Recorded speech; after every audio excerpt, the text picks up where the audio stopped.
Means like we have all kinds of people, but we would love to have people who are very passionate, who have a desire to educate and sensitize people regarding many emerging areas.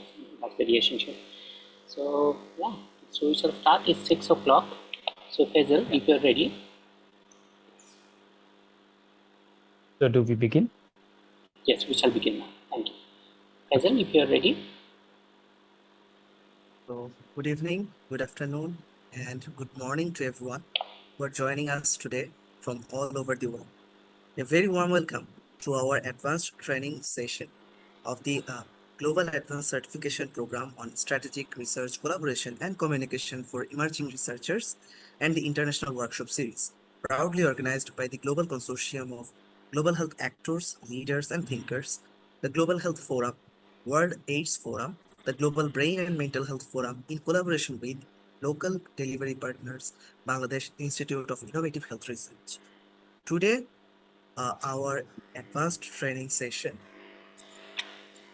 which features eminent speakers from around the world each weekend. So far, we have had a group of preeminent and world-renowned speakers from top academic institutions and top global organizations in Africa, Asia, and the Pacific, Australasia, uh, India, Malaysia, Singapore, the UK, and the US. Today, we have two very extensive advanced training program. First one is computational biology and translational health science. The second one is organizational happiness and effective communication as drivers of global transformation, contributions from Latin America and the Caribbean, which will be just occur after this training session. So this training session will be moderated by our Professor Maheshwar Satpathy, CEO and founder of Global Alt and Director at COE ECC BHP, who will guide us through these impactful discussions.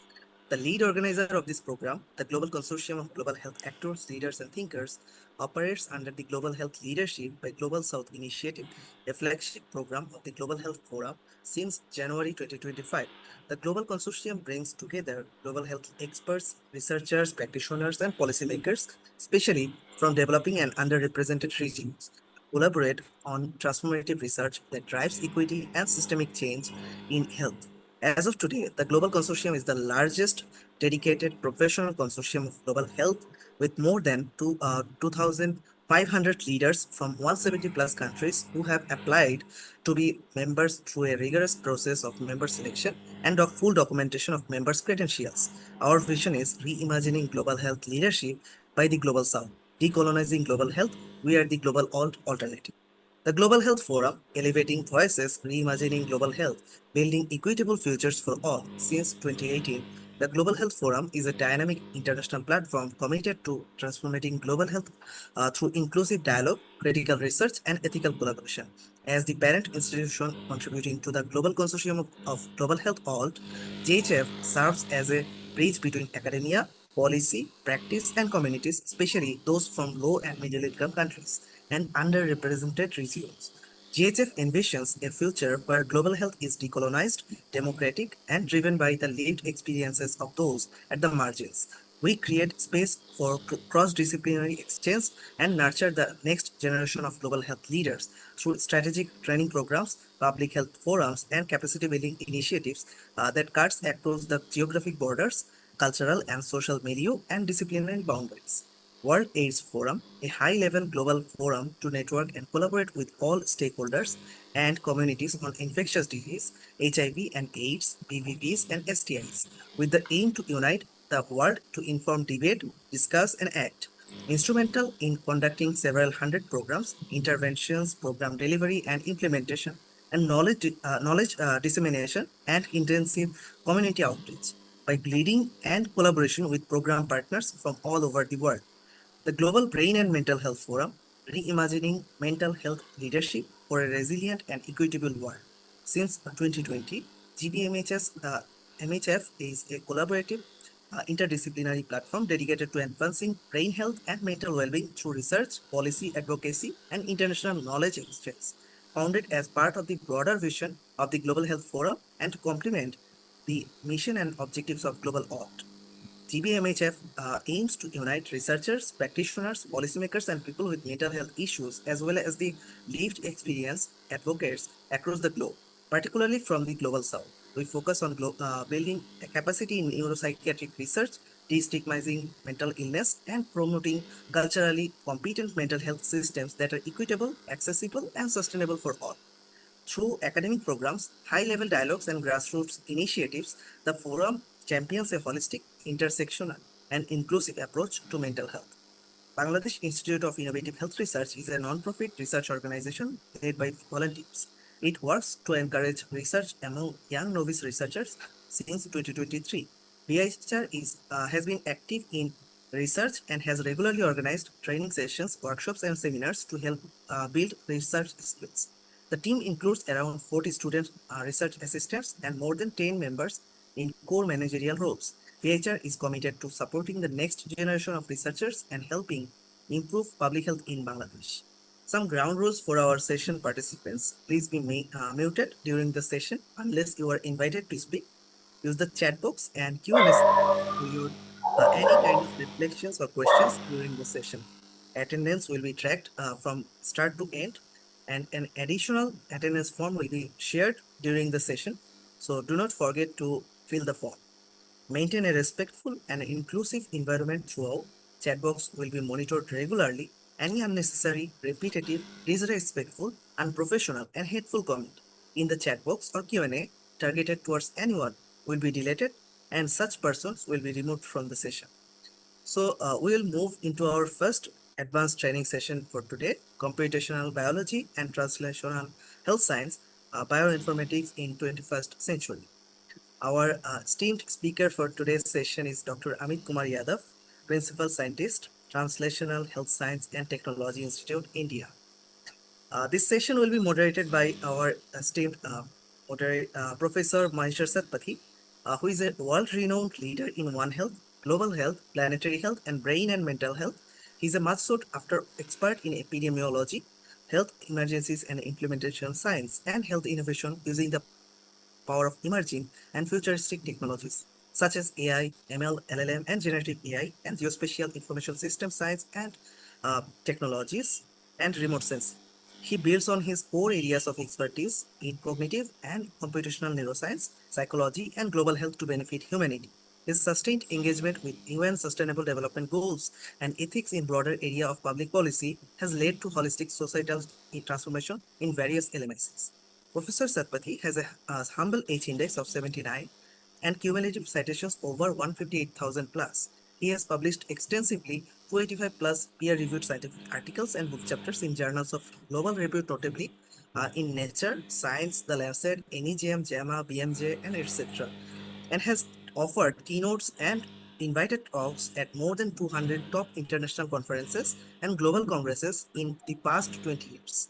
He has an impressive all-metric score of 68,255, exemplifying the large-scale social impact driven by their work. Professor Satpathy is currently a research fellow, research professor at the Institute for Global Health and UCL Global Business School for Health of University College London, UK, and is also a substantive faculty member, professor at Utkal University, Bhubaneswar, India. He is the director and lead of the Center of Excellence in Environment, Climate Change, and Public Health and Policy, a joint initiative of the Government of India and Odisha since 2023. He has a successful track record of over 20 years in designing, delivering, and evaluating global and national public health programs. His multifaceted engagements in Asia Pacific, Africa, Europe, and clinical practice in India have contributed to my well-grounded perspective and expertise. His strong diplomatic skills and a proven track record in developing strategic partnerships have helped form vital global collaborations, enriching public health and mental health policies and initiatives. His multidisciplinary approach, integrating development policy with global health, has empowered teams to translate complex research into societal impact in LMICs. So we now invite Professor Satpathy to introduce our esteemed speaker, Dr. Amit Kumar Yadav, a bit more and guide us through this important session. Okay, thank you, Hazel, for the kind introduction. Sorry, I'm a little unwell. So it's my utmost pleasure and honor to welcome Dr. Amit Kumar Yadav, a good friend of mine, to the global stage of Global Consortium of Global Health. Sorry. So let me do the honors. Uh, Dr. Amit Kumar Yadav, Principal Scientist to Translational Health Science and Technology Institute, THSTI, India, an institution of eminence in India. Dr. Amit Kumar Yadav works at THSTI as Principal Scientist to Dr. Yadav obtained his PhD in 2013 in biotechnology, that is computational biology, from IGIB, during which he developed a novel algorithm called MassWitch for peptide identification from mass spectrometry data, the first and only algorithm of peptide identifications and integration of multiple such algorithms results to increase sensitivity and specificity by developing proteome analysis and integrated analysis suite leveraging several in-house algorithms, which was recognized for its innovative potential by MIT TR35 Award in March 2013. He joined Translational Health Science and Technology Institute (THSTI) Faridabad, India in 2013 with his interest in using big data in biology and studying post-translational modification from mass spectrometry data. He was awarded with Innovative Young Biotechnologist Award (IYBA) 2013 by the Department of Biotechnology, Government of India. At THSTI, he works on PTMs, their interactions and crosstalk in driving protein activity, protein-protein interaction (PPIs), and evolution of biological networks in health and disease. He has developed several computational algorithms for quantitative proteomics for eye track and TMT leveling techniques, QuantWiz IQ, and devised HyperQuant tool, higher order multiplexing algorithm for analysis of complex multiplexed 18 to 70-plex proteomics data, along with tools for large-scale automated identification of PTMs in blind mode (MODST). He has received several prestigious national and international grants, including DBT IYBA, DBT Big Data Initiative Grant, SERB Supra Grant, and DBT National Network Project and Impact Award Grant from US Department of Defense. He is an Executive Council member of Proteomics Society of India. His team at THSTI is working on creating a proteogenomic reference map of human liver by integrating genomics and proteomic data to facilitate studies on metabolic diseases like non-alcoholic fatty liver disease, NAFLD. Interestingly, we are also working on it, Dr. Yadav, cardiovascular diseases, and pancreatitis. His current interest lies in creating India's first biomolecular knowledge graph for studying NAFLD progression. So as a PG laboratory scientist, he has an impressive H-index of 19 and cumulative citations over 1400. So with this very humbling bio sketch of Dr. Amit Kumar Yadav, may I request kindly Dr. Yadav to take over and please conduct and illuminate all of us with his knowledge and vast knowledge and wisdom in the area. Thank you. Thank you. Good morning, good afternoon, good evening to everybody everywhere in the world. Thank you, Professor Maheshwar, for inviting me here, and also to the organizers GACP, SRCCER for having me here. I hope to share my excitement about what we do. And before that, I would want to share some basics about what computational biology entails, and hopefully people can learn from it. And if they have any issues that they want to collaborate, they want to discuss more, please keep typing in the chat box, and you can even email me later if it requires. So with this, let us begin today's session. It is about computational biology and translational health science, bioinformatics in 21st century. I hope I am audible and my slides are visible. Please let me know.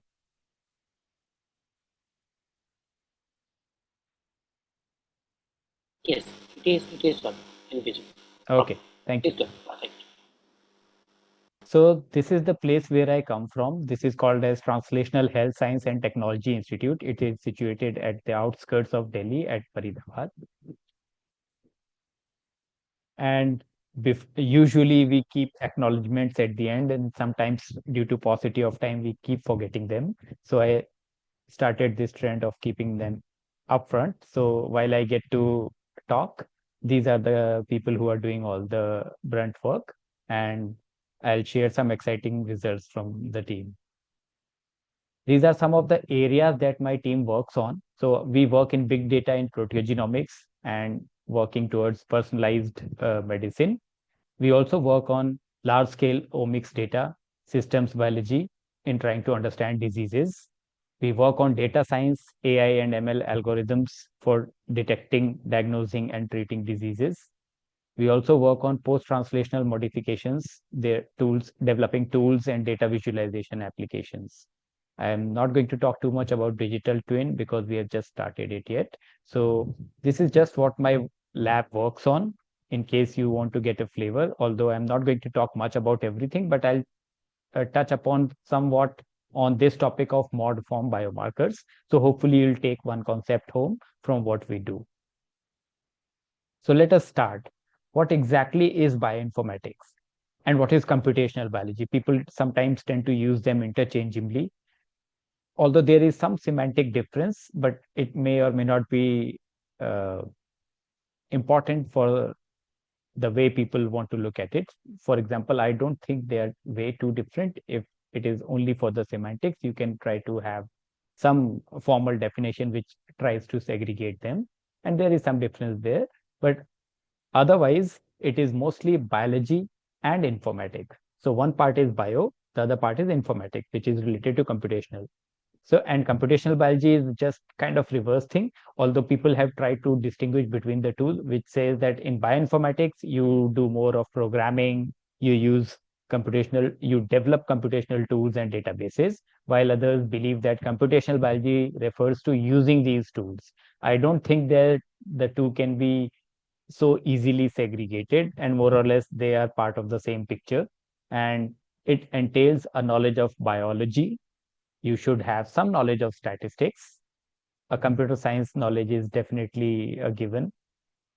If you know some chemistry, then you can do some kind of molecular biology and analysis. I'll talk about mass spectrometry, which is a part of analytical chemistry, and you will understand it in more depth.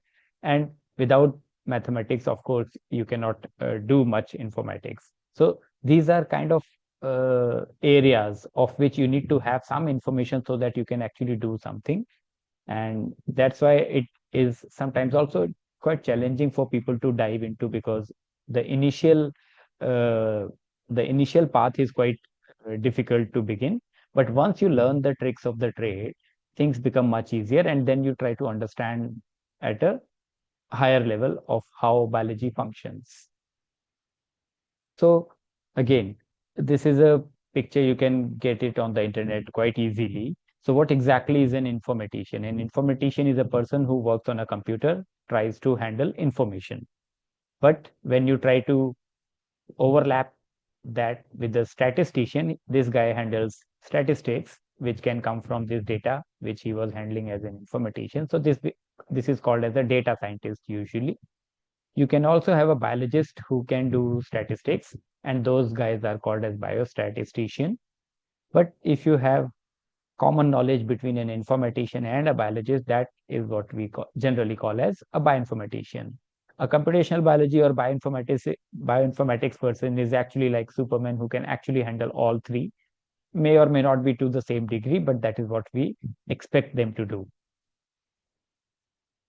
So this is just a map of kind of things that these guys handle. They handle annotations, they handle data, they handle proteins, genes, and they have to interpret data at large scale.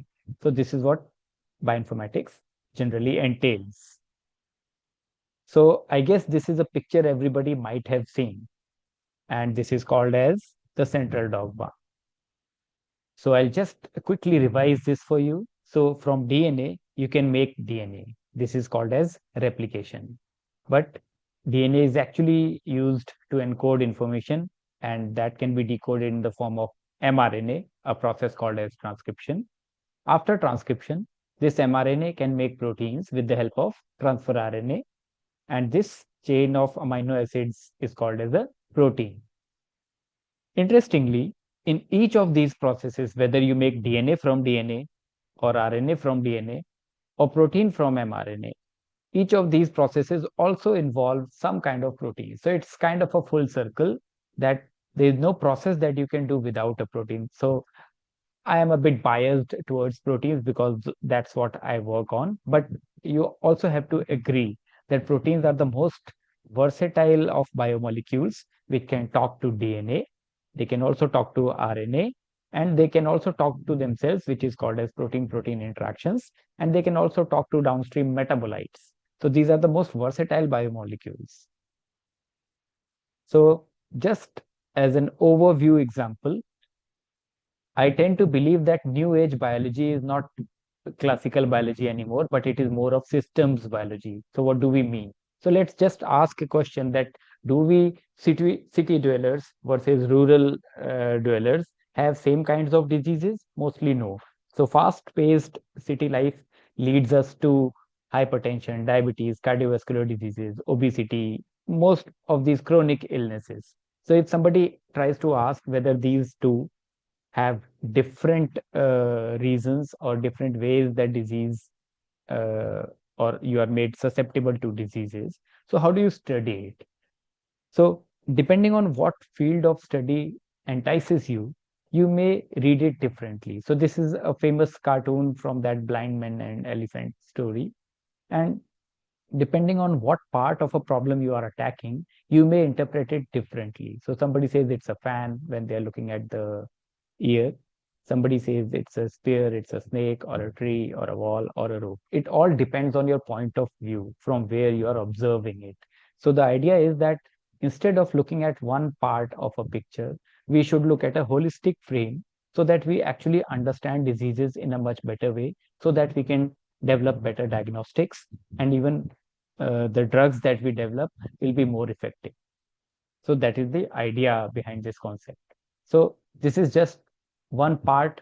So each block on this Rubik's cube kind of represents one area of study. So what could be cell culture, small animal models, different kind of or non-human primate models, clinical studies, metabolomics, different types of omics study, different analysis methods like bioinformatics, which include mathematical modeling, network analysis, data integration. So the idea is that it's one part of a whole, and each of these dimensions are equally important so that we can understand the biology at systems level instead of studying one point separately. So with this, let's come to the basics first. So in any kind of molecular biology, we first deal with sequences. So when we deal with sequences, a sequence in itself may not be fully informative. So we deal with sequence alignment first.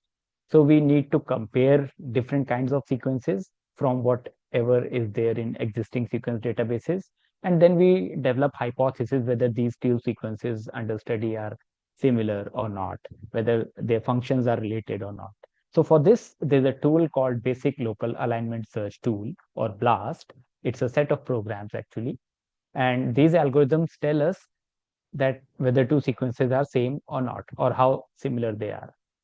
They were developed in early 90s, and they are used to query sequence databases. These are databases where whatever sequences we are aware of or whatever we have already sequenced are kept as a reference. And if I have sequenced a new gene or a new protein, we try to match this against the reference to see whether the functions may be same. So any unknown gene can then be matched against this. So there are two basic types of alignment algorithms or methods. In local alignment, you compare a very small area and see whether it is similar or not. But in global alignment, you look at the complete sequence, and then there may be some mismatches where you do not see a connecting error here. But you are comparing the two sequences all together. So based on global alignment, you can actually say whether these two sequences are closer to each other or not, or how closer they are to each other. In local alignments, you generally identify very small motifs or small binding sites. Those kind of things are done through are identified through local alignments. So this is just an example of a gene called ILS from different animals. And you can see that although most of the sequences in majority of the regions align quite well, but there are small regions, if you can see my pointer, where things tend to diverge a bit. So these are the things that can be done through a BLAST program.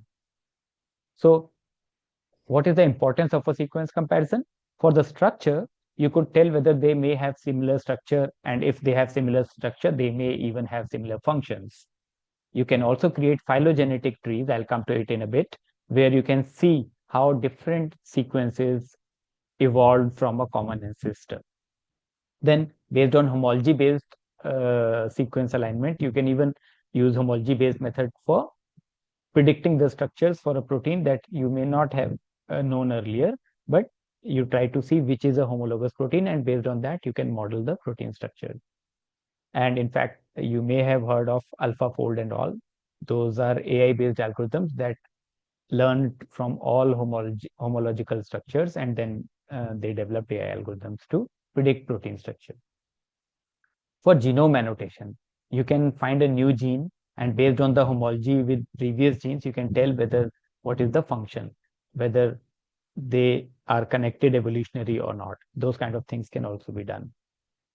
For drug targets, you can see whether a protein or a gene of interest is present or absent across different kinds of genomes. For example, if you're doing a host pathogen interaction kind of a study and you want to target a specific pathogen gene, you would also want to know whether a similar homologue is present in the organism or human or not. Because if I am targeting a pathogen and the same gene or similar function, similar sequences are present in the humans, if I try to target the pathogen gene, it may also create toxicity because it can also hit the human gene. So that's why these kind of sequence comparisons are quite essential. So what is the basics behind this? So one thing is called identity. So it tells us to what extent the nucleotide or the amino acid sequences are exactly the same. So identity means exactly identical. They are invariant. They do not change at all. In terms of similarity, this is quite closer to identity, but similarity means it may not be 100% exact, but they may have similar functions, or one residue or one nucleotide could be replaced by another, and they may not still have too much differences. So that is the extent of similarity between two sequences can also be ascertained based on how much percentage sequence is conserved. And homology means whether they descended from a common ancestor or not. So there are algorithms. So let's say this is a query sequence and this is exactly same, but this is a reference sequence. So whenever the two residues match, or the two letters of the sequence match, the letters could come from either nucleotide or from protein. So these substitution matrices tell what is allowed. So if these are amino acid residues, A versus A means exact match, and it's given a score of 4. But A to C is not that great, but still not too poor. So it gets a score of 0. A to D, some substitution, this substitution is not favored, so it gets a negative score. Similarly, more similar it is, the better score it gets. That can be seen along the diagonal. But sometimes D to E is not that difficult or not that negative. Therefore, it gets a positive 2 score. But if it is an exact match, it gets a score of 5. So these scores were determined in a matrix called as Blossom 62. So these are blocks of residues that can be exchanged for each other without having too much difference in function or structure.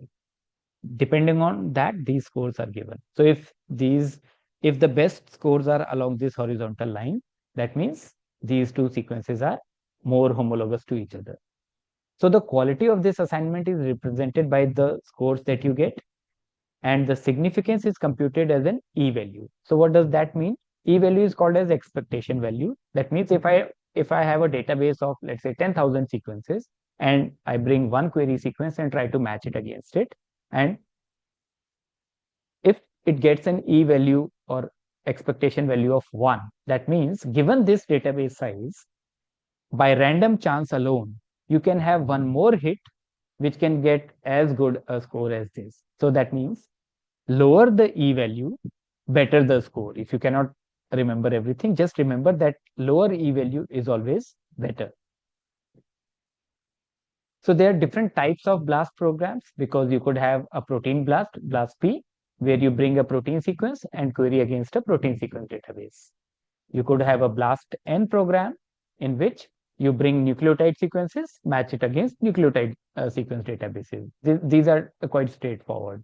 But sometimes you may have a different kind of a problem where you bring a nucleotide query sequence and you translate it in all frames because you do not know from where the actual coding starts. And then you query these translated sequences against a protein query database. So you brought nucleotides, you translated them and matched against a protein sequence database. This is called as BLAST-X program. You could have a T-BLAST-N program, which T stands for translated. So you have a protein query sequence and you try to match it against nucleotides. So this is reverse of BLAST-X. So you match it against a nucleotide sequence database, but now the nucleotide sequence database is translated dynamically in all the reading frames instead of the query protein sequence. In T-BLAST-X, you have nucleotide query as well as nucleotide databases, and both the query as well as the database are 6-frame translated so that any possible frame of reference that can create the protein should be able to match. So this is a screenshot of a website from BLAST website. So you can just go to this website and explore this. The interface may have changed. This is slightly older slide. Okay, now that we have covered some basics, time for a quiz. There are 4 amino acid sequences here. That means 4 short proteins, let's say. So you sequence 1, sequence 2, sequence 3, and sequence 4. The question is, which of these sequences are identical and which ones are similar to each other? And if you believe that 2 sequences are similar to each other, what is the level of similarity? So I'll just give you a minute if you want to copy it or take a screenshot so that you can answer this. Okay, participant, the chat is open, so you may use it to answer it. Thank you. Yeah.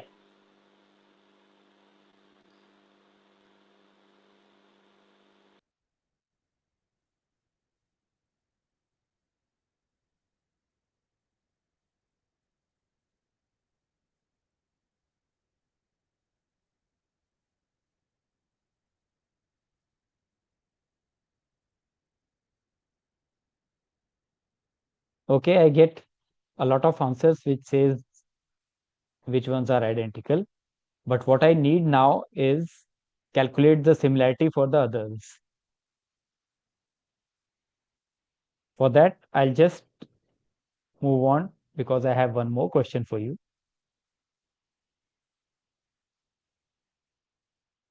The question is, we have a query sequence and we performed a BLAST sequence database search. So you got these 4 outputs.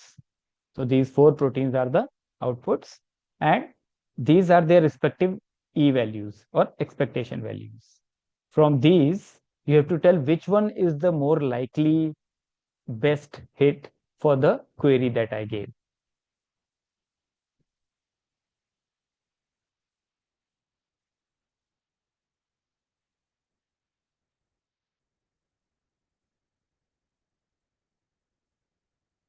I'll again wait for a moment. And if you want, I'll show the previous question again because everybody identified the identical sequence. Now I need to know the other answer. How much similarity is there for the other 2?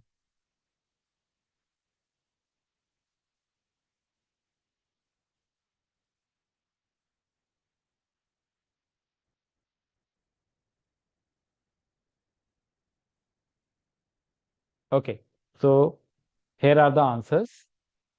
You were right, sequence 2 and 4 are identical to each other because everything is exactly matching. Sequence 1 and 3 are similar to each other, and if you could now overlap the 2, you would see that out of 10 residues, 2 are not matching, the others are exactly matching. So there is a 80% similarity between sequence 1 and sequence 3. For the second question, we provided different E values. So if you are not aware, 5E minus 0.8 means 5 into 10 to the power minus 8. So that means higher the E minus digit value, lower is the E value. And we learned that if the E values are smaller, they are much better hit. So sequence 1 is the closest to the query sequence. I hope that's clear to everybody. So let's move on then.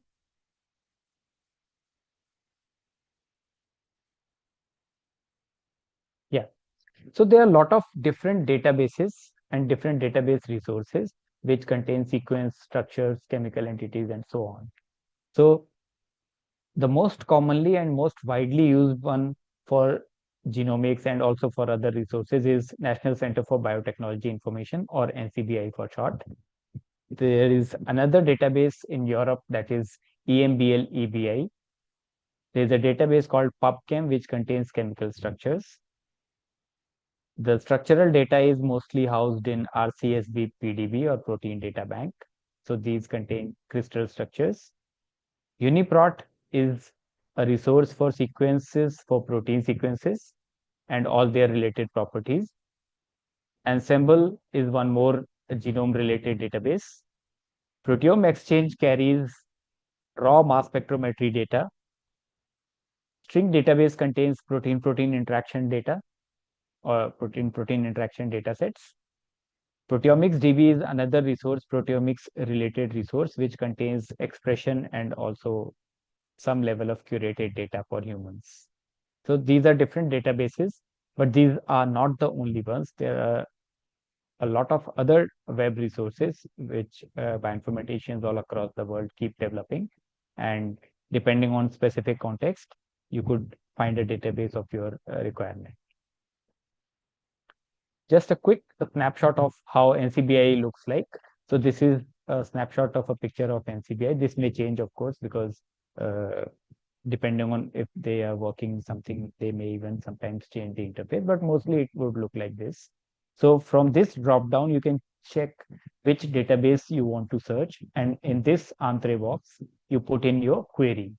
So there are different kinds of resources of chemicals, bioassays, data, software, DNA, RNA, proteins, domains, genes, genetics, genomes related to proteins, literature also. Mostly people are quite aware about PubMed also, where we search for scientific literature.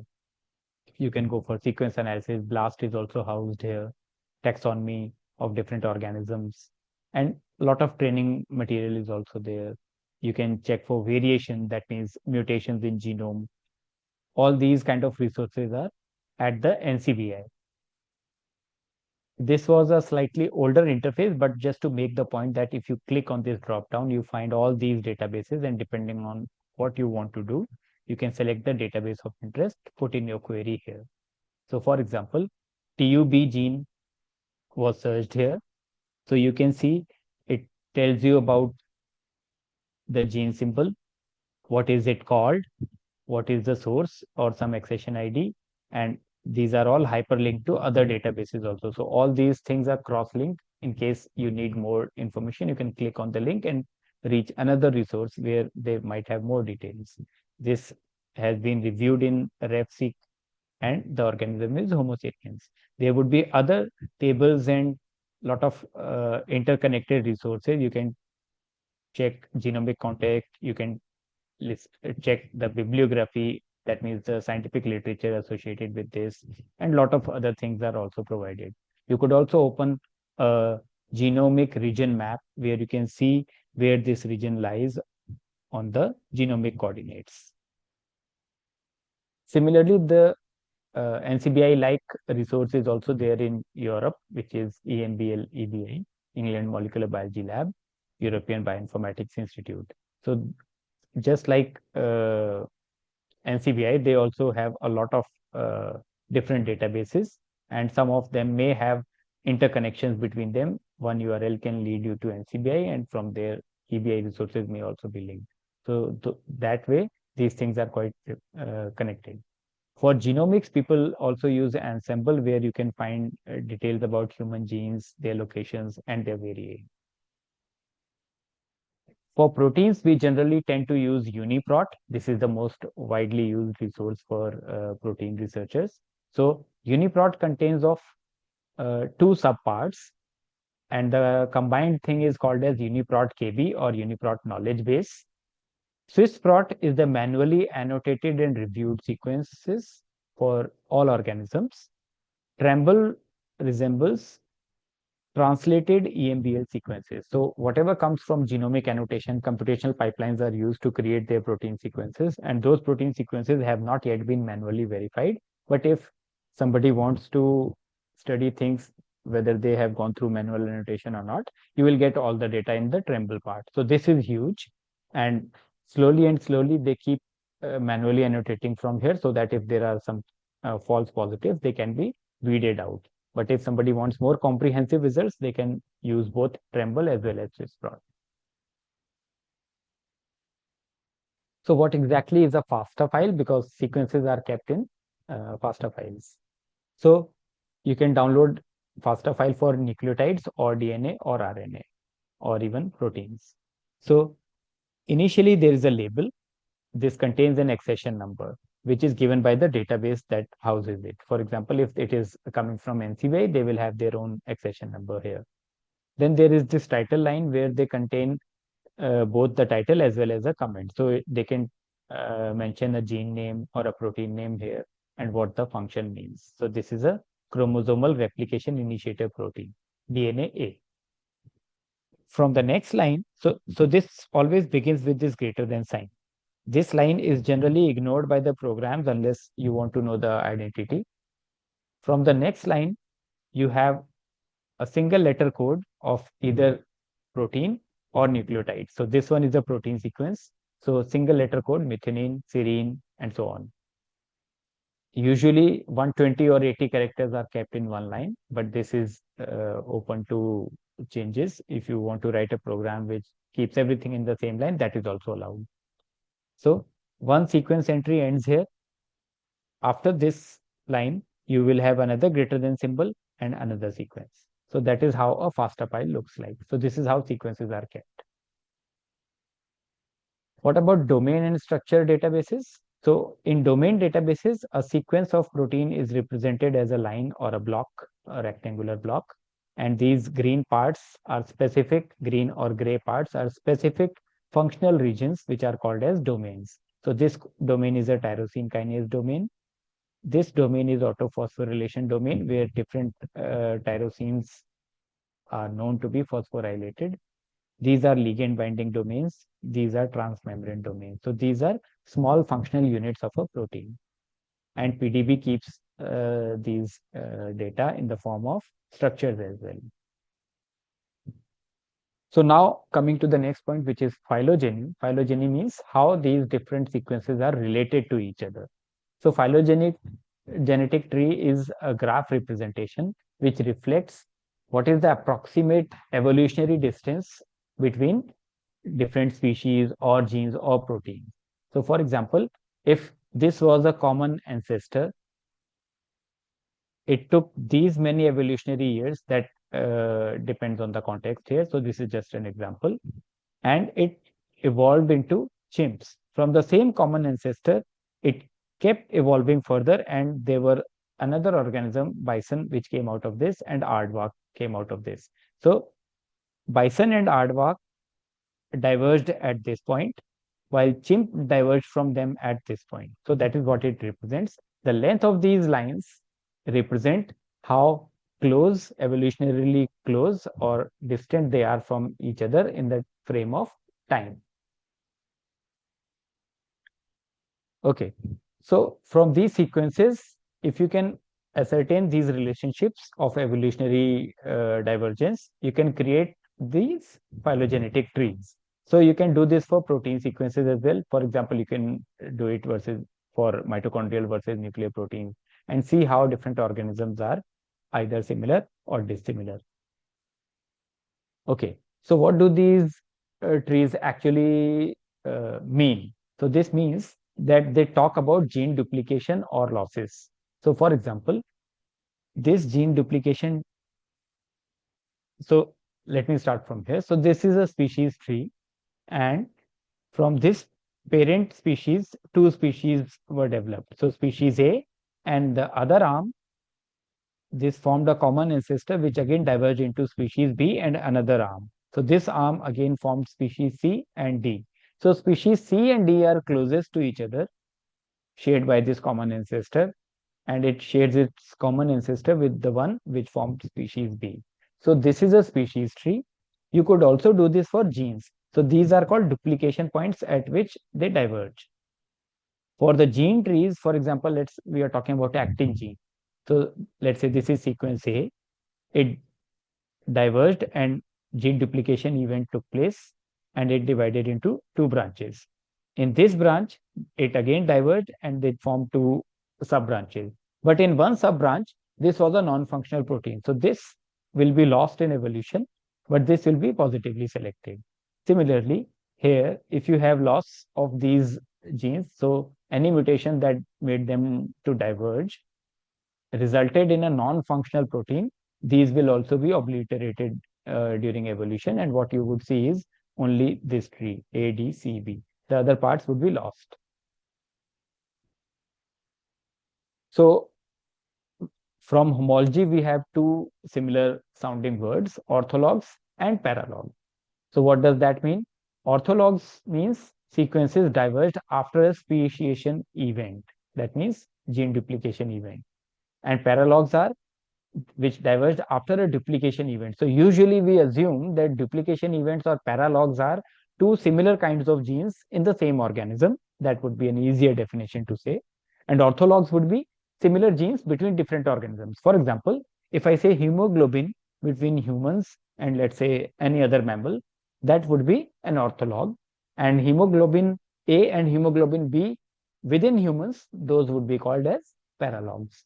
And xenologs would be if one organism took up gene from some other organism. This usually happens with bacteria and viruses, which can transfer genes among each other, and usually that is quite common for antibiotic resistance genes. So those are called as xenologs. And sometimes even duplicated genes may evolve further and they may have different functions. Okay, so this brings us to another quiz. In this diagram, we are showing 1, 2, and so on. You have to find which is the nearest possible common ancestor for species B and species Y. That means this guy is species B, this is species Y. You have to find which is the nearest possible common ancestor for this. Let me check your answers in the chat box. Participants, you may put your responses in the chat. The chat is open for everyone. Yeah.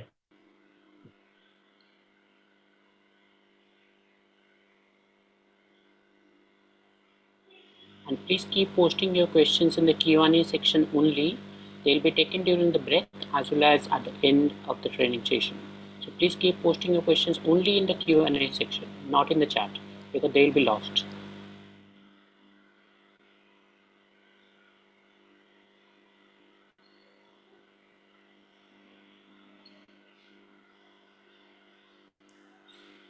So I have two questions here. If I can just read out in the meanwhile. We'll take them during the break after a few minutes.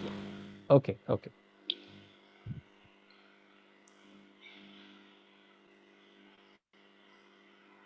Part 2 of the question. Yeah. Part 2 of the quiz is. Yes, yes, I did read. And I think most of them are right.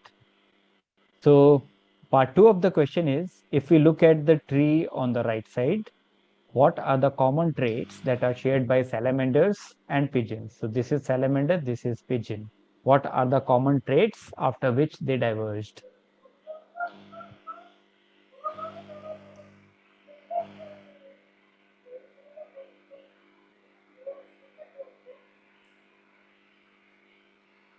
I hope the quiz is not too difficult, but not so easy either. I try to keep it towards easy so that everybody can be engaged. Okay, a lot of them are saying yeah, the lungs question and is, jaws, claws.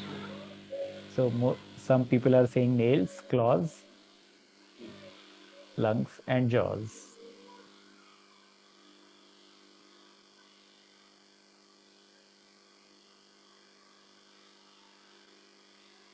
So you have to answer it after looking at the homology tree or the phylogenetic tree. Here we are getting a mixed bag of answers. They're just responding whatever comes to their mind. And some also respond whatever others are responding. So they just look at it and then That's fine. It's not a test. Whichever way you can learn, that is good for you. Okay, so I'll give you the answer. The answer is jaws and lungs. And the reason is that claws or nails developed after salamander. Therefore, claws or nails are found in pigeon, but not in salamander. Therefore, you have to look above in the original part of the, rather the root part of the phylogenetic tree rather than the downward part. So, although pigeon contains claws and nails, they were not until salamander was evolved. Therefore, this evolution took place later. So pigeon will contain jaws and lungs which are upstream to the salamander, but not claws or nails would be found in salamander. Therefore, the answer is jaws and lungs. Okay. This one was easy, that if you have to identify what is the common ancestor of B and Y, you'll just go and trace back. If you reach here, there is no commonality between this point and this point. So you will keep climbing up the tree and you'll stop here and wait. And from here, if you just go, you can see that both will converge at the second ancestor. So that's why the answer is 2. And here, since jaws and lungs were evolved before salamander came into existence, but not claws or nails, therefore salamander will only have commonality of lungs and jaws with pigeon. Okay. Moving on. So when we talk about sequences, Human Genome Project was started with the aim that we will try to understand human diseases, we might solve all problems. So, but the problem is human genome is a huge piece of a puzzle. And when they did so-called shotgun sequencing, they broke all the genes, digested them into simpler nucleotide stretches. And the challenge was, how do you assemble such a big jigsaw puzzle? And then Unix and Perl came to the rescue. Although these days people run more towards machine learning and AI, which is favored more by Python and R-based tools, Perl was the actual savior of Human Genome Project. From there, I'll come to slightly advanced portion. And since I work on proteins, I'll try to share my thoughts on what we do in proteomics research and what is the need of the hour. So this is, I think, the most important slide. If you forget everything, I'll want you to remember this, that it is an omics quartet. That means genomics, transcriptomics, proteomics, and metabolomics. Of course, there are so-called newer omics words created every now and then, like lipidomics and all that, but they are part of either one of them. So in short, what genomics is, genomics tells you what can happen. That means we have 3 billion base pairs. Depending on how we interact with our diet and environment, it can form different genes, or that is what we get as transcripts or RNA. Genomics is like a library. You have lots of books there. All the human knowledge is encoded there, but not all of this is used at once. When we talk about transcriptomics, that means with diet and environment interacting with genomics, the resultant is transcriptomics. And this tells you what is likely to happen. So imagine this as your class notes. So somebody is teaching you, let's say, an anatomy course. So whatever is there in the book is not exactly taught as is in the class, because you'll not have enough time to cover each and every line. Therefore, teacher picks up important parts from each chapter. They teach you, you take down the notes. So those are things that are likely to happen. Proteomics is what is actually happening right now. So that means even though with all your notes and everything, suppose you sit for an interview, you would only be able to answer what you really know. You cannot refer to your notes then, right? So that means this is the practical knowledge of what comes handy when you are in a I mean, when you are in a functionally relevant scenario where you have to actually act with what you have. Therefore, proteomics tells you what is happening inside the cell. Metabolomics tells you what has already happened. So, although many people use metabolomics for diagnostics and biomarker discovery, which is good for metabolic diseases, unfortunately, it is great for diagnosis because the crime has been committed, and if now the police comes, everything has been done. So you may be able to capture, but it was a done deal already. Proteomics is where the action is taking place, and if you capture it here, you have better chances of saving the patient or having timely therapy. So that's why proteins are very important. And still, a complete picture tells you more than only studying through proteomics. Therefore, I'm not saying that other things should not be studied. There is a lot of information that, when crisscrosses and integrated together, gives you better outcomes. So I'll just run through some basic sequencing technologies. I'll go into details of protein sequencing because that's what I want to talk about today.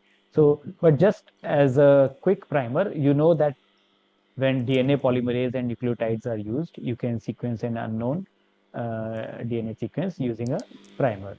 So that is similar with Sanger sequencing and next generation sequencing, although their basic technologies are different. And that gives you large scale sequencing, provides you the content of the genome.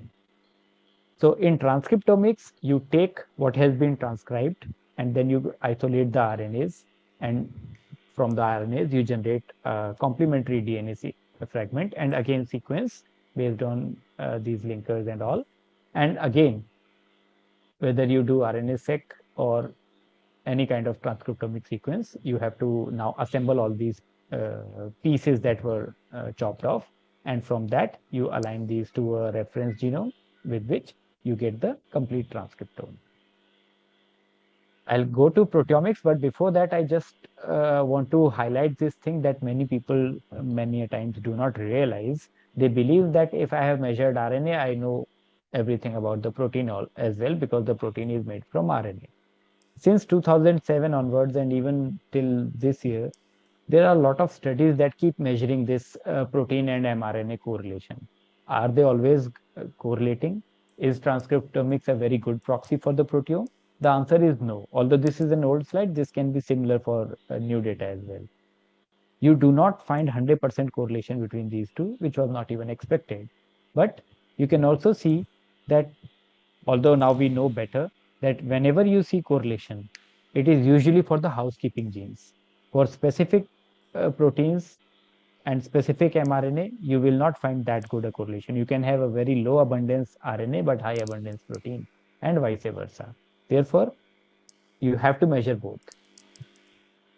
Similarly, even in other studies, people showed that there is not great correlation between RNA and protein. And that's why we have to identify if there is something more complex than the genome and transcriptome. Otherwise, there is no need for doing proteomics. You could have simply used genomics data. You could have simply used transcriptomics data. So Human Genome Project was completed somewhere around 2003, although it began, the first draft came in 1999-2000. And they identified roughly 30,000 genes at the time, and now the list is reduced to 20,000 odd genes.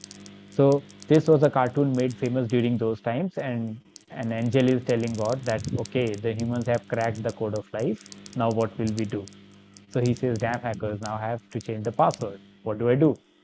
So during my PhD, I said, perhaps not, because I was beginning to understand the complexities of the proteome. I said, perhaps not. They still have a dynamic proteome code to break. They cannot hit a moving target. Why?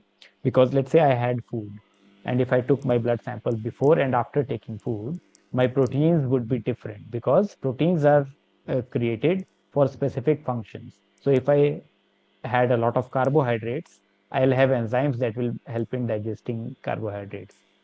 Although a cell makes mRNA as a standby, so roughly 80 to 85% of RNA is roughly transcript. These kind of transcripts are always there. It has been shown by ENCODE project. But proteins are not always there. Protein synthesis is very costly for the cell.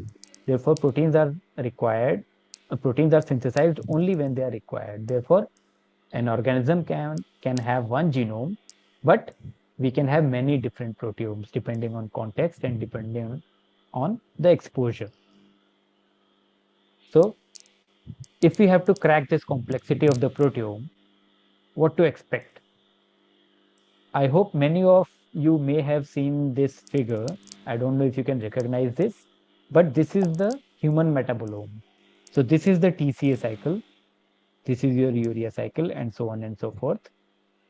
The interesting thing is it looks so complex. Imagine trying to figure this all out with one experiment. Each dot in this figure is a metabolite, and all these metabolic cycles are present in all biochemistry books. What they tend to miss out is that each two dots, one metabolite converted to another, is being catalyzed by one enzyme. So the number of lines that you see in this graph would actually relate to the proteins that are tackling these complex reactions in the cell. So this is the complexity of the proteome and the metabolome. So how did genomics to proteomics evolution came about? So in 2000s, early 2000s, the human genome draft was there. By 2003, it was deemed complete. And they said that the Human Genome Project is now complete. Now we should be able to solve all medical problems. Unfortunately, that was not to be. And then people realized that, okay, we have to understand more about biology and let us study proteins now. So Human Proteome Project was launched in 2010. It was envisaged that we should be able to roughly sequence or do sequencing for all the human canonical gene to protein relationships. We'll be able to figure out within the next 2, 3, 4 years. In 2014, what came out was called as a draft map of human proteome, where they could identify 80% of proteins from the genome in the form of proteins through mass spectrometry. Yet the human draft proteome would never be complete in some senses because there is no perfect analogy of genome to proteome where we can say that now is the time where we can claim that all of the human proteins have been sequenced. The reason is that we do not know some proteins may only be expressed in a specific condition. Some non-coding regions sometimes also create proteins that we may not know unless it is a specific disease condition. So context is very important. And based on that, people widely believe that although we may create reference maps of proteome as well, but it is unlikely that it will be complete. More the conditions, higher the chances, but there's no way for us to measure how we saturate this kind of a catalog. In 2022, there was a new term called proteoforms that came into existence, which says a protein can exist in different forms. Although it had been known for a long time, but people just used to consider every form. We used to call this as active and inactive form of the protein. For example, hexokinase. So we said phosphohexokinase and hexokinases are just active and inactive forms of a protein. But now the concept comes that although they may have similar gene origin, may have similar sequence, but if one contains the post-translational modifications, that is phosphorylation, this and the other guy may not be doing the same thing. Therefore, they need to be considered as different forms of a protein, and therefore the term proteoforms. It can also have a single mutation, which may have, let's say, some loss of activity. Instead of 100% activity, now it is 60% active or 70% active. That one mutation can create this much effect. And that should also be considered as a different proteoform.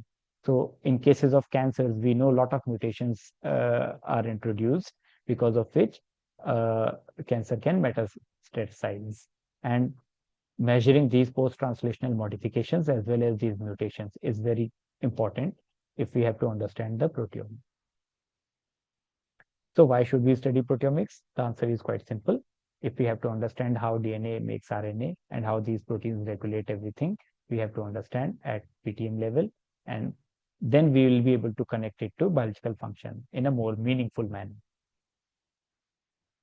So proteins are modular units of phenotypes. So different individuals may have slight differences between their proteins or the proteoforms. They may have mutations or they may have different kinds of post-translational modification. So if they only have mutation, we call them variant peptides. If they have modifications, we call them as modified peptides. So they also work like humans in a social network, which is what we call as protein networks and protein complexes. And protein families sometimes perform different functions when they are in close proximity to other proteins. For example, if I'm sitting here talking to all of you at this point, I'm a researcher talking about my research. If I go out with my friends and play football, I'm a athlete. So depending on what appendages we have, what context we have, how I interact, me or you interact with other people around you, your function changes. Similarly, proteins function also changes depending on which other proteins it interacts with. So that's why these proteoforms are important, even though the sequence may have been similar, depending on whether it is a glycosylation, phosphorylation, or something else altogether. They may act as they may have three different functions for the same protein. Another way to represent it this is a better cartoonic representation. So from one gene, you could have alternate splicing and different mRNAs can be produced. You may have isoforms of the same protein sequence, and this is something we accepted long back, and we know this. The next level is what is upcoming, that they may have different post-translational modification, and thus different proteoforms are created.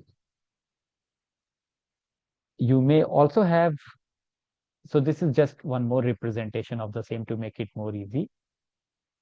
You may have folding errors if there is a methylation instead of a ubiquitination or acetylation, or this could be the normal form. These correct modifications can form a functional mod form, but folding errors may be caused by a wrong modification getting attached. So different ways the same sequence can have different functions. So that is what proteoforms actually mean. But why are they important in precision medicine? They are important because they are well known that different kinds of proteoforms are responsible for different kinds of diseases. So if we have to understand human diseases at scale, we need to study all of these proteoforms together, because if I study one protein at a time, we may not be able to conjure up the full picture. But this is a big analytical challenge. Why? Because there's a huge dynamic range of protein abundances in a cell. For example, if I talk about blood, mostly all our diagnostics or most of the samples that we take are coming from blood. So from the least abundant protein to the highest abundant protein, there's a 10 order of magnitude difference. So there's no analytical technique that can cover all this complete range. Unfortunately, there is no equivalent of PCR. So for nucleotides, you can have primers and PCR, which can help you analyze things quite easily. Unfortunately, this is not true for proteins. So you need to have a technique that can identify the highest abundant one as well as the least abundant one across this dynamic range. And then there is alternate splice forms of a gene that can make different kinds of protein. The complexity increases, and more than 400, 500 post-translational modifications are known. This is not 300 now. It is acknowledged that more than 400 post-translational modifications are known that change the structure and sometimes even the function of these proteins. And this, unfortunately, cannot be directly deduced from gene or its mRNA sequence, because otherwise we could have simply used genomics or transcriptome. Sometimes exons can arrange themselves in different ways through alternate splicing, and there could be different forms of a gene or intergenic regions which we earlier thought do not produce a functional protein product, but now there is evidence that we can even have so-called non-coding regions to be translated into protein. This is studied by integrating genomics and proteomics data together. This field is called as proteogenomics. So what are the tools that we have at our disposal? So for studying this complex biology, we have protein separation technology, we have mass spectrometry, we have sequence databases, and we have software. So these are the four pillars on the basis of which the whole proteomics field is standing. So First of all, you have to separate so that it enters the machine one at a time. Or if you are visualizing on a 2D gel, you should be able to spot them separately. LCMS is slightly better because it allows you to do all of this en masse or at large scale. Mass spectrometry has been the central technique around which all of this is standing, because you have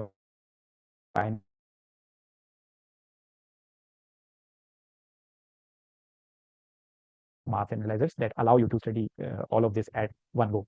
Sequence databases in late 60s. These sequence databases of DNA, RNA, and protein allow us to either translate from nucleotides or directly use protein sequences.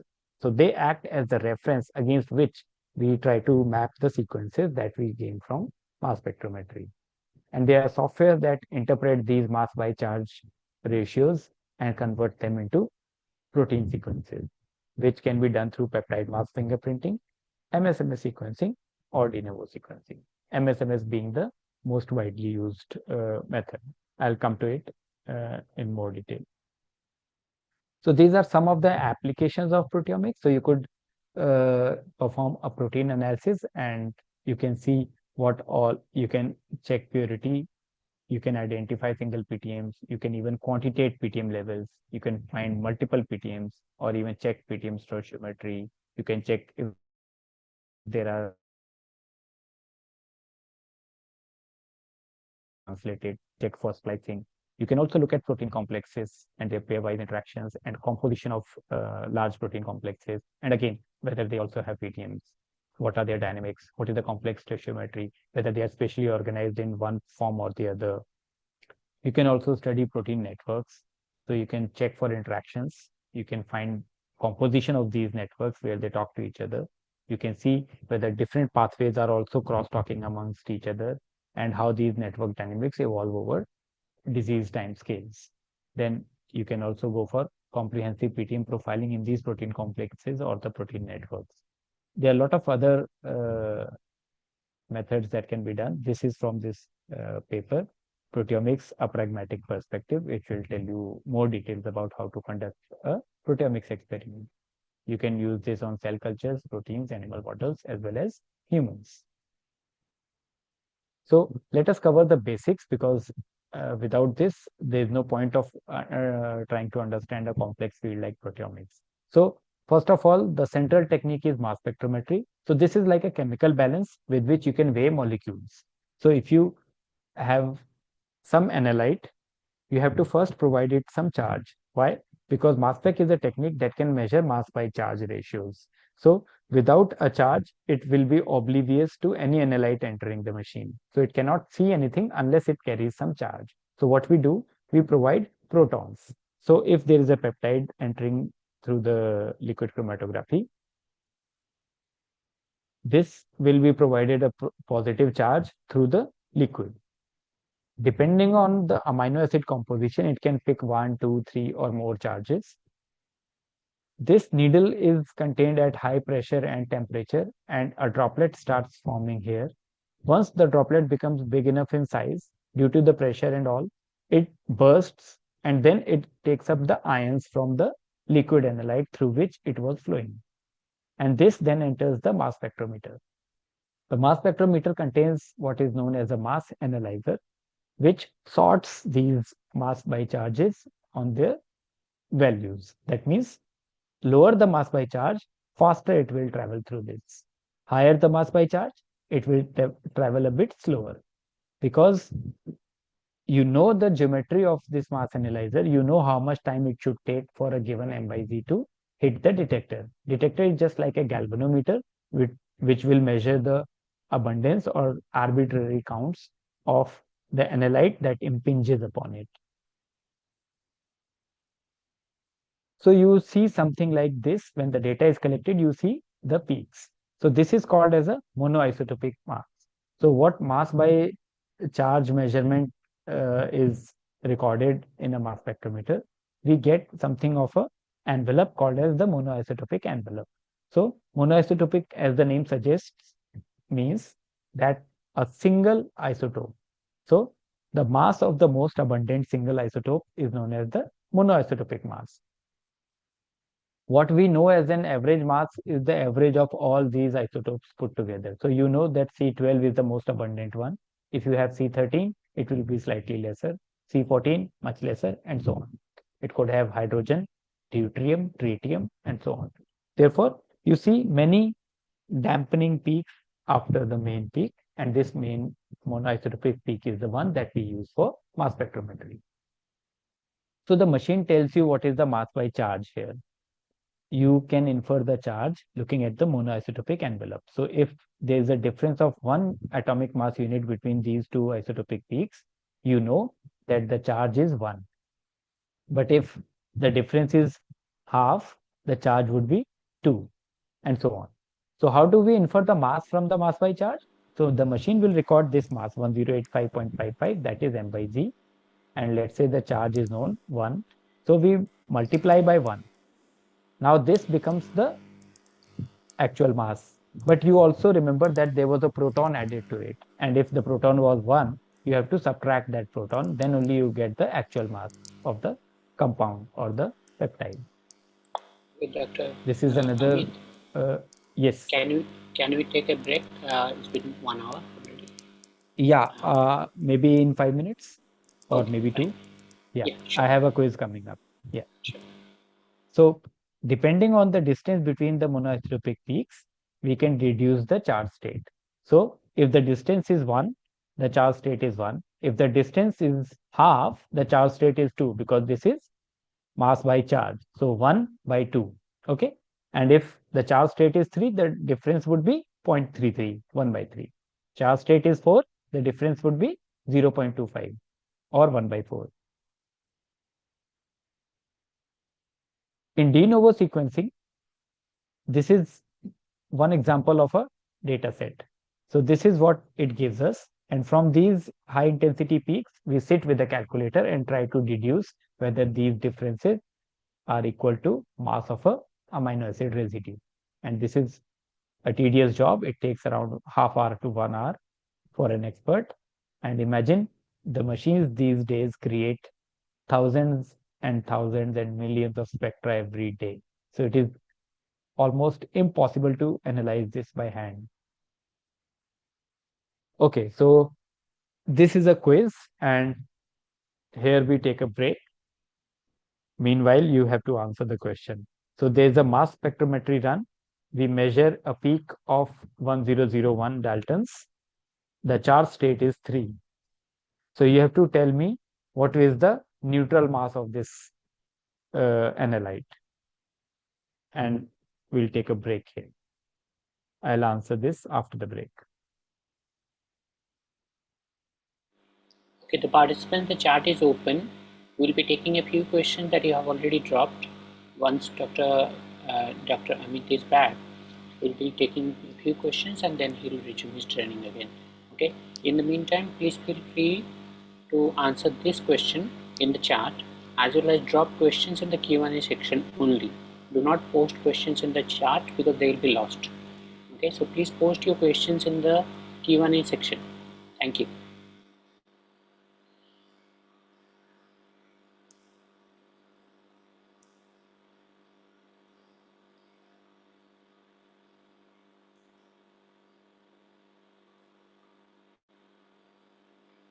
So yeah, meanwhile, I can take questions. Yes. So one question was, can phylogenetic approach be used to predict predisposition of non-communicable diseases in children? So this is a tough one. I don't know if somebody has done this earlier, although predisposition can be, deduced, but I don't know if phylogenetic approach is the right approach for this purpose. What you need is more cohort-based studies.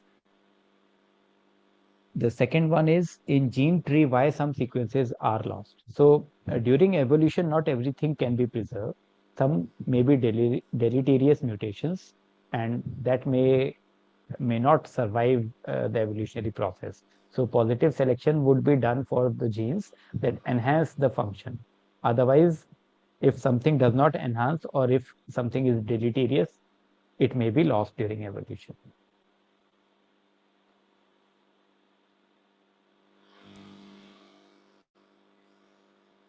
protein ligand docking 3D structure from the protein data download. And what if I don't find the best one, then what to do? Okay, unfortunately, I am not a structural bioinformatician, so I don't have too much detail about this question. But usually you can model based on the closest sequence possible. That's all I can tell you. It will be much better if a structural biologist answers this question.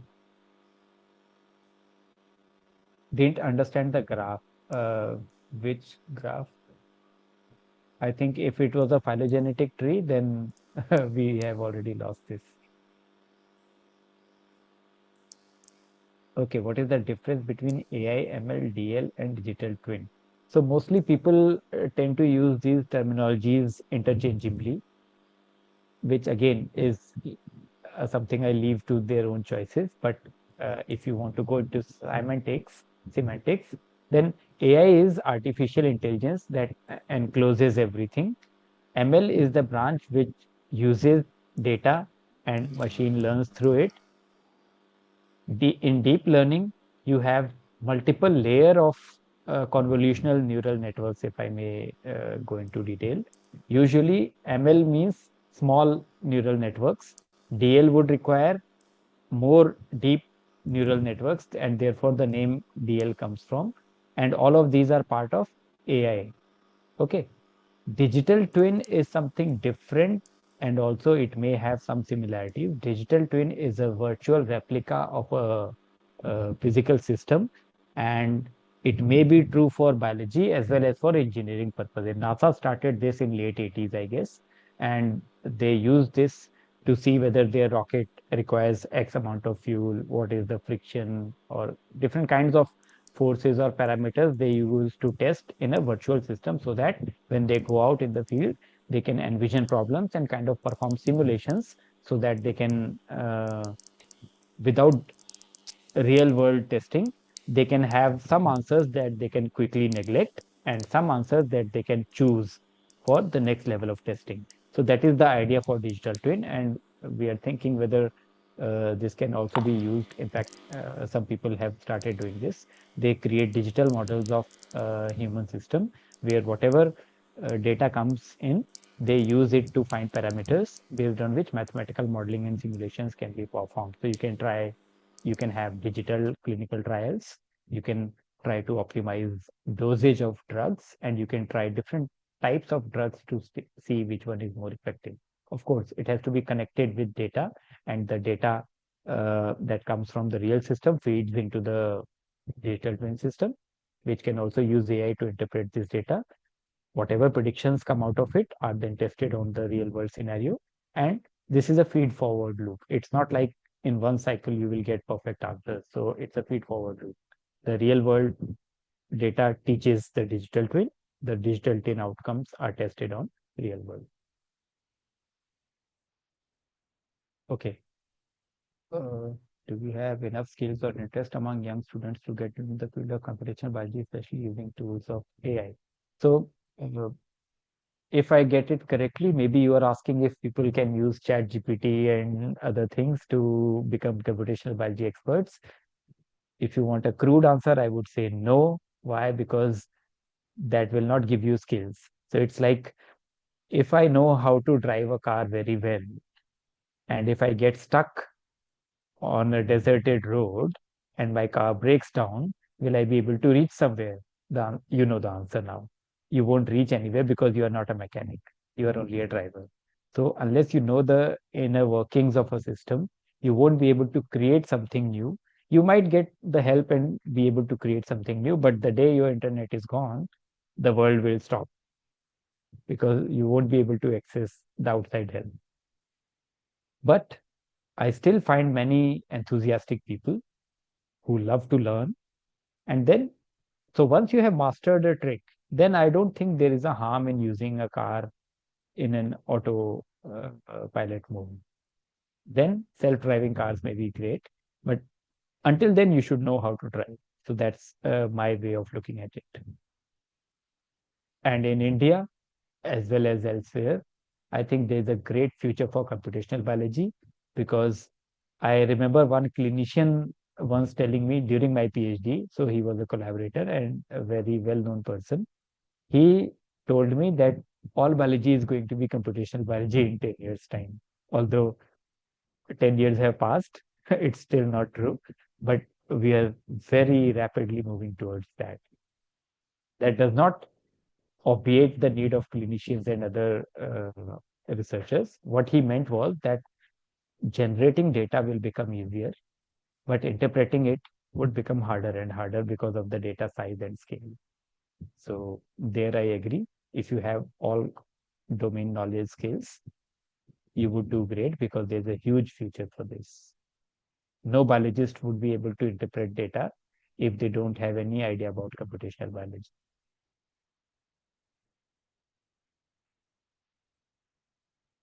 Where and how would you spot a mutation caused by environmental hazards or toxins?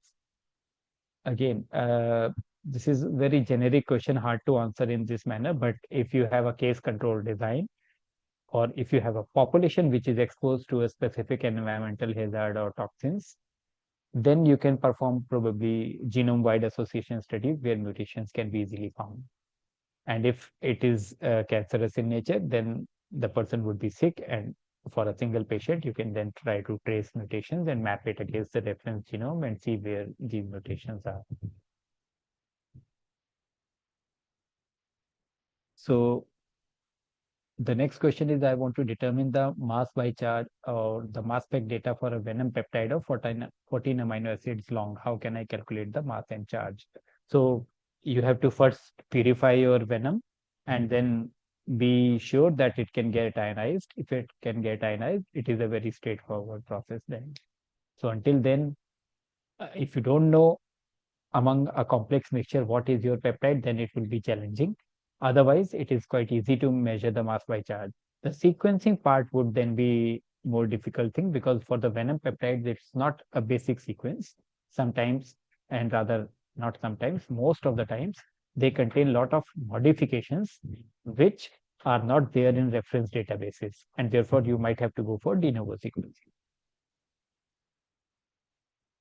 What kind of solutions and studies are ongoing with autoimmune diseases and cancers while using these concepts and MLA?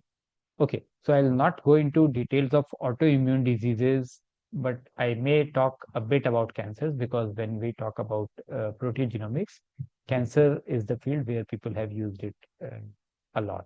So I'll give one example there of brain and liver probably, and maybe the question would be answered then in the next part of my talk. What are jumping genes? How can you detect them? So I did not cover jumping genes, but jumping genes are usually ones that translocate from one genomic region to the other. You won't be able to locate through proteomics. You'll have to do both genomics and proteomics. And unfortunately, I'm not an expert on how to detect them, so I don't really know. But I think through CRISPR or through other translocation based techniques, there may be some technique through which you can do that. But unfortunately, I'm not the expert to answer that. So I think a lot of questions are there. There are still some questions. In your studies, have you researched about hereditary diseases using IA? What is IA? I don't understand. Artificial You're muted. intelligence. Artificial Sorry. intelligence. AI. Okay, it is AI. Sorry, it's a typo. I didn't understand. So, how we can use hereditary diseases using AI? So, basically, AI or any other tool is just a tool. It depends on the study design, how you wish to answer it. So, in that sense, AI does not answer a question directly. Your study design must warrant a need for AI, then only it would make some sense. So probably some of the things that I will talk about have no relation with AI altogether. What you need is domain expertise, domain knowledge, and some computational skills. Those some computational skills could be programming, could be statistics, or they could also be AI. It depends on the question. And biological question may not always need AI. So that is my 2 cents on this. Would you explain the difference between computational bioinformatics and structural bioinformatics? I'm confused with the two terms. I think, as I said, many of these bioinformatics terms are interchangeably used. Computational biology means using computational tools to answer biological questions. Structural bioinformatics means it is a subset of computational biology, but they are working on protein structure specifically from PDB, most likely. So when people are worried about how sequences can be gained and a single protein, how their structure, folding, and all these things determine their function, whether mutation will create some issue at functional level or not. Though that is what a structural bioinformatician does. Okay, Dr. Yadav, you can resume your training. Yeah, and the Okay. participants, please keep posting questions in the Q&A section only. We'll be taking them at the end. Now, Dr. Yadav will resume his training. Thank you.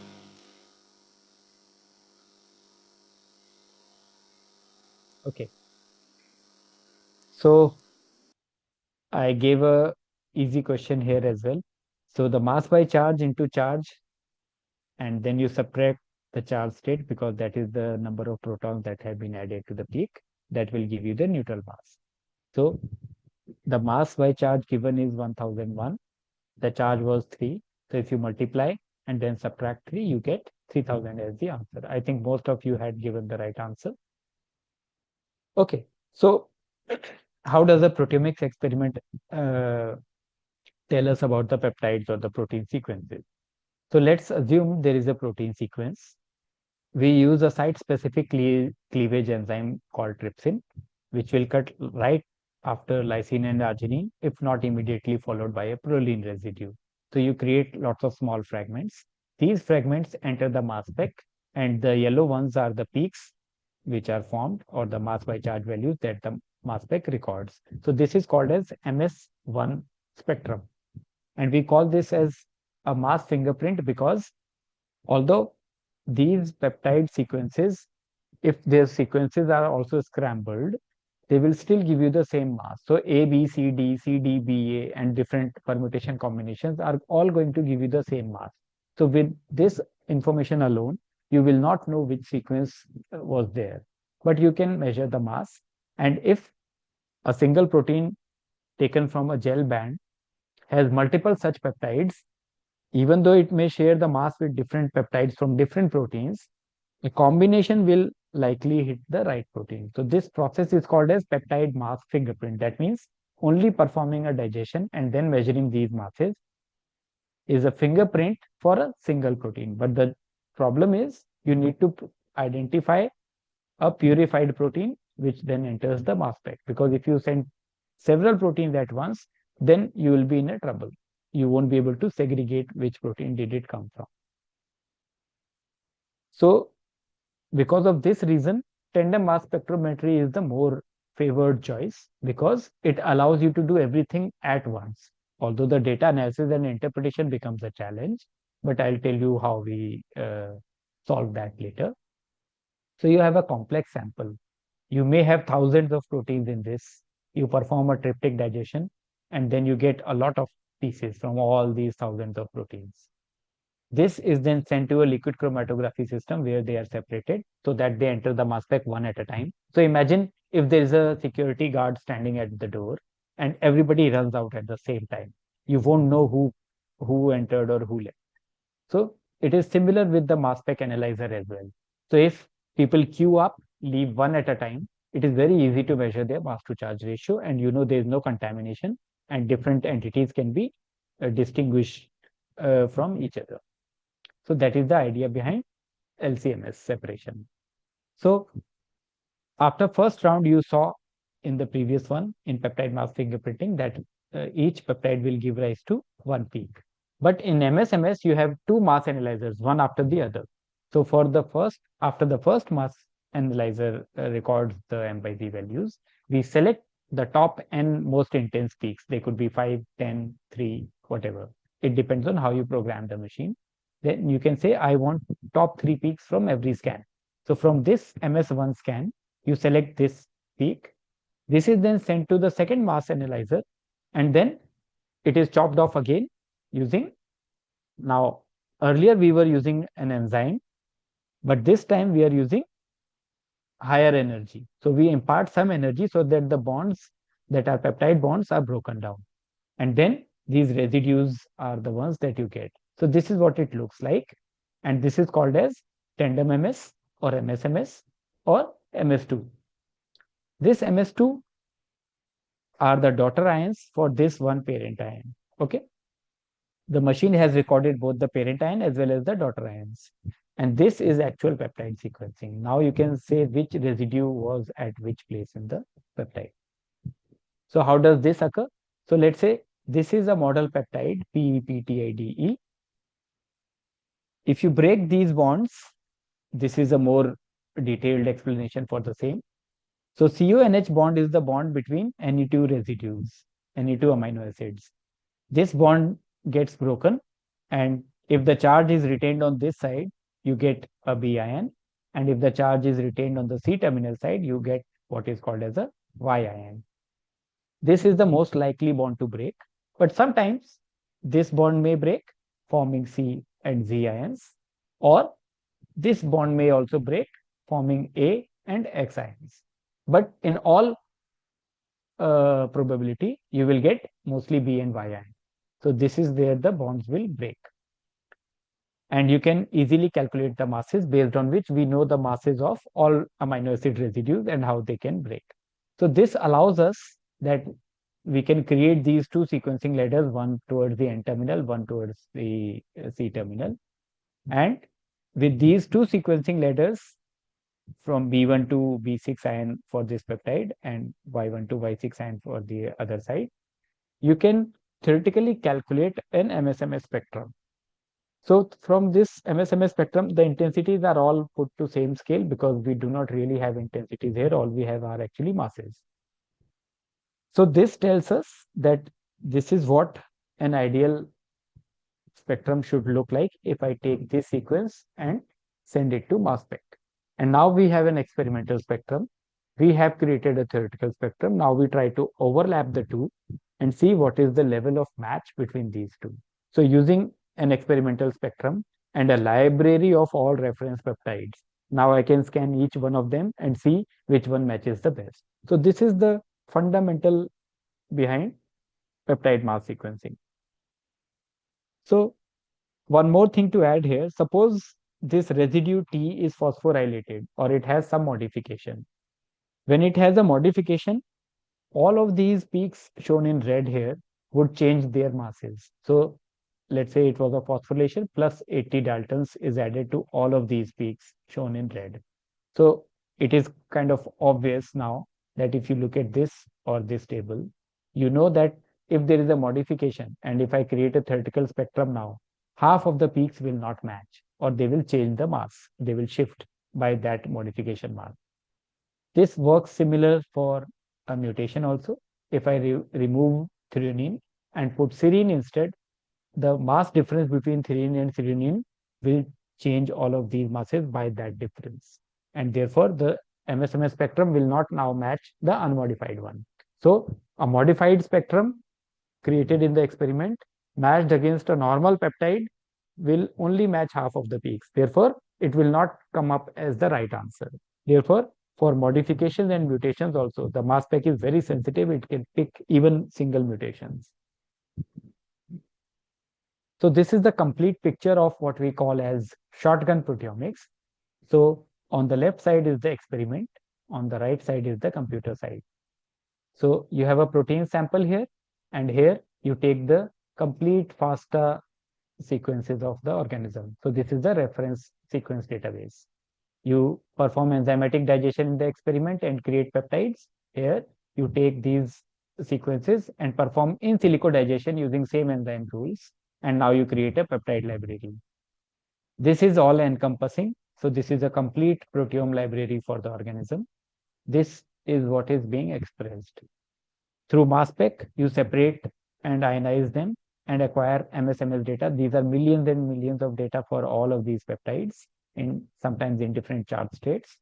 So let's say I have one precursor of mass 1000. I want to see which sequence did it originate from. So I'll go to this database. I'll say, please filter out all those candidate peptides that have mass 1000 plus minus some instrument error. So let's say it gave me 500 candidate peptides. for this one experimental spectrum. So for these 500 experimental peptides, 500 candidate peptides, now we will create the theoretical spectrum. So now I have 500 theoretical spectra here, and I have one experimental spectrum here. Each one of them will be matched one by one, and we will now get 500 pairs of this spectrum and a peptide from this database. And these are called as peptide spectrum matches. Of all these, the best one will be picked at the top, and we believe that this might be the correct one. All of this cannot be done manually. So this is all done through software algorithms. So during this search, you have to, like I said, if there is a modification, you have to incorporate that, then only the peaks will match. So during sample preparation, sometimes, not sometimes, actually all the time, we perform carbamidomethylation. That means to make sure that cysteines do not form a disulfide bond that will create a problem for MSMS sequencing. What we do is we chop off their connections and we block it with carbamidomethyl group so that they do not re-anneal together. So that makes the mass of cysteine, which is 103 generally, increase by 57 Daltons because of the carbamidomethyl group. So if I try to match a cysteine containing peptide with its experimental spectrum, it will not match. Why? Because half of the peaks will shift by 57 Daltons. So while I create a theoretical spectrum, I have to mention this so that theoretical spectrum is correctly created and then it will match perfectly. So these are called as fixed modification. Any cysteine has to be modified. But this is not a post-translational modification. This is a chemical artifact induced during sample preparation. Similarly, during the conditions when we create this carbamidomethyl group addition on cysteine residues, sometimes some methionine residues may get oxidized. So this does not happen 100% of the times. Therefore, we do not know whether every methionine has to be modified or not, which creates an issue because now we don't know whether it has to be modified or not. So you have to test every spectra twice now, one with modification on methionine oxidation, one without.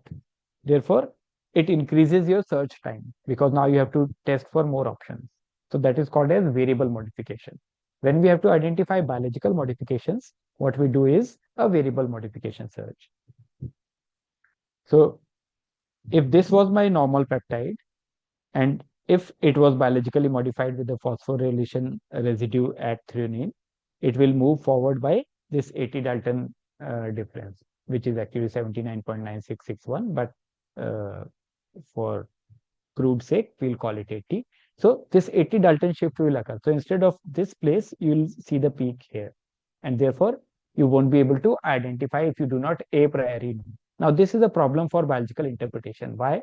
Because unless we know that my data has some phosphorylation, how will I tell my search algorithm to look for phosphorylations? So there are tools called as blind PTM search tools. Blind means they do not have to know the answer in advance. You don't have to know whether it was acetylation or phosphorylation. You can say, I want to search for mass shifts between, let's say, minus 100 to 500 Daltons at any peak. So it will try for all the peptides in the database, it will add or subtract this wide mass range, and then it will try to find the peptides. So this is also known as open search, and this is another representation of the same thing. When we perform a normal proteomic search, we call it a closed search because a very small instrument error is allowed around the mass of reference mass of the peptide. That's why we are calling it zero. Zero means perfect mass match. There is no difference. This is delta mass.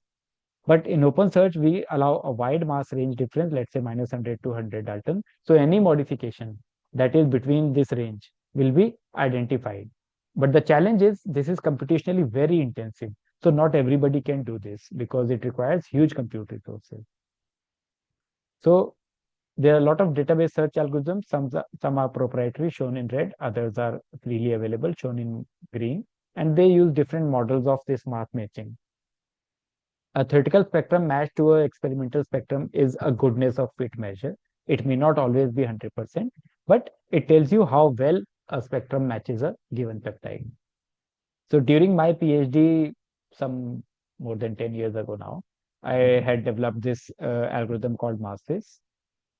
So moving on quickly to proteogenomics. So this is again the similar kind of a different cartonic representation of same thing, but now I'm adding a scale of what different kinds of proteomic searches are like.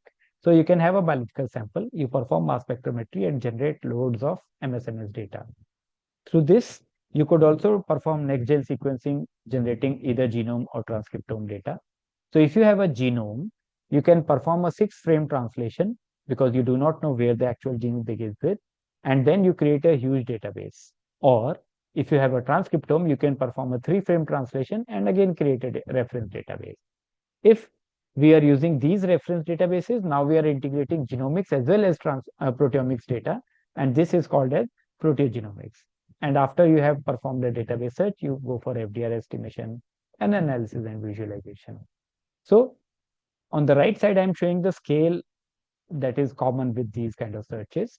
So if you are only identifying normal peptides, this is proteomics. So you can identify thousands of proteins, but they will not be modified. But if you have some known modifications, like I said, in variable modifications, you have to test it with and without the modified peptide. Therefore, the database search increases. If there is completely no idea about what modification can occur, then you have to go for blind PTM search or open search, and therefore the database size becomes sometimes even 100 times larger than the normal proteomic search.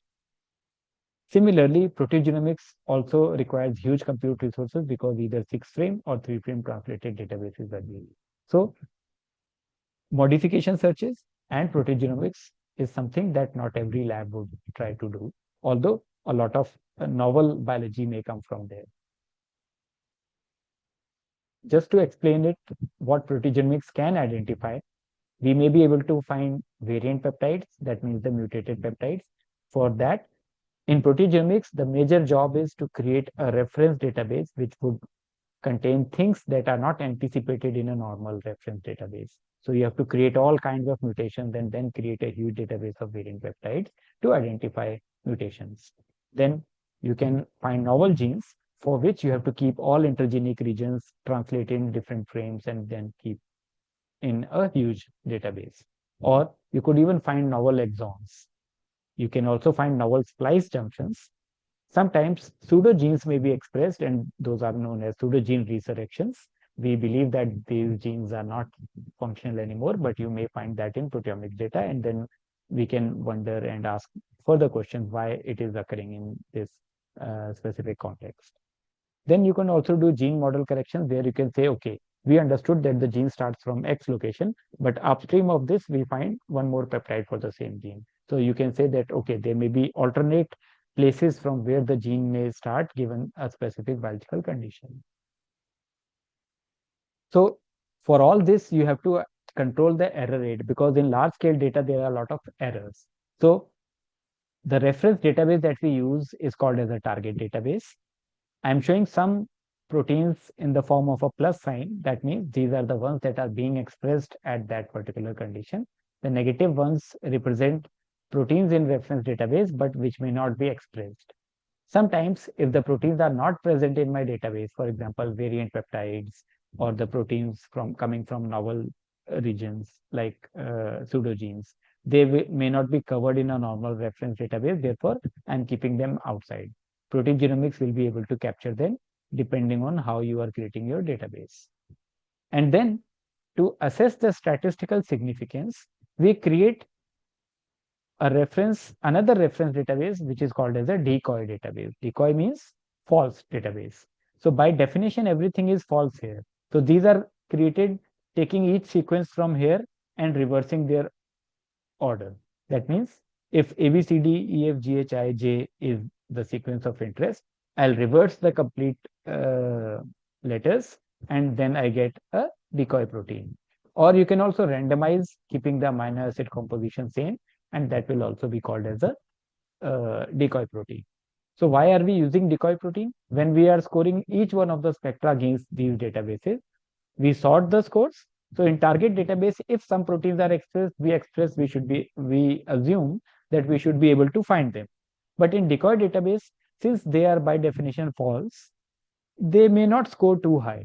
So using decoy as a reference, we can allow or not allow some level of false positives, and that is called as controlling the false discovery rate in the population. Okay, so from all this exercise, we have identified, let's say, some peptides. But how do we know which proteins did they come from? Because our idea was to identify the protein, not the peptides. It was just amenable for mass spec to identify peptides, because of which we had to do this ordeal. So how do we identify this? So it's like a jigsaw puzzle solving problem. So this is from a real data. Now imagine you have lots of jigsaw puzzles and you do not sequence each and every peptide from that sample. Therefore, it is a complex problem. So here the idea is that instead of proteins, what we identify are called as protein groups. What does protein group means? So here I am showing two protein groups from a human plasma sample. So the ones shown in yellow are the protein IDs, and the ones shown in green are the peptides. Okay, so you can see if a peptide has a connection with this protein and this protein, that means these two protein sequences contain this peptide. This peptide is also shared between these proteins, so it is hard to say whether it came from this protein or this protein or this protein. Similarly, this says that all of this is connected here, but I have highlighted this guy. Why? Because it is connected to all the peptides given in this data set. If you want to trace, you can trace yourself that all the green dots, the green circles here are connected to this guy. They may also be connected to others, but this is the only one that has connection to each and every of these peptides. Therefore, we pick this as the group leader or the representative protein, and we compile all of them into one protein group. Otherwise, if we are saying these are 4 different proteins that I have found in the sample, that would be wrong. Wrong in the sense because given this information, we do not have enough evidence to say so. Therefore, because if this guy can explain all the peptide, these 3 become kind of redundant. Therefore, we compile all of them into one protein group. So in proteomics parlance, protein groups is equal to protein. Similarly, in the second example, we have only 4 peptides, which again hit to most of these proteins.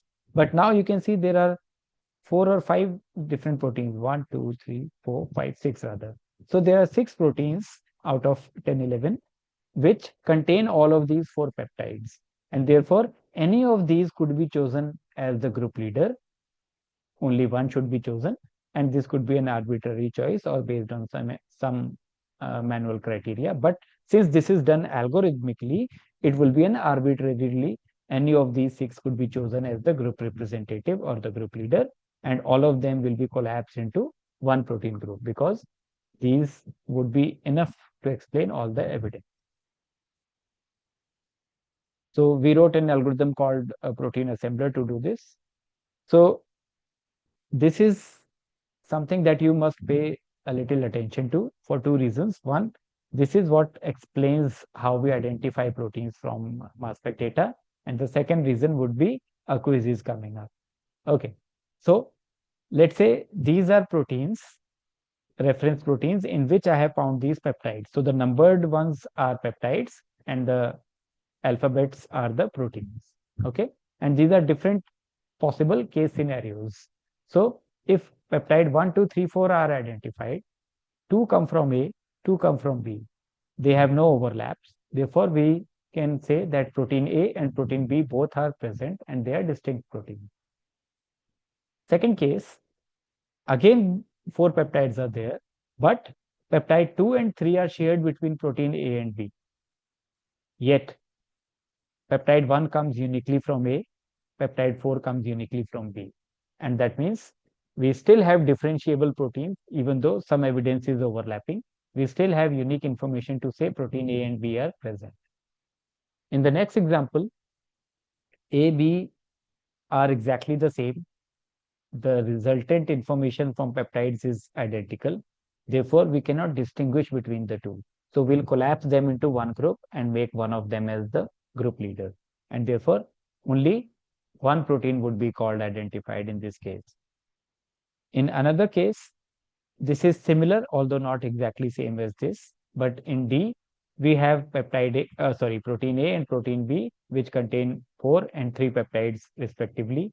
All 3 peptides are shared, but protein A has one extra information in the form of peptide 1. Therefore, we'll make protein A as the group leader and B will be subset protein of this. So this will again be called as one single protein. Okay. You can also see that in this example F, all the evidence that is there is shared with A. Therefore, we'll say protein A is the group leader, B and C are subsets of A. So this will again be one protein group. Now, this is one short quiz before the real quiz. How many proteins are there in example E? Is it 1, 2, or 3?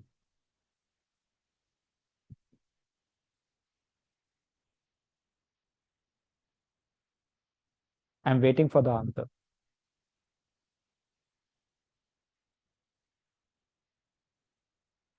Participants, the chat is open. Please keep posting your comments. Answer to the question by Dr. Yadav. And please post your questions only in the Q&A, not in the chat, because it gets lost. So you will not be able to pick them up. Be quick in responding to this question and you'll be taking it up.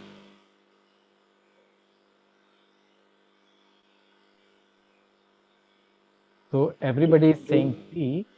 Don't Unfortunately, post the answer is wrong. Yeah, don't post the responses in the question and answer section. That will be deleted. Post it only in the chat. It is open. Thank you. Okay. Am I audible? Yeah, you are audible. You are Okay. audible. So the answer to this is that we have only 2 proteins in this example. Why? Because we cannot have all 3. Reason being that B is identified by peptide 2 and 3. Peptide 2 is already covered with with protein A, and peptide 3 is already covered with protein C. However, protein A has one unique evidence in the form of peptide 1. Protein C has one unique evidence in the form of peptide 4. So this is a pretty interesting case where we call this as bridge peptides between two groups. So there will be one group of A, one group of C. Now, if you like, you can either remove protein B altogether or only keep protein A and C, or you can even try to say that B is a subset of A and C and keep at both the places. That does not matter because in actual results, given this data, we can only infer A and C comprehensively. For B, we cannot be sure. So there are only actually 2 proteins there. We don't want to. So the idea behind this process is that we do not over report the number. Okay, so this is the quiz for you. You have these 5 proteins like I showed A, B, C, D in the previous example, and these are some peptides. So based on this, how many protein groups would be formed after protein inference and which would be your leader protein? I'll wait for a minute for this and then I'll give you the answer.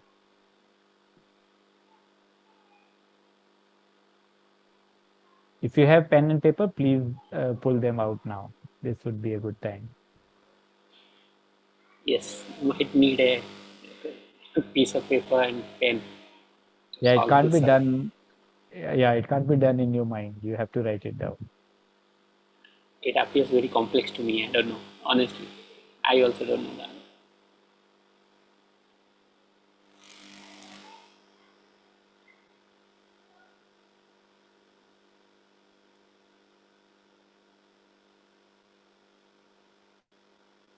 Okay, this one is a bit hard, I know. So I'll just give you the answer. So there are 2 protein groups here, and these are the groupings of the peptides.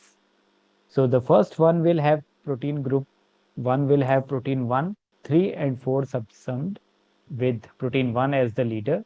And if you create the graphs like I showed, so if you create such graphs, you will be able to figure it out quite easily. So first you have to create this graph, then only you will be able to figure this out. So the other group is with protein 2 as the leader, and 2 and 5 are there in the group, and 5 becomes the subset. Okay, so when we talk about mass spec, we have a lot of data loss. So we generally identify only 1/3 of the data and 2/3 of the data is lost. We asked, is it identifiable? Can we do something to identify this? And what are the reasons that this remains unidentified? So there are a lot of reasons. I'll focus on two because now I am going to talk about some of our research. One is unanticipated post-translational modifications, which perform regulatory functions. The other is there are novel proteins which are not there in the database for which proteogenomics can be applied. So I'll talk a bit about liver disease. It is a silent killer. Why? Because roughly 1 in 3 individuals all over the world, or 1 in 4 individuals all over the world, will have liver disease.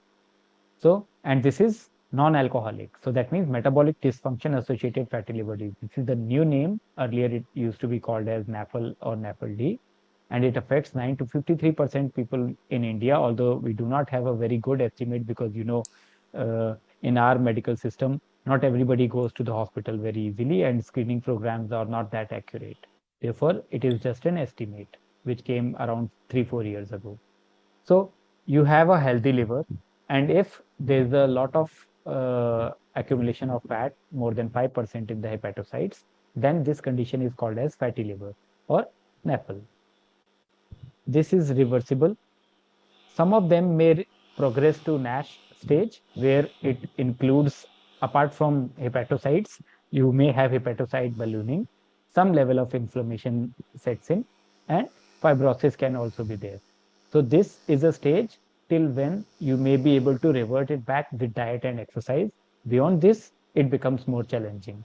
So some of these guys can also progress to cirrhosis, which is slightly later stage of fibrosis, where the liver may be decompensated, where the functions cannot be performed by the remaining cells, because once liver scarring goes on, for example, this is like wound healing. So if there's a cut on my hand or some part of your body, so after some time you see there's a mass forms, fibrinogen and all such proteins come to form a clot. So similarly, if liver function is taken over by this scarring, then clot-like structures form, and that is called as fibrosis, and this can lead to impairment of liver function. This can also lead to hepatocellular carcinoma, after which liver transplant remains the only option, and that is also very hard to do. There is no drug or treatment or even no biomarker that is FDA approved. People use AST, ALT enzymes, but they are not very informative. In clinics, people also use elastography-based tests to determine this, but needle biopsy is the only method which is approved by FDA to confirm whether NASH or MASH stage is there. And therefore, drug development is also challenged because you won't find enough patients willing to go for subsequent needle biopsy, because even if you're treating somebody with a drug and you want to check whether it has taken, drug has done something for the patient, you will have to again take needle biopsy, and most of the people at that stage will not agree. And it is also a very invasive procedure. So what we need is blood-based biomarkers through which you can actually segregate disease stages. There is one emergency approval or accelerated approval for Resdifra in last year, but it is a very small clinical trial of 100 odd patients, 118 I guess, and we do not even know all the side effects of the drug. So for understanding how lipid transport, metabolism, generation, and packaging leads to NAFLD progression, we need to understand the regulatory roles of these proteins involved.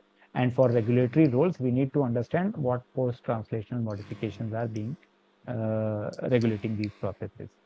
So, and also when we talk about variants or mutations, we know PNPLA3 comes from genome-wide association study, and it interferes with lipid transport, and that's why this is known as a quite important risk variant in MASLD. So if you have this PNPLA3 mutation, I2M at 148, then you have higher chances of having fatty liver disease and even HCC.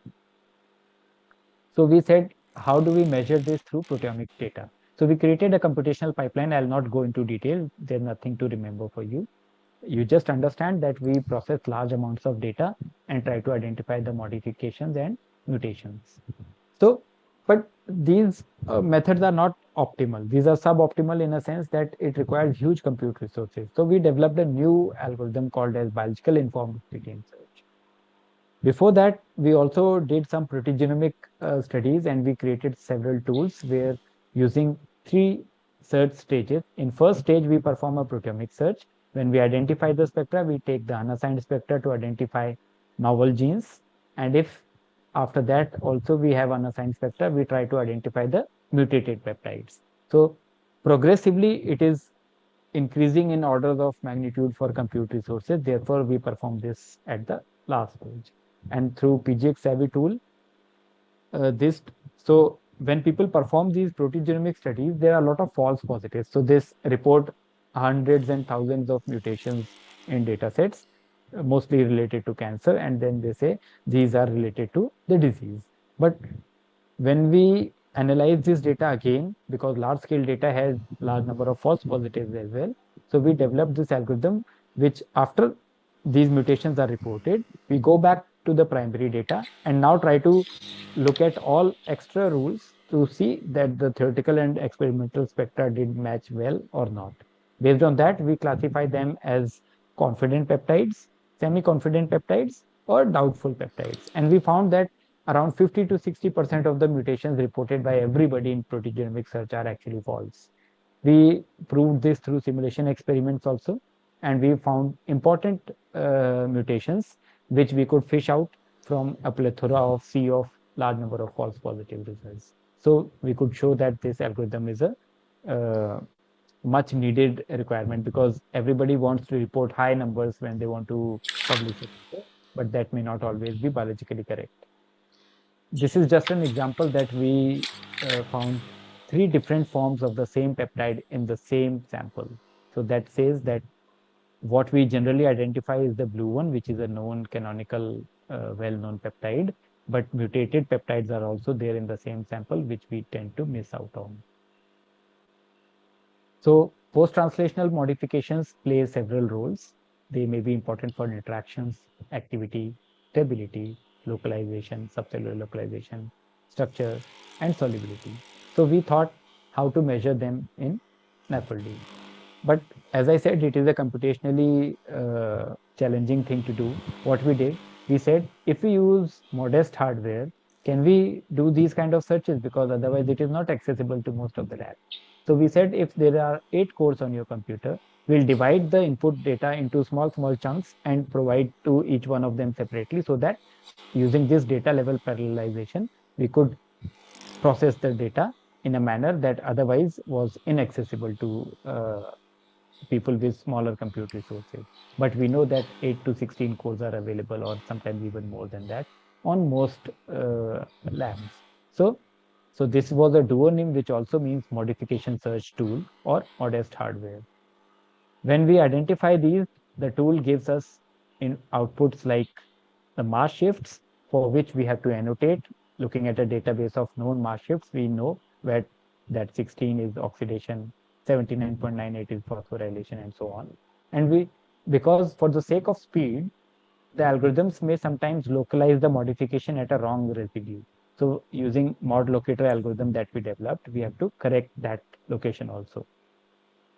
So I'll not go into detail, but this is the mod locator algorithm, which looks at site determining ions and performs checks across the spectrum to see which was the real residue at which the modification was placed. And using a pilot data, we could show that it was doing a great job in identifying the correct modification. And it could also found that most of those were relocalized to the correct residue. Similarly, using a simulated data where we already have to know the answer, because otherwise we won't know whether whatever we are annotating is biologically correct or not. So we created a simulated data, which is in 3.7 million. And using PTM annotator, we could identify that apart from small errors that were because of isobaric masses, the masses are same for different modifications, 98% data was accurately identified. Otherwise, this process is done manually and it takes a lot of time. So a new algorithm called BIPS, what does what does this do? So when we identify data, we get a list of proteins. So we curated the whole human proteome manually, and then we created a list of enzymes that can impart modifications to substrate proteins. When we take this list of identified proteins and overlap with what we have manually curated, so there's a tool that we have developed which is called as PTM suggester. It suggests that these are the PTM writers in your data, so they may be causing these three post-translational modifications. After we know this, then it is much easier to search for these modifications in the form of a variable modification search.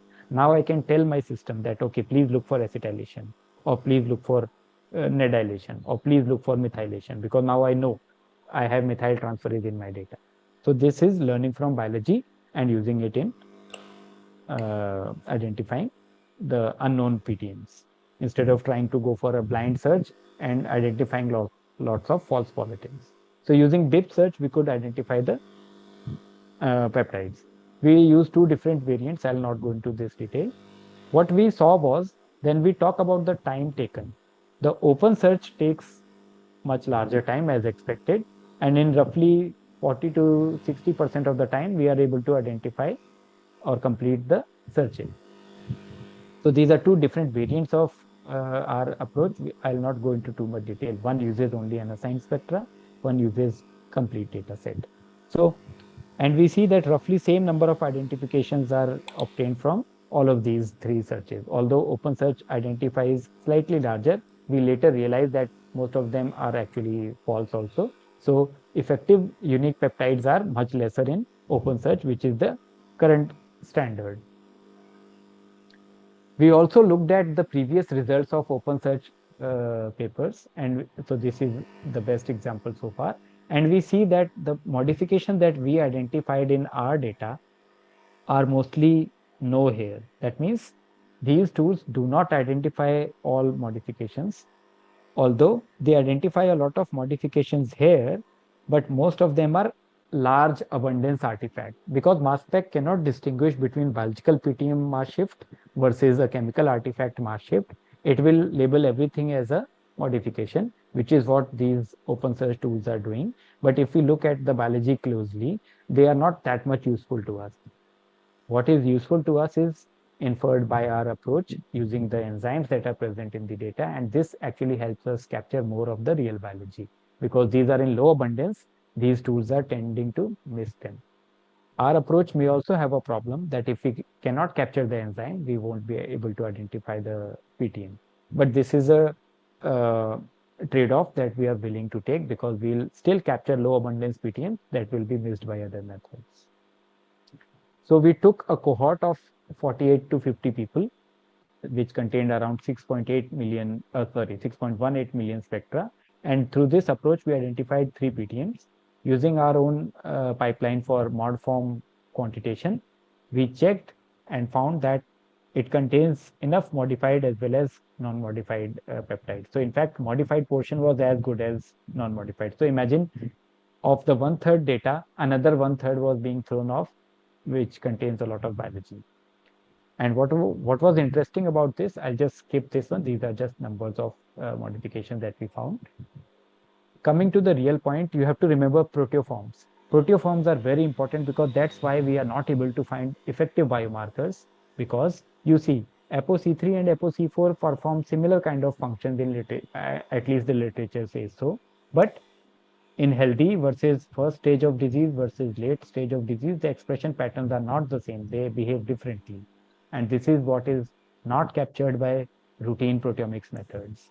If I look at ApoM, again, the two different isoforms behave completely differently. In albumin, which is the most abundant protein, two isoforms behave similarly, but the third one behaves differently.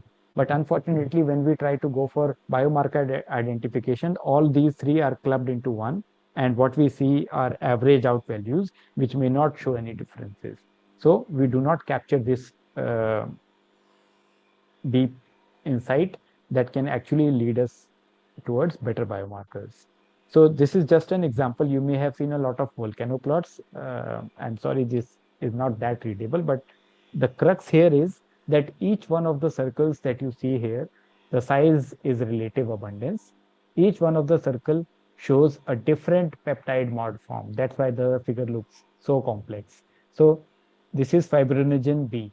You can see that even at NAFL stage, we can find some mod form of fibrinogen. Otherwise, we expect it to only occur at cirrhotic stages. So this is an important feature because this may be an early biomarker. Similarly, if we compare with cirrhosis, a lot of mod forms are there. So from this list, it is a huge list. From this list, we just show some example peptides which are modified. So either they are acetyl forms, methyl and phospho forms, or methyl with acetyl forms, or phospho forms alone of important proteins that can actually distinguish between these disease stages. So currently, we are working with AIIMS Delhi, and we are trying to validate these biomarkers for differentiating the different stages of the disease. And just to give you a quick example, do we really need proteoform biomarkers? You can see the blue part here. This is healthy, this is NAFL, and this is cirrhotic stage. The change is statistically non-significant completely. So this is, if this is 1x, the fold change difference is 1.08, which is completely out of any statistical test. Here it is 0.79, which is like 0.8. Again, no stats would pick this up. But now if we look at the mod forms, the phospho form goes 1/4 or 1/5 down in abundance. So this is 5 times more in normal than in disease. And at the late stage, it is completely gone. So these are the kind of inferences that we need to make if we want to find real actionable biomarkers. And because we are only looking at this blue part, the techniques, even though mass spec captures the data, we are unable to identify it because most of the spectra are thrown away because these have different mass shifts, because of which they don't get identified because we don't know what to look for. And that's why all of these mod forms are missing, and that's where the real biology is going on. So you can see this methyl form is upregulated 16-fold, but we don't capture it. Similarly, in ApoC3, this acetyl and phosphoryl form, it reduces to 1/10 or so, and it completely goes off at the next stage. And suddenly there is an acetyl form that was not present at these two stages. So these things are very important to capture, and these mod form can have different expression patterns from their normal canonical proteins, which are shown in blue here. Here you can see that although NAFL has increased amount, but 1.69 is again not significant enough because we tend to look at twofold or more expression. So we miss out on so many regulatory patterns because of this problem that we are not looking at proteoform.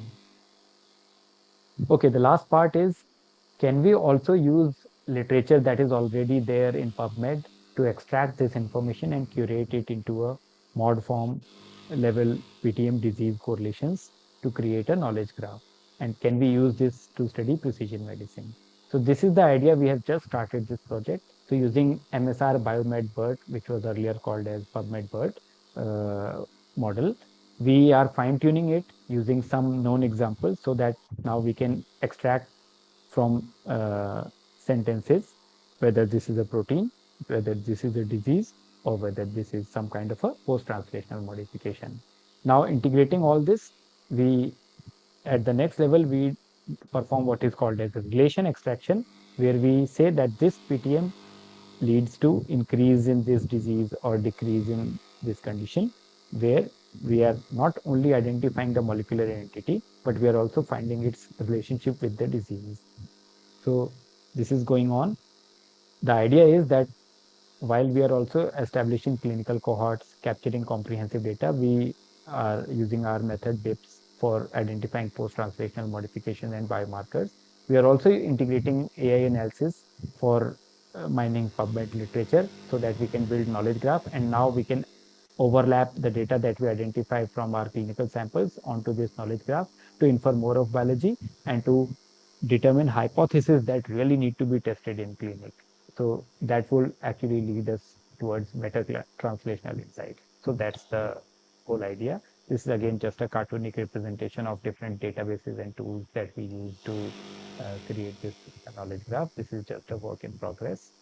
So like any big data project, we are always drowning in data, and But we believe that although simple answers are easy to get, but trying to find proteoforms, even though it is quite complex, that is where the real biology lies. So we should keep attempting this until we succeed. So again, I'll show this graph and tell that the God is still sure that there are few tricks up his sleeve, and we are trying to see that if we'll be able to break the PTM code. Some take-home messages, which is very simple, nothing too much to remember. You have to just understand that bioinformatics is neither biology nor informatics alone. It's a conglomeration of both. Genomics, transcriptomics, proteomics, or any other omics, they generate large-scale data for different kinds of biomolecules. A holistic understanding of these biological phenomena is the need of the hour, but it also contains large amounts of data, which is what we call as systems biology, and therefore computational biology plays a key important role here. Then algorithm development, automating the analysis, developing databases, and data management systems for this large-scale biological data is what we call as biological data science, or data science if you would call it. The cutting-edge techniques from biological experimental techniques, as well as in combination with good bioinformatic analysis, they will solve the next big challenges in biology and medicine. Alone, biological techniques or bioinformatics will not solve everything.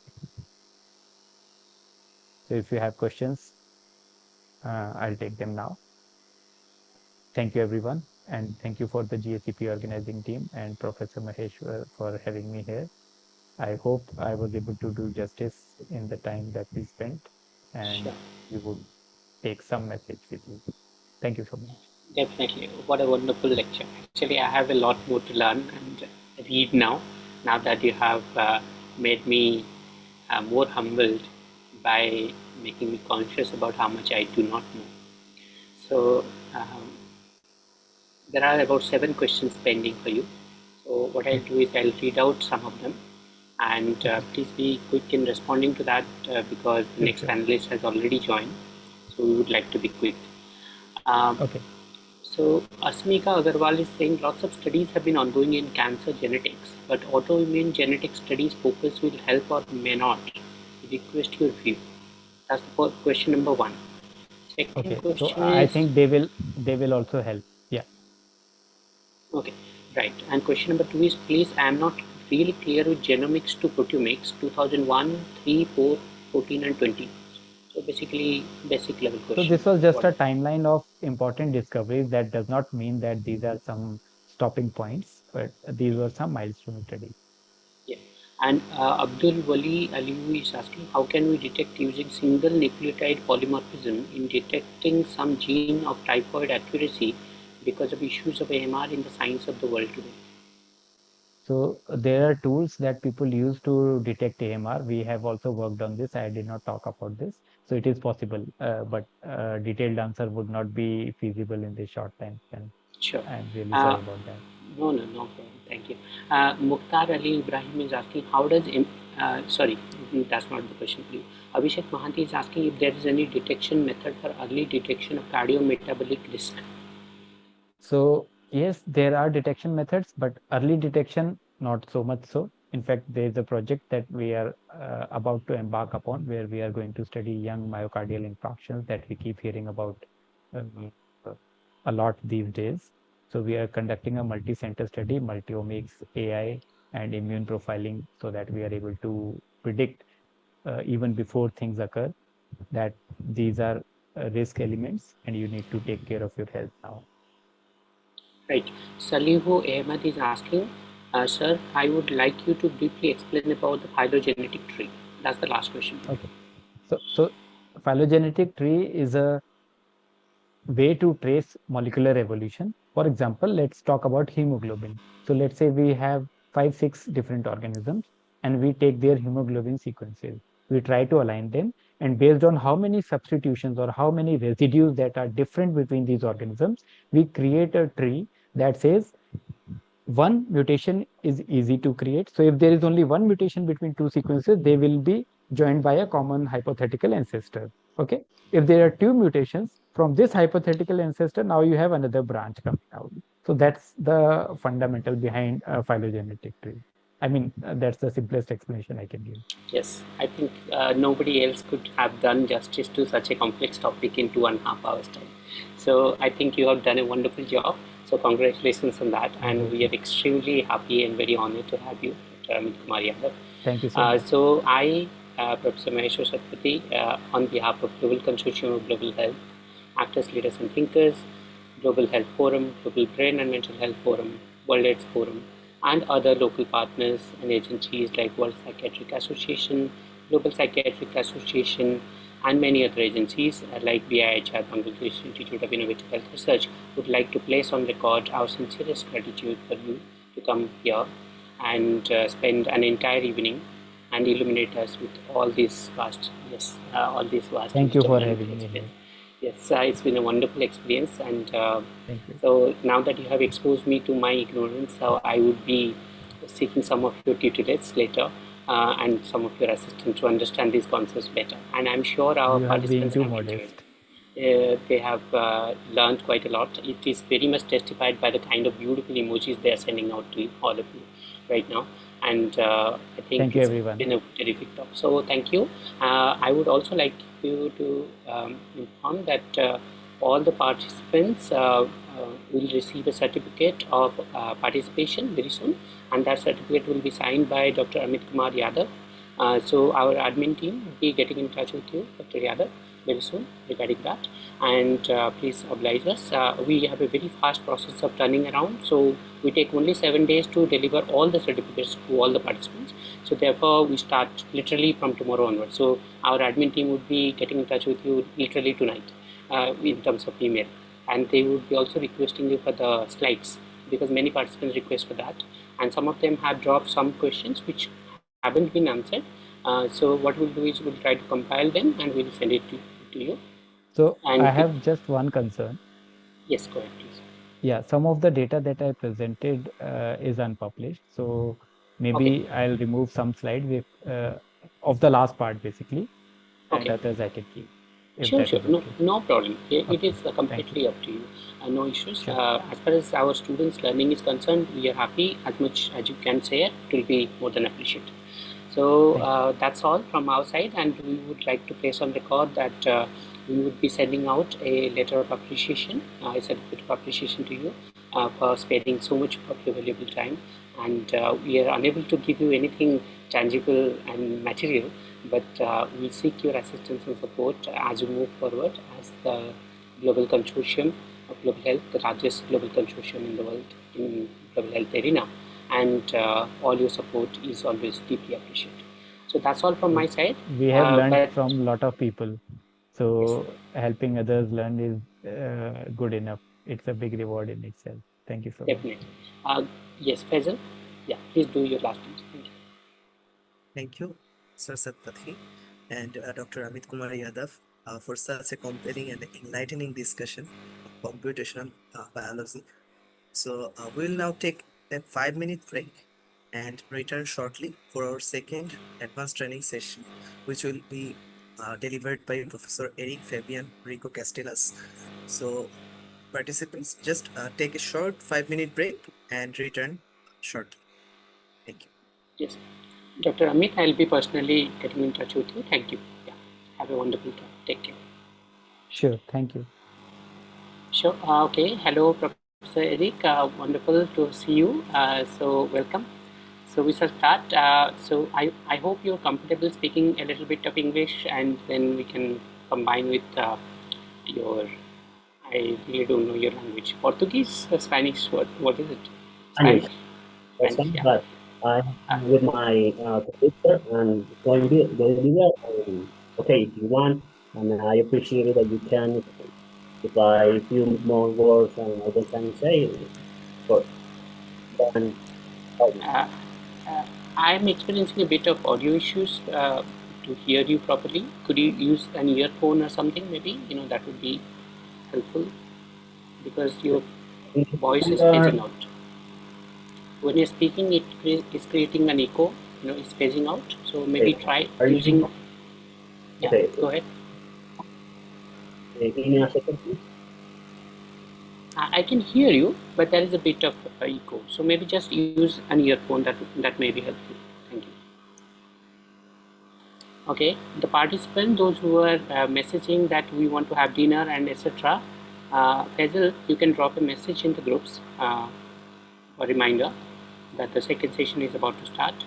And those participants who are saying like we want to have your dinner, please go ahead and have your dinner. You can listen to the lecture while eating dinner also, because you are off camera anyways. We are not asking you to come on camera, so you can eat and listen to the beautiful talk that is about to happen now, because it's going to be on happiness. So I hope you'll learn something very interesting today.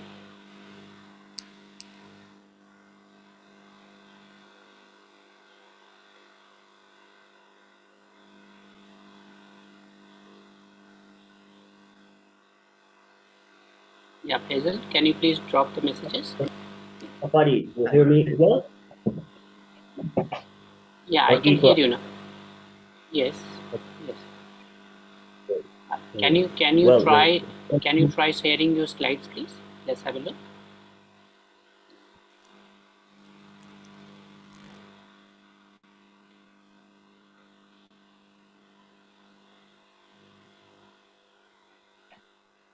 I'm sharing. I'm going to share my screen that you can see. Or you can Yes, see. I can see your screen very well. Thank you. Could you? Okay, you have a new slide which I did not see before. Okay, right. No issues. So thank you. So we'll start exactly in 2 minutes. Let's have a break. I also need a bit of break, and Sure. we shall start. I'll be ready. Okay.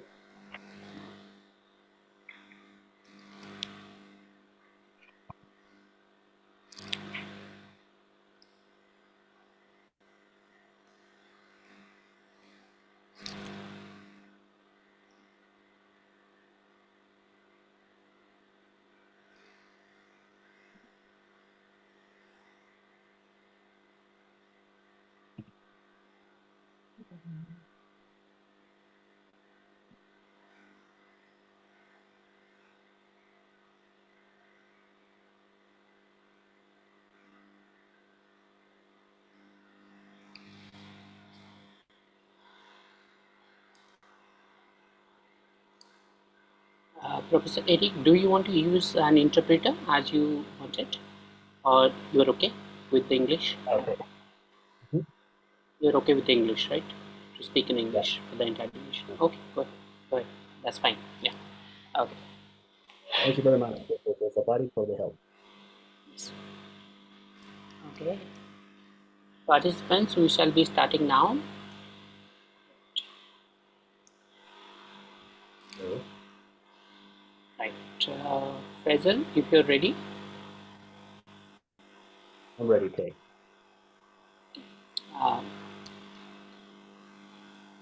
Well, in this morning, good afternoon, good morning, and good evening, depending of the US.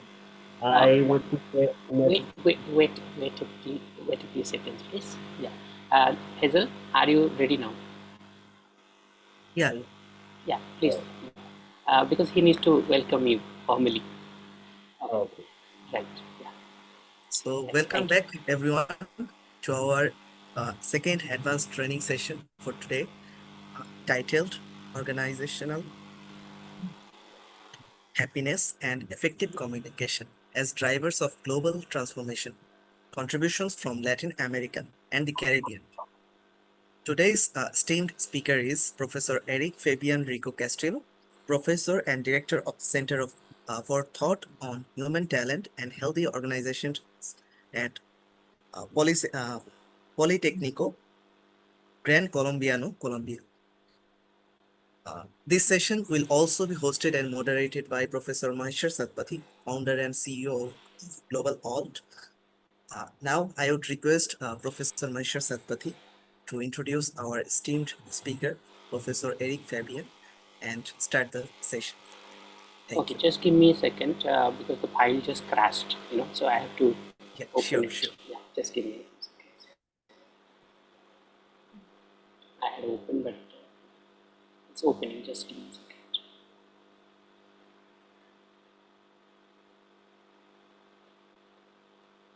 Yes. Okay, so it is my utmost pleasure and honor to welcome Professor Eric Fabiano Castillo, Rico Castillo, from Professor and Director of Center of Thought on Human Talent and Healthy Organizations at Politecnico Gran Colombiano from Colombia. So welcome, Professor Eric. And so it's my utmost honor to read out your bio and welcome you and introduce you. Professor Eric Fabian Rico Castillo is a university professor, international speaker, and organizational consultant. He currently serves as the director of the Center for Thought on Human Talent and Healthy Organizations at Politecnico Gran Colombiano, Republic of Colombia. He is also an active member of the National Commission on Public Policy in Colombia, Labor and Compensation Committee, and he represents the field of environmental psychology and sustainability for Bogota and Cundinamarca within the COLPSIC. He also holds specialization in senior management and master's degree in business administration. His experience focuses on the design and implementation of competency-based management models, human talent development, knowledge management, and organizational happiness. Additionally, he also analyzes the role of artificial intelligence in productive environment and its impact on individuals and organizations.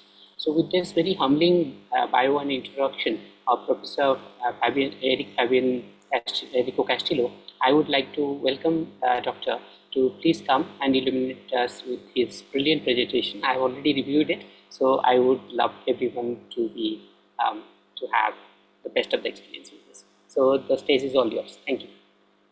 Thank you very much, Professor Mahaswar Safari. I want to express my sincere gratitude to you for his kind invitation and moderation to the Global Consortium of Global Health and the Global Health Forum, the World AIDS Forum, the Global Brain and Mental Health Forum, and the Bangladesh Institute of Innovative Health Research for making this season possible. As the president, Dr. Who made the beautiful presentation, and today I represent the Center of Thought of Human Talent and the Healthy Organization at Politecnico Colombiano. From Colombia, we are working so hard as a spokesperson from Latin America and the Caribbean, as someone who has worked and learned in the field of organization happiness. It's an honor to share reflection on how organization happiness and effective communication can drive global transformation, especially in the health sector.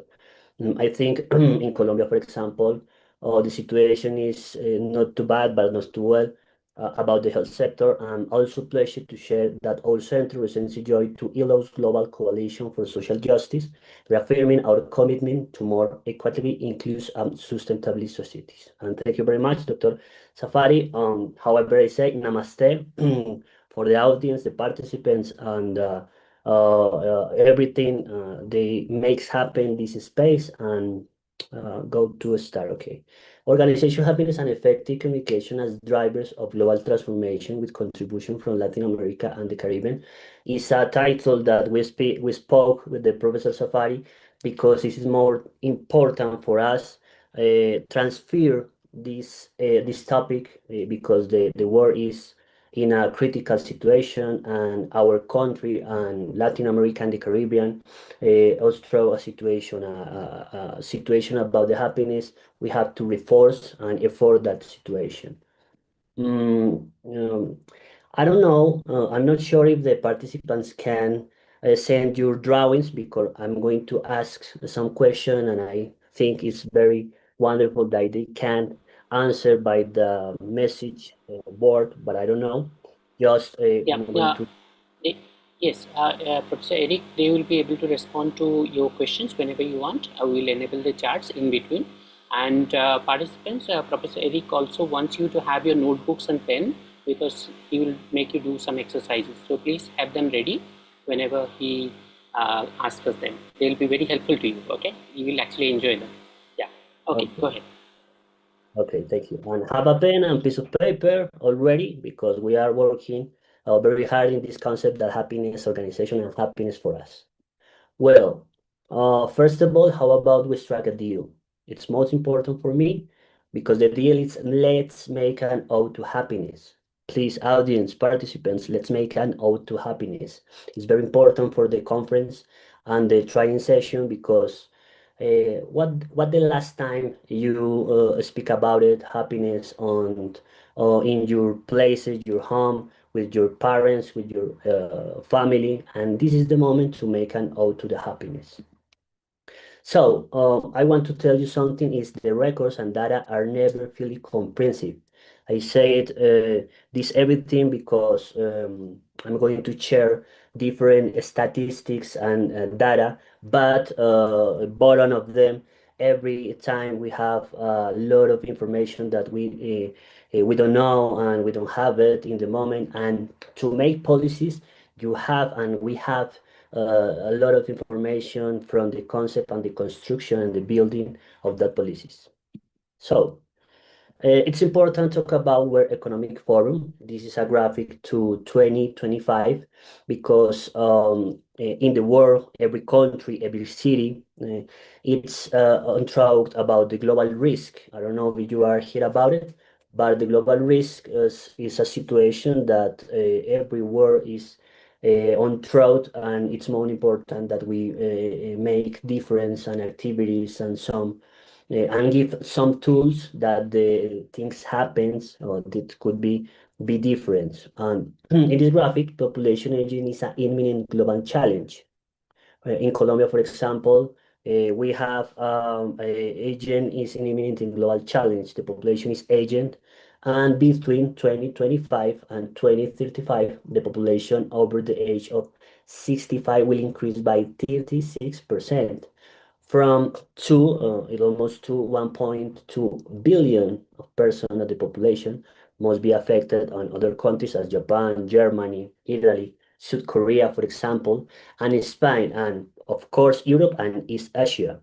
These countries are already facing as pension system crisis, caregiver shortages, reduced available workforce, for example, and growing inequality, especially among women and low-income population. We're going to be equal near to, in this case, I think 2000, a lot of years because it's a difference in between a woman and the men's, for example. And some solutions from the World Economic Forum to the nations is reform pension system, promote flexible work, encourage preventive health care. We are talking about health workers, for example, and implement strategic immigration policies. Colombia is the third or fourth country, the nation in Latin American Caribbean. We receive a lot of people that migration or your countries for different reasons, but we are the third nation that received this population, and we believe the immigration people could be helped to the, for example, nurseries, different medical person and psychologists, for example, to grow up the situation on different ways like medical assistance and others. So in that plane, global health, for example, the World Economic Forum says, for example, corporate governance, sustainable development, global governance, mental health. It's very important to my presentation, and agile governments, for example, and aging and longevity. But about global health and the global demographic shift, about environmental degradation, climate change, rising human emergencies, technological innovation, and the growing global commitment to the universal right to healthcare are driving transformation in various ways. As those challenges have been addressed by global governments, bodies, and multi-stakeholders partnerships that increasingly recognize the links between health, poverty, and sustainable development. This is a very important point because there are so many tools that the nation has to build together for global health, for example. And what about the mental health? About the mental health in this area, for example, the World Economic Forum is talk about neuroscience, open science, customization of human health, continuous monitoring, mental health and machine learning, for example, the stigmatized mental health and mental health in the workplace. Poor mental health is a situation that be growing up, and the cost of mental health condition and related consequences projected to rise 6 trillion globally by 2030 from 2.5 trillion in 2010, according to the study by World Economic Forum and Harvard School Public Health. That will make a cost of poor mental health greater than the of cancer, diabetes, respiratory elements combined. Now, the people around the world contend with stress and social restriction related to COVID-19. Mental health has become a other pandemic situation and a concern for policymakers and health professionals. In our nation, we say they were the heroes of the moment, but in this moment, precarious situations and overexplode labor things and other things are present, but we are working very hard to change that situation, and this condition is very important to help people and the hard workers. So what about the Latin America and the Caribbean region? This is a beautiful image, the Ica Desert located in South Peru. It's a beautiful place. I recommended that you will go. But what about it?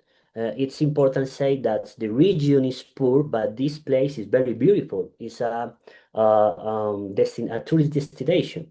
But some dates that I wanna give to you is inequality is an historical and structural characteristics of the region. Inequality is inefficient and its reduction is necessary condition for achievement includes social development. Mission social inequality solely by come underestimate its true magnitude. And the mostly important for me, we are is the Latin American Caribbean is the most unequal region in the world. I don't know if you know that, but in Colombia, when I spoke in different scenarios and different conferences, I say that, and the people say, "Oh, that's true," or I don't believe it. But the poverty, the situation presents, and it's very important. The situation to be changed or will be hope. Make different ways to avoid at different countries, and this situation could be changed. And this is a global health estimate. This is a longitudinal studies. This is a World Health Organization. This is the leading cause of death and health loss in Americas, for example. This is a broadcast group, multiple values, broadcast group by communicable disease. This disease can be transferred, but non-communicable disease couldn't do it because I don't transfer, for example, a stroke to my wife or to my partnership, to my sister. This is a situation that could be preventable, for example. And injuries, because the injuries is very important from this chair. And the top 30 causes of death and Latin American Caribbean boxes, we have here COVID-19, for example, ischemic heart diseases, a stroke, diabetes mellitus, lower respiratory infection, interpersonal violence. When I say interpersonal violence is a huge problem because it's preventable. The society can and the citizen could be change this part of disease, and the cost of public health is very expensive for us. And others like chronic obstructive pulmonary disease, hypertensive heart disease, cirrhosis of the liver, as the doctor says before, for example, prostate cancer, breast cancer, and others like HIV and AIDS. It's an infection disease that we can preventable, and the promotion of the healthcare is very important here. This is a rate for 100,000 people. As you say, COVID-19, but the date give a lot of deaths to the region and the world. But ischemic heart disease, for example, is 97.3%, about 100,000 people in the region. And this is the top 10 causes of death by non-communicable disease. How I said before, we don't transfer stroke, we don't transfer a neck disease and cirrhosis of the liver, for example.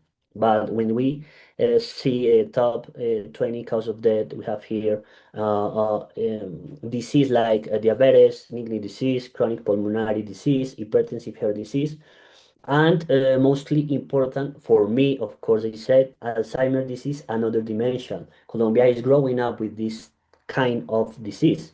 Parkinson, for example, anxiety, depression, burnout is almost, I'm going to talk about in different slides, but in this moment I can say that Alzheimer's disease is overall a situation, a pandemic situation for the health worker and the citizens overall.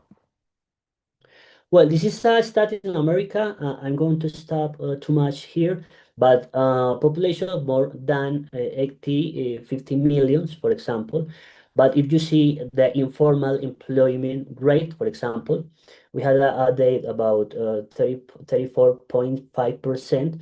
We are talking about informal employment rate, and labor force participation rate is lower, employee population ratio in this case is in a middle is average, for example, and the work poverty rate is below. And I think these dates is also a situation from Colombia and the other countries, the broader countries, because we have a singular situation and singular aims and topics that it's properly about our countries and our continent.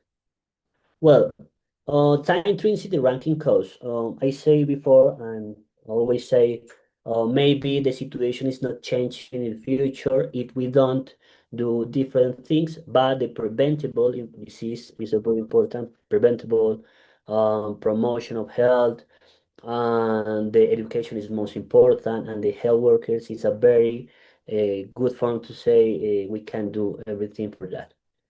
Leading causes of death and health loss in America, again, the only thing that could be happening is COVID-19, but interpersonal violence, for example, is a present situation, is a present disease. Self-harm, for example, neonatal condition, road injury. I can believe it when I say road injury is a cause of is a leading cause of death in the Americas, for example. And these boxes, how I say, you can, every slide has a link. If you like, after my presentation, you can go and see other dates and statistics that will be great. Well, top 10 causes of death in Colombia about global health estimates. For example, we have ischemic heart disease, strokes, interpersonal violence. I can believe it when I say that interpersonal violence a leading cause of death in Colombia, and everything like lower respiratory infections, hypertensive heart disease, stomach cancer. Maybe if we can apply strategies like good nutritions, different ways to go to the work, for example, teleworkers, home office, for example. This reduce that situation and emotional increase by a positive way, for example. Well, the ELAC before reported by the CELAC 2025 say from development and the risk to receive development is a good way to pay attention how we can invest it to disaster risk reduction. For example, Latin America and Caribbean is the second region with the highest average relative annual losses estimated infrastructure. Significant progress in the regulatory frameworks for disaster risk reduction, but limited progress in investing frameworks. Low annual public budgets allocate to, in this case, disaster risk reduction after under executed. Funds allocated to disaster risk reduction are mostly for response and only a small portion for disaster prevention. And international cooperation for disaster reduction accounts for only a minimal share of cooperation flows received in region.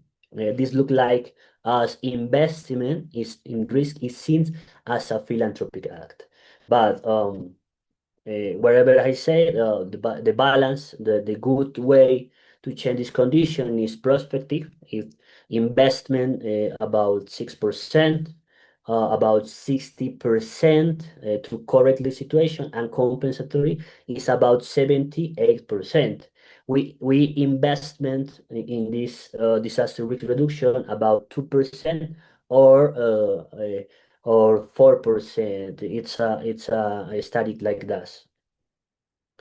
And when we saw the continent, the Latin American Caribbean, for example, when we talk about informal worker, this is person who are not affiliated with a social security system, don't have insurance, for example, it's average about 47.6. Is the middle of the bottom of the pyramid. The people is informal workers, and of course we are talking about women and men's, but the situation let's see us informal workers is a very important situation for the person in our continent. And we know we are working in the Sustainable Development Goals, the target by likelihood been achieving by 2013, 2025, and the world has only achieved 20% of the Sustainable Development Goals. If you let me speak about it, I signed three, especially three. We have the three: good health and well-being. Number 8, decent work and economic growth. And number 13, climate action. We know all of them are 70, but I put my attention, my focus in these three. So the red color, the trend is moving away from the target. If you see number 3, for example, where we are talking about good health and well-being, definitely the trend is moving away from the target. Yellow one, the trend is the right direction, but progress is too slow to reach the target, for example. The green one, the target has been achieving or is likely to achieve with the current trends. And the gray one, insufficient data. This is a board that is mostly be yellow and red, but the green one is less than the others. And this is a study from Commission Economic for Latin America and Caribbean. And we know the agent be scheduled because the reach to the goal is so far away. And we are still far from reaching the goal. That's because we are in this session of timing. I will say to the Professor Safari, is very important reach and work together like brotherhood nations, because the South and the East and the West are together. We are living in the same world. It's very important to work in that, because we are not separate population. We have just one world, and the commodities is insufficient to the overpopulation in the world. So estimate of year required to achieve the target, considering the progress made between 2015 and the last available data. This is number 3. Again, I say 3, good health and well-being. Okay, but this is the subregion, the left side image. This is estimate time required to meet the goal. In the right side, in the indicators, we have 1, suicide mortality rate. This is estimate time required to meet the goal according to subregion. For example, talking about Latin Caribbean, for example, time to reach the target in years. I'm talking about years, is 15. Yeah, and it's almost 5 years to be in 2013. This is a huge space and in the middle of the data. And if you say Brazil, Andean area, for example, Southern corner, Mexico, for example, and North America, well, we see difference in that situation. So below the equality, for example, the equity analysis of the progress of the indicator says subregion Andean area show an improvement in the average value of the indicator, cover of essential health service, as well as a distribution improvement. Therefore, a reduction in social inequality is in this indicator among the considered compromised men. On the other hand, in the subregions, neither average nor distribution improvement occur. But if you see For example, Latin America, we are in the middle in the rising average rate and increases inequality, and increased average rate and decrease inequality. On the other, in the other countries, in the other regions, the situation is not very well. But I mean, as I said before, as well, the situation could be changed if we work together for this space from health worker, for example. And I know, or maybe you don't know, how is Colombia. This is a beautiful image from Tatacoa Desert. It's a desert with mountains, with climbs, and I think it's the best way to start speaking about Colombia. I recommend it, Dr. Zafari, you can go, and you must go, you should go. In this graphic, we are talking about domestic general government health expenditure as percentage of gross domestic product. This is data for 2021. Of course, with you see how government health expenditure is percentage. Colombia in the health expenditure is near to 6.5%, and if we comparative Colombia with, for example, Trinidad and Tobago, their inversion is the investing is 3.3%.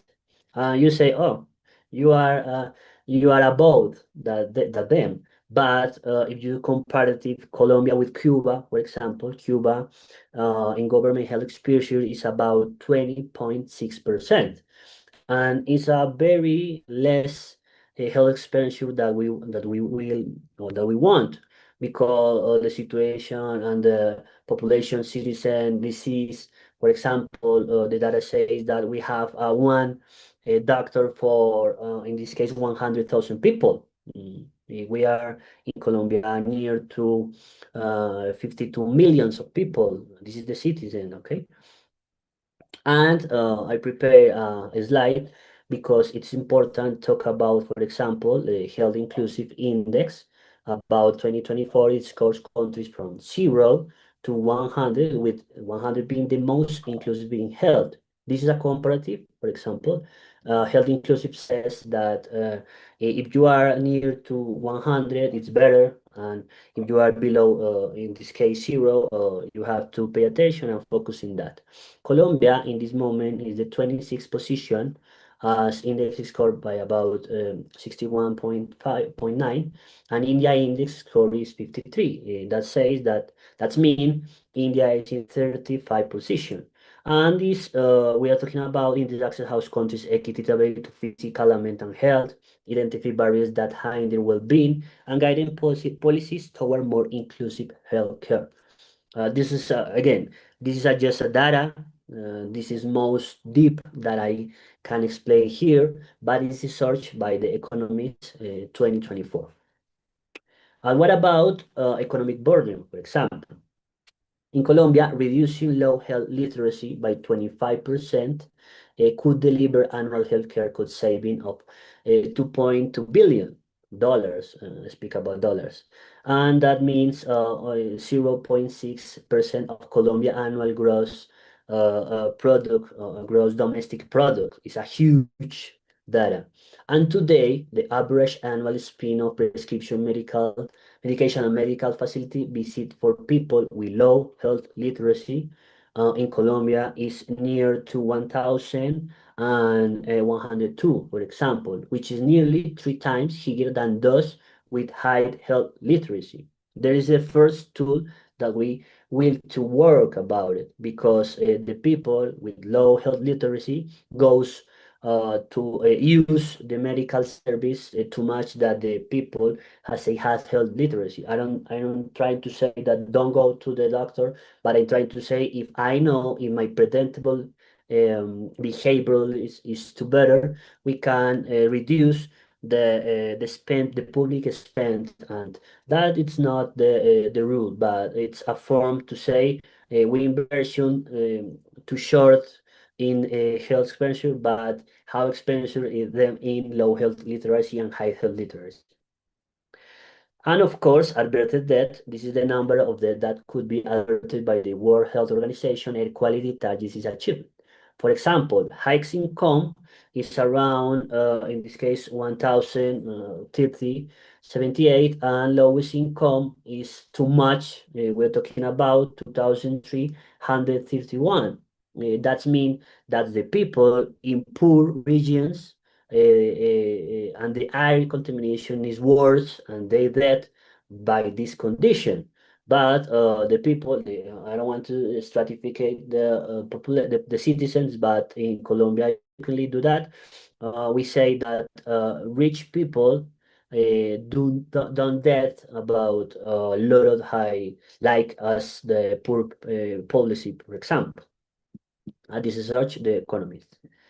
World Health Organization Global Progress. This is a dashboard again from to Colombia, about Colombia, talking about Colombia, and the number of additional people expected to be enjoying better health and well-being is projected to 2.8 million, for example, by 2025, comparative to 2018. And in Colombia, the number of the additional people expected to be covered by essential service and not experiencing financial hardship is projected to be 4.2 millions by 25 compared to 2018. And in Colombia, the number of additional people expected to be protected from health emergency is projected to be 8.5 millions by 2025 compared to 2018. This is a health emergency protection, again, universal health coverage, and healthier population. So, other indicators. This is an interactive basis portal for the region of America, hosts more than different data, but I want to put my focus in talking about infant mortality rates, number of deaths of children under 1 year of age per, in this case, 1,000 live births. And infant mortality in Colombia is near to 10.6%. This is the number of deaths of children under 1 year of age per, in this case, 1,000 births. We say, oh, it's not a huge percent, but we are, how I say, 52 millions of people. We, in the left side, we are comparative with Andean area. And we say, oh, we are better than, but the situation is not better for us. We compare with the rest of the world. And look at this graphic, is declining, decreases the infant mortality per 1,000 live births. This is statistics from 1885 and 2021. Again, the results are decreases, but the situation is not too good for ours living in Colombia, for example. So, what are we doing now? National Strategic Summary for the Elimination of Communicable Disease in Colombia. It's taking action with key action and policies by 2013. For example, we have a strategic topic, we have a summary of action and finding, and national strategic framework to the national plan to 2024 until 2013, aligned with the PDSP 2022-2031, the prevention model of PAHO and WHO guidelines, and the focus on territorial equity and elimination of 28 communicable diseases. Current efforts, strengthening of epidemiological surveillance, intensive vaccination, campaigns HPV, hepatitis B, integration of primary health care and water and sanitation programs, and environment and education coordination. So, predatory diseases, key disease, Chagas, congenital vector-borne, malaria, molecular diagnosis, HIV, AIDS, for example, hepatitis, centralized treatment for hepatitis C, congenital syphilis, and cervical cancer, for example. 2031 targets, indicators set for mother to child HIV, transmission, cancer, malaria, Chagas, leprosy, deworming, vaccination, tuberculosis, use of baseline data, and clear target for 2031. And the main challenge, again, perceived inequities, unequal access in rural areas. This is a huge problem because we're still in a digital branch. It's too big. person or some people, in this case, having primary service of health, for example, and antimicrobial disease and climate change impact on vector-borne disease. For example, in Bogota, Colombia, we are near to a region called Melgar. Melgar is a tropical region, and we have presence of chikungunya. And how it is near to Bogota, possibly we have problem with that disease because the transfer is very frequently, for example, and identify gaps, deficit in system, interoperability, short take of human and freelance research, low interprogrammatic coordination, limit community participation. We are working very hard to interrupt that divorce on people, citizen, government, academic, universities, for example, and the organization and the different companies. We have to work together for change this situation, and the participation is not good today. Physical activity and coordination, PAHO's chronic care model with pillars empower communities and trained professionals. Definitely need to follow political and multi-sectoral transformation. And call to action, a strong political commitment, active social participant, sustained local leadership, strategic funding, and comprehensive and differential territorial implementation. These are an innovation based on PAHO Health in the American data for Colombia, for example. Well, about it, this is the message 0. Can organizational happiness and effective communication transform the region? On the place that you are, think about it. Can organizational happiness and effective communication transform the region? Well, what is happiness for you? I wanna, how I say, if you have a pen and piece of paper, write it. What is happiness to you?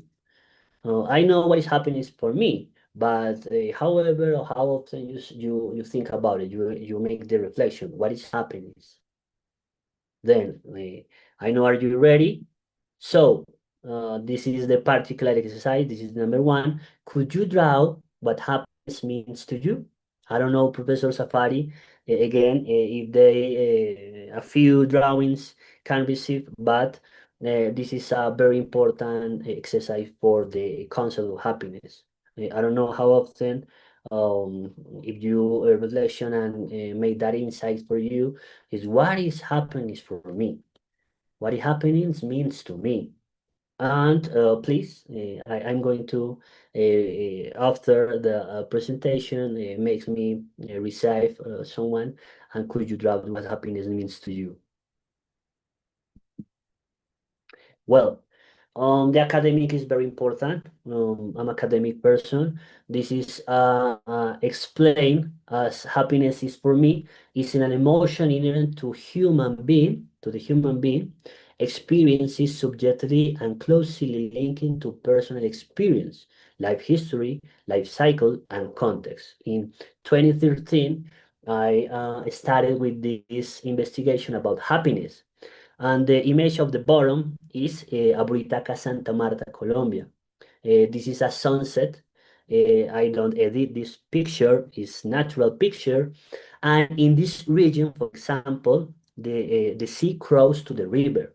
And you can see it, you are in a river and sweet water in the river, I said, and beside you have the sea, for example. It means happiness to me, and its image reflect that for me.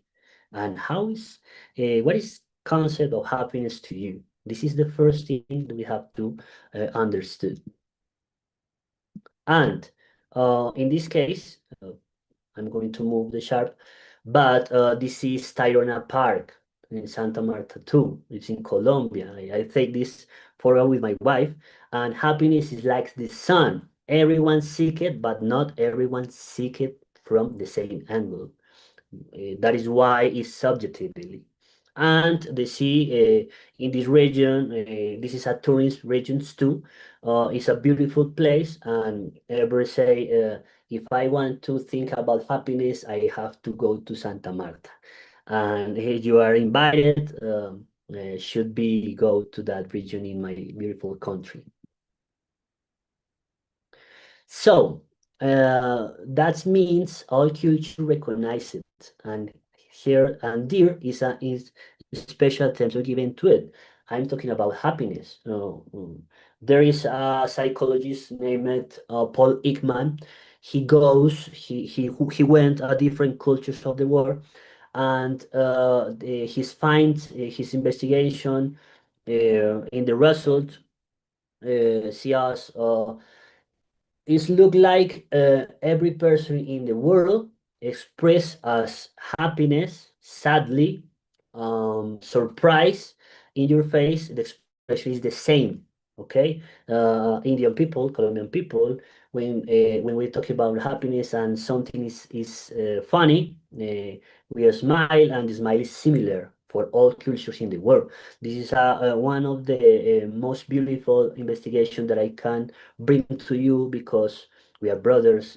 Our countries are brothers, and we never hope that separate distance don't means we are equal, and we can communicate it. When I received this invitation from Professor Zapati, I says, "Oh, Professor, my English is not very well." But when I think about it a little more, I say, okay, but my expressions is a universal language. Why couldn't not set this invitation and say to you, all culture recognize it, and there is special attention given to it. So this is I make content. I think everything every time I'm thinking about it. How is happiness? How I can again grow up this emotion.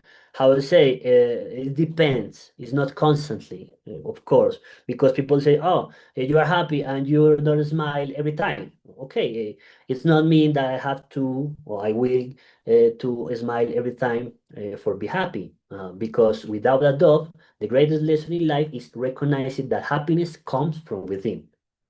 And the last weekend, I have been in the presentation about meditation, for example.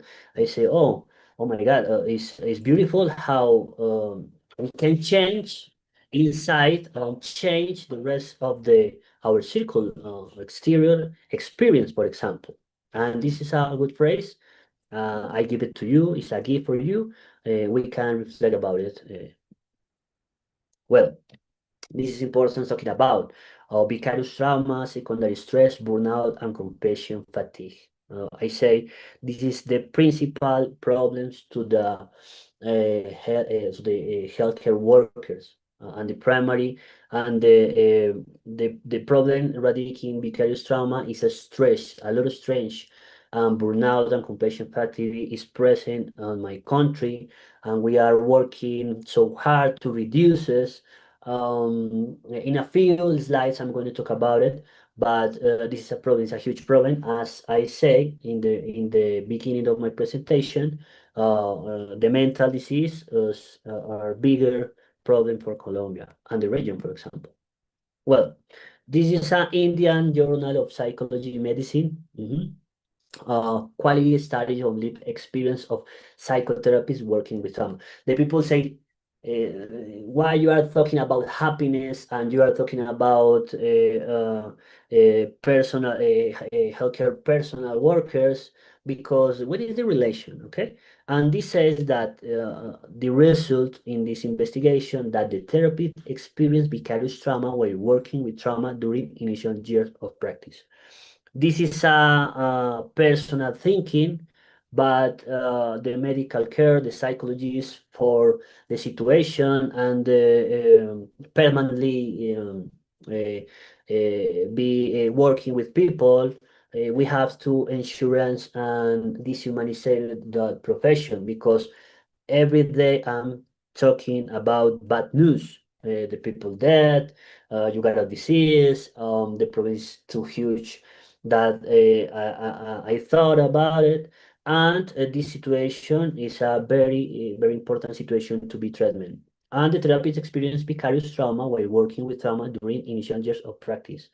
In Colombia, the very young people is exposed to this situation, and different hospitals, for example, there is a funny story in Colombia. Is the few countries of the world that the the medical professionals have to pay when they are studying from residents in hospitals. This is a particularly for our country, and this is a situation that we are working because there is no places for the different professionals of healthcare, but we have informal workers too.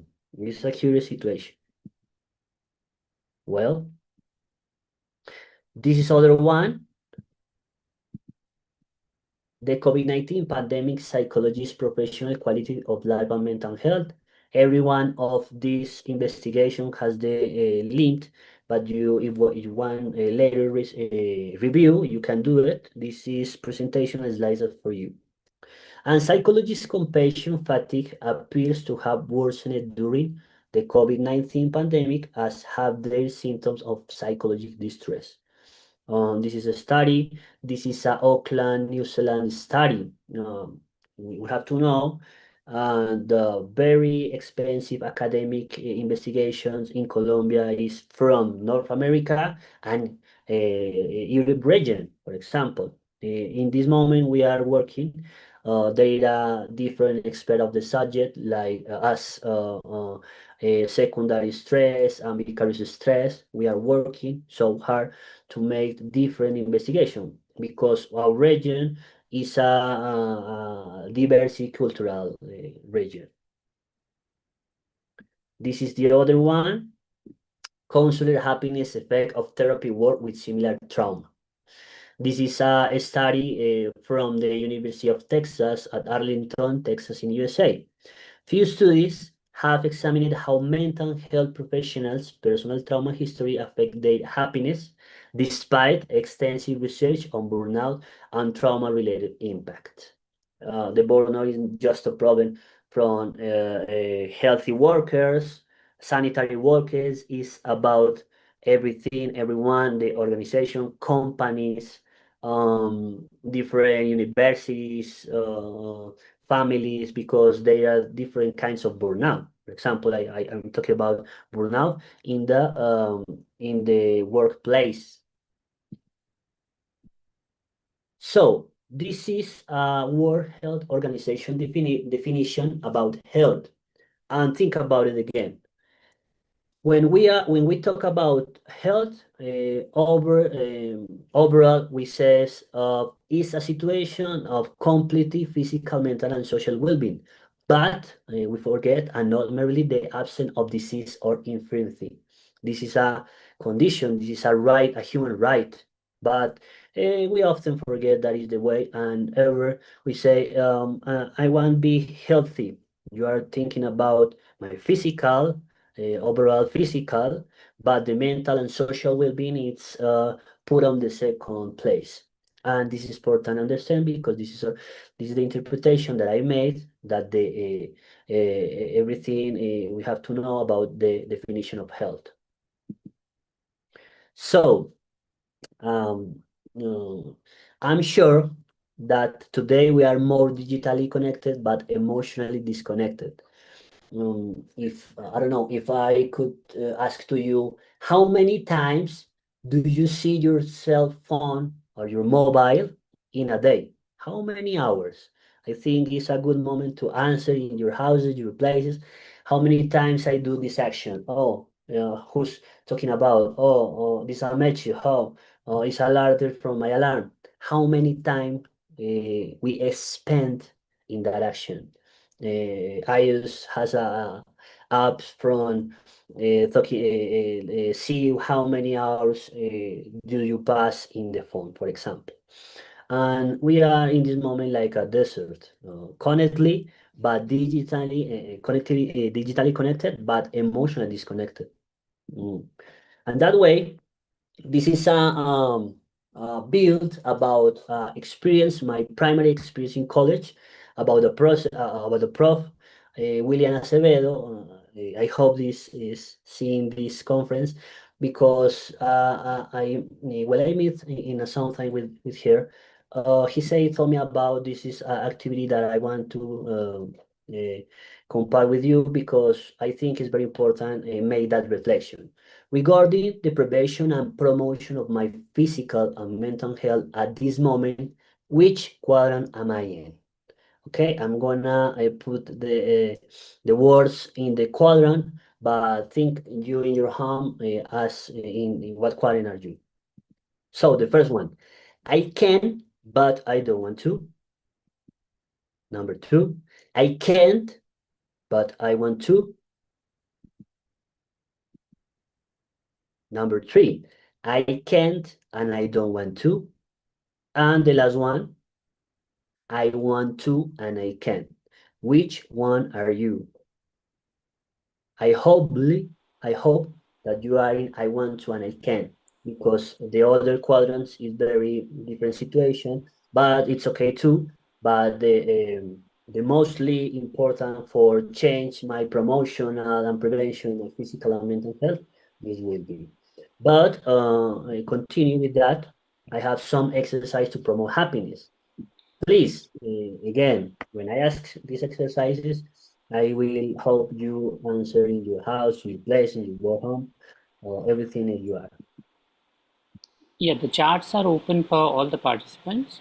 So whatever activities or exercises Dr. Eric is about to do, you can respond to that in the chat. But please use it with discretion. Do not flood it with unnecessary responses. Okay, so let's have a quick go at all exercises. Okay, Dr. Eric, you are ready? Yes. These are some exercises to promote happiness.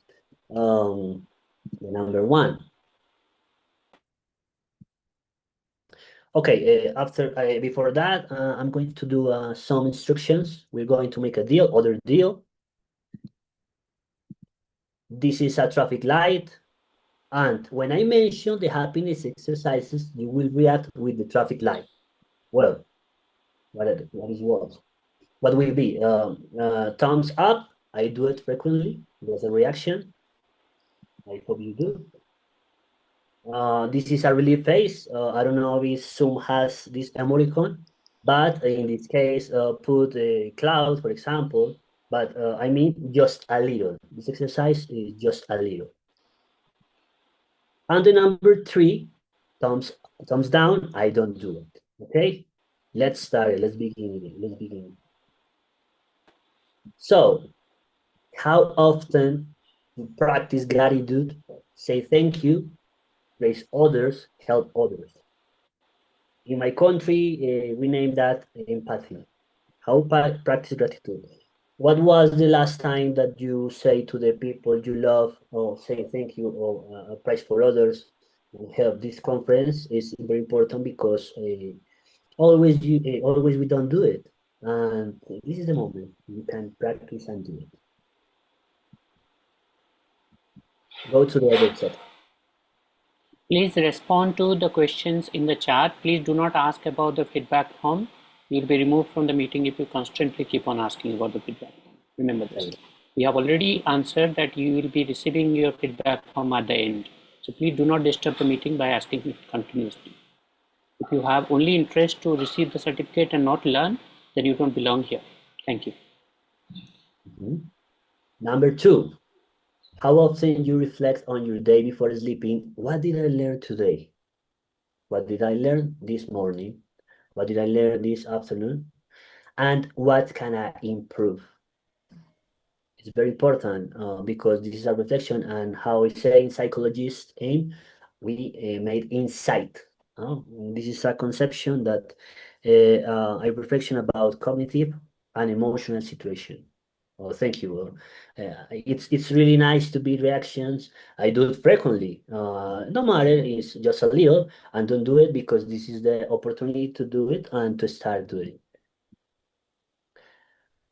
Number three, breathe deeply. For anxiety, for example, and depression, the breathe deeply is a very good form and way to reduce the anxiety. In therapy, we are working when we are working with people, with anxious people. We say the breathing is the most important tool, and you have to learn about it. This is different ways, diaphragmatic breathing. I don't say how in English said, but other one is the Jacobson therapy, reflection and distinction and tension of muscles, for example, and how breathing you often. I do frequently, just a little. I don't do it. In occasion, we forget briefly. For example, we don't put attention in that a beautiful symptom that is breathing. For example, this one. How much or how often you make list of things that excite to you? What was the last time that you make that list? Well, frequently, just a little, or for other way, I don't do it. It's a good exercise. If you write your dreams, you are reach the goal by a step, for example, and it's important. I do it, for example. This is other huge. How often you huge the love people that you support network, for example, your mother, your father, your wife, your sister. Mostly we don't do it, and we do it frequently. Thumbs up, just a little this emoticon, and I don't do it. Thumbs down. And write. You don't have to be a writer, but someone if you write to the different ways to the brain, for example, if you write, it's a problem that solution. But if you don't, it's a pay attention and focus on other things is not important. Okay, I do frequently, just a little. I don't do it. So around reduce technology use, reduce it or use it every time. For example, I want to have cell phone, my iPad, my laptop, for example. There's some technology for it. Listen music, very important. How often you do it? I do frequently, just a little. I don't do it. But I mean, when we talk about listening music, some people prefer the quiet and be calm. But I like listening music. I listen music every time and different podcasts on different music because this is good for me and my health, for example. Thank you very much. Who cares the genre? In the region is the reggaeton. I don't know what is your countries and your regions, but this is music. I think so. About loud in front of the mirror. How often you loud in front of the mirror? People say, "Oh, Professor, what is talking about? About loud in front of the mirror is a good practice exercise. I invite you, but you couldn't do it more practice more because it's very important for our healthy. I don't know if you know, but the muscles of the faces when you smile activate a lot of them, and this is very important. Commit to your well-being. How often you commit to your well-being? I do it frequently, just a little. I don't do it. I try to do it. I'm not gonna say everything that for a week. For example, I try to commit to my well-being. As the things that I do is coming to that my well-being, for example. Thank you very much for the mutual reaction. And do exercise. When I do exercise, the people says, for example, well, I'm old people, different age, older than me, bigger than me, but sometimes we talk about physical activity. See? For example, walk. I don't know if you know, but the walking reduce the symptom of depression, the depression, for example, reduce the anxiety. I'm just talking about just 5 minutes walk and how work in your neighborhood, in your countries. We have something as we know like ciclovia is a long way to the bikes, and this is a good form to practice and do exercise, for example. And this is a huge one, a big one. How often you forgive others and yourself? How often you forgive others and yourself? You do it frequently, just a little. I don't do it. And remember, this is not easier than the other exercises, but forgive other and yourself is a primary situation for be better. As for me, it's one of the most important actions or tools that you have to make to be happy. And spend time with your support individuals. In Colombia and in the region, Latin American, Caribbean, we speak about workaholics. Every time is working, every time is in a meeting, every time is working. I can say other things. I'm here to be a workaholic, but it's because my job, enjoy my job, and I'm happy to do this conference. How I say to the first safari, for example. How time you spend time with your superheroes and meditate. The last session, the last training session with the global forum talk about meditations. It's a wonderful tool for reduce different emotions. But emotion, I don't want to say negative emotion because I don't think we have negative emotion or positive emotion. Just have emotions, and everyone is necessary. So this is other part of the conference. My slide says evidence-based psychological intervention. This is evidence. Before it's two, but this is evidence-based psychological intervention. So dialectical behavior therapy, which combines cognitive behavior therapy with mindfulness to help regulate emotion and improve relationship. It's very important that the different health workers practice different therapies or going therapy. I say nurseries, hospitalized person, every kind of healthy workers. If forget one, I'm sorry, but it's a lot of professions about medical health workers, and this is they just say, oh, we have to go to therapy.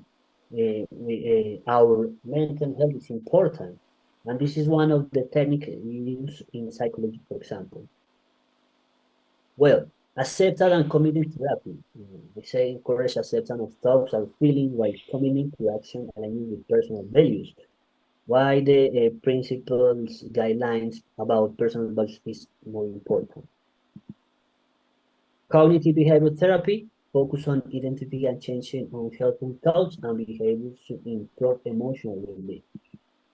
So there is other one, rational emotive behavioral therapy, helps people change irrational belief and replace them with more rational addicts one.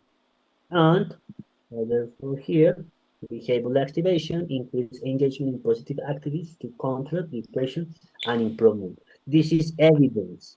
Okay, I say again because I want to be clear. The other one can be a practice, but this is evidence because it's technique for the psychotherapy when therapy works. And social skill training. This is very popular today because teaching interpersonal skills, improve communication, assertiveness, and social interaction. For me, this is a personal thinking, coaching, mentoring. This is other tools for organization and healthy worker. And mentoring, for example, are different tools that we can use, but I think that the social skill training is in low and in overall situation. So this is a message for you. One thing is the diagnosis, another is the prognosis, another is the verdict. Why I say that?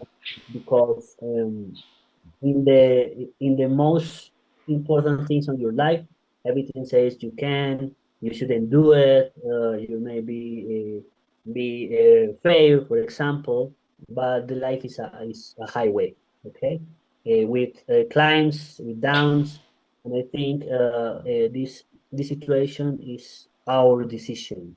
Again, one thing is the diagnosis, another is the prognosis, another is the verdict. When I was young, the people say, "Oh, you want to be a professor? That's going to be happening."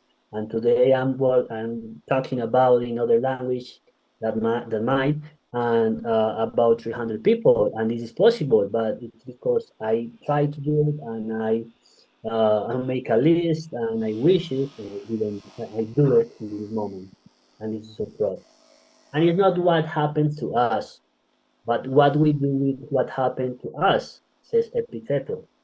This is a good one. This is other message. Healthy people are the foundation of healthy economy. I saw a question about it, how happiness, or does happiness increase the healthy on the healthy worker? I say this is the reason. This is the reason. Mental, physical, and mental well-being is a productive worker in the organization, because we are not anxious, we don't have the prayers, we enjoy that we do, and this is very important, and this is the sustainable development, one of the principles of the number 3. Okay, Well, Dr. Eric, since we have already spent 1 hour, can we take a 10 minutes break and then we'll come back? And during this time, we can answer a few questions which the participants have asked you. So I'll read out the questions. Please have some water, relax yourself a little bit, and then we shall Okay. start. Okay, Okay. so if you're ready, please let me know. I'll read out those questions for you. Okay. Yes. Okay. Mukhtar Ali Ibrahim has asked, how does employee happiness impact productivity and innovation in global health organizations? Well, the practice, like Bhutan, how I say this is like, for example, define a new economic paradigm, because the people, or happiness and well-being, define a new paradigm, now economic paradigm. And the innovation in the programs in human research and the organization be as reduce the anxiety, make some people innovation in your job, and let's purpose of life. I mean, if you have a purpose of life, and this purpose is between the work, the organization increase, and you increase like this person, okay, and you get sick more or less. And this is like violence interpersonal, for example, reduce, and the non-communicable disease reduced too.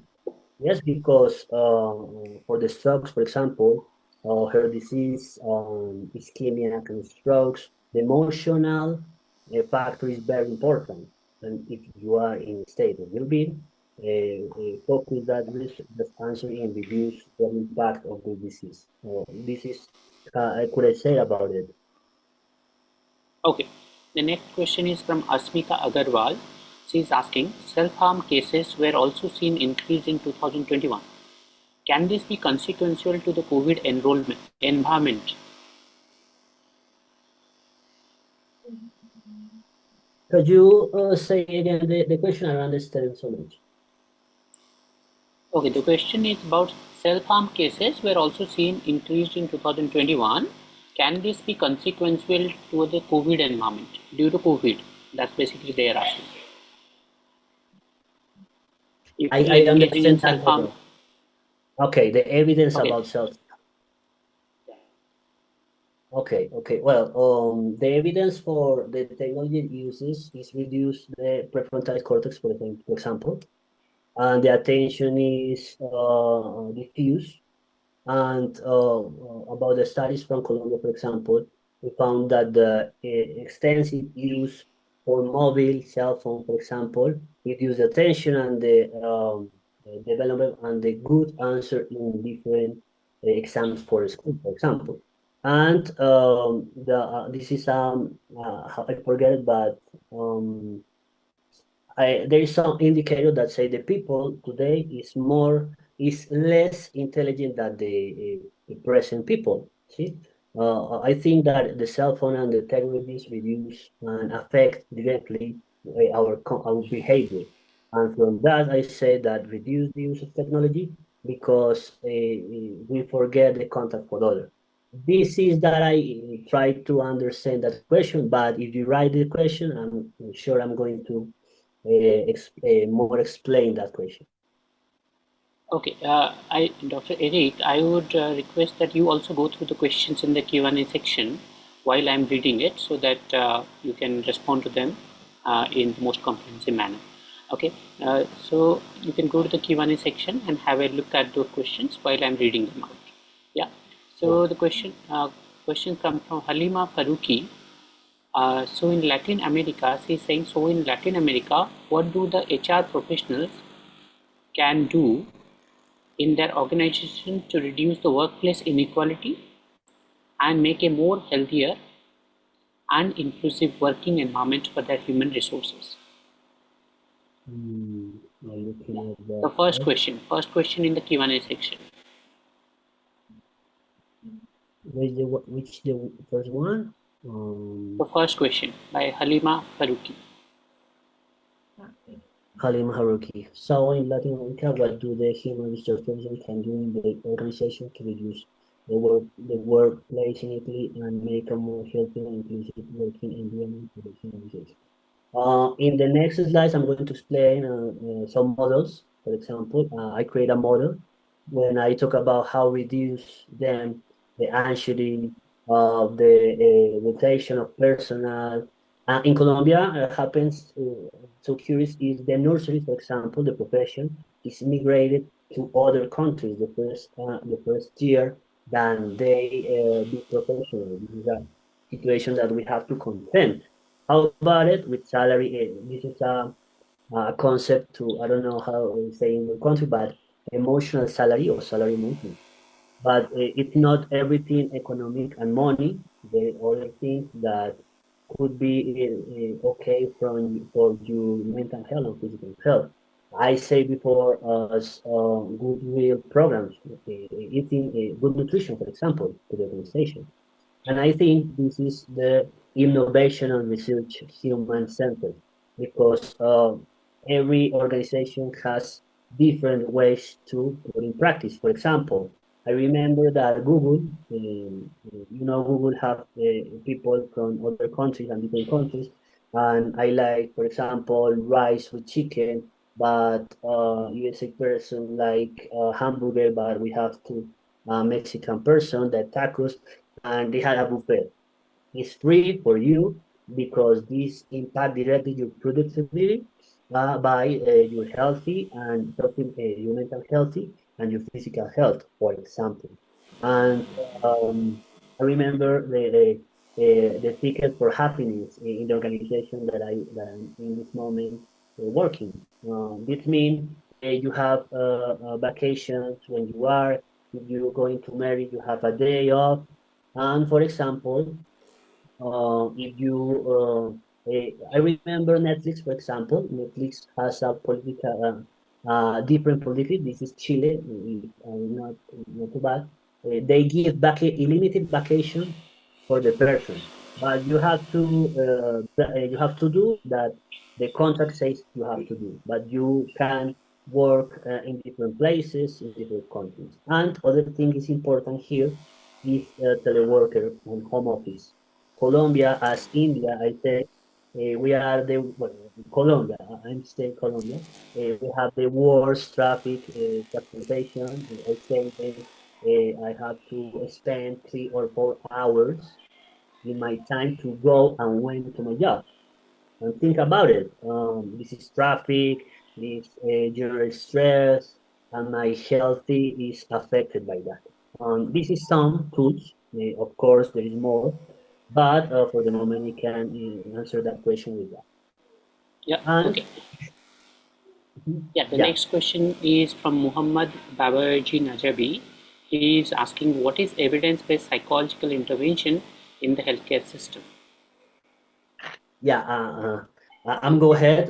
Some few slides. I'm going to show how is the evidence and my studies and other studies how put on the table. This is work. This is not how I say exercise for happiness, but this is evidence that improve the healthcare and increase the different healthy and well-being development, for example. But I'm going to explain in the slide. Yeah. The next question is coming from Yuvika Burma. She is asking, which kind of therapy can I give to a patient suffering from depression? Let me see how can future research? Which kind of therapy can I give to a patient suffering from depression? What kind of First therapy question. can patient suffering for depression? Okay. I said activation, behavioral activation, for example, because when we have a person with depression, there is a problem with the activity. It's less than activity because the person don't want to do anything, and the activity and behavior is one of them. But I recommend ever we have to talk about the person and develop individual therapy, consider these different evidence therapies and different conditions that the psychology and the medical care could put on the table, for example. Okay, right. The next question is from Moitri Naskar.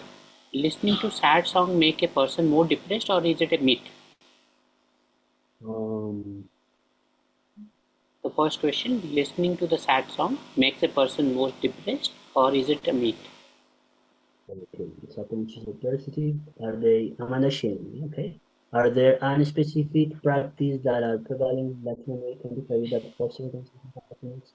And so what are the key characteristics and the of course, how I say, the therapies and the different studies on happiness could be used in different countries. Of course, when we use scales of instruments or tools, we have validated for the country, but there exists the adaptation for this therapy and these studies and these scales, for example.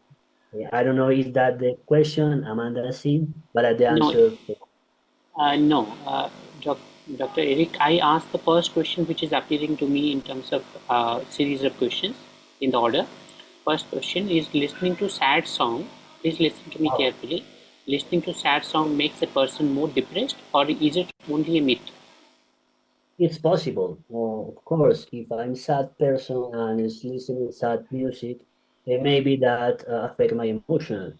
But the music, what about when I talk about music, it's overall music. But what do you prefer? The people are very tense because when I sad, I listen in sad music, for example.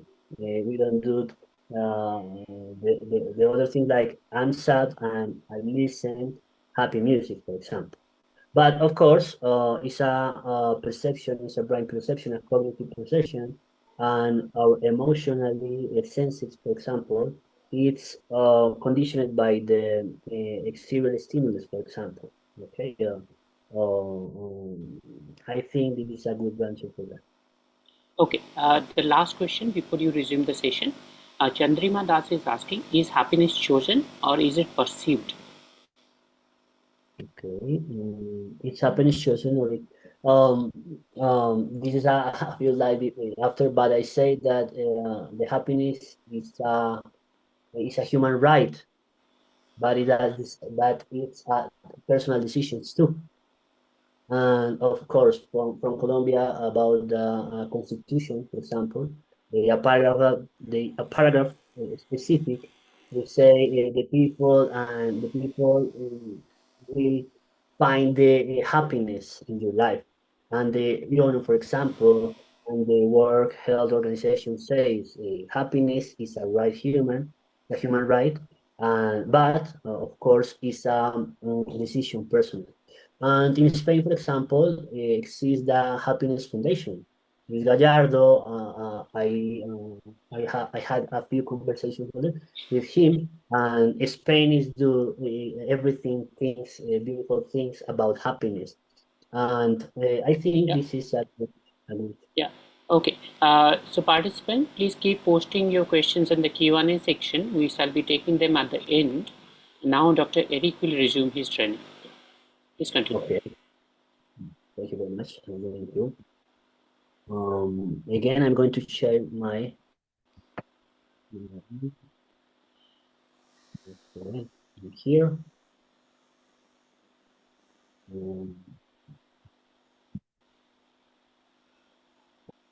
Are you looking my share?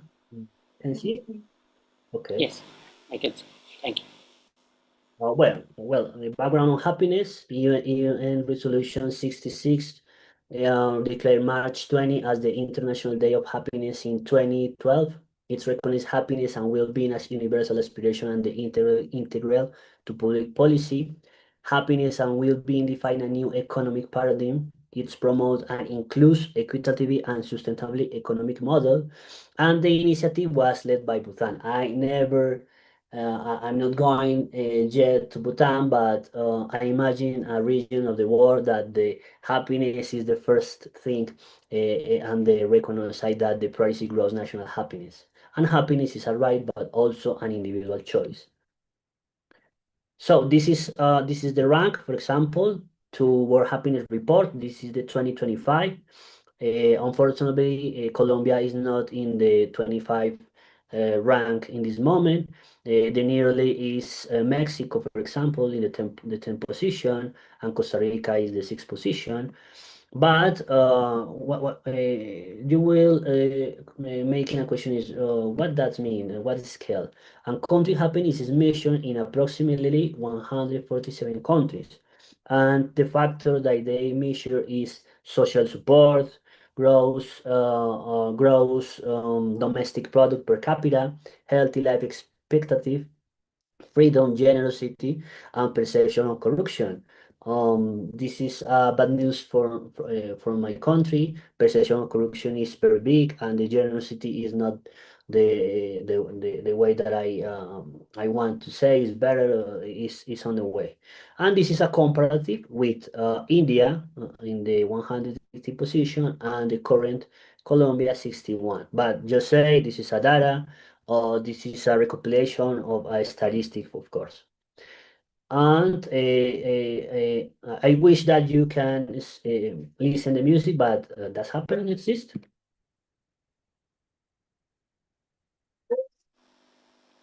I can't hear any audio. I can only see the video. Okay, that's happiness exists. Okay, that's a mission protein dragging an endorphin, like dopamine, and I say it's happiness state. However, it's a central concept for humanity. Kashan B1 Daniel King say that in 2008. And this is a theoretical framework. I'm not going to stop too much here, but Ignacio Fernandez speak about organization happiness. I thought with him when I was built my model of happiness. In this moment, he's working at Redarking Living. It's a new theory he's working about. It's Martin Seligman in USA Positive Psychology. Howard Gardner talking about multiple intelligence. Peter Ward about vitamin models, similar feature, happiness model.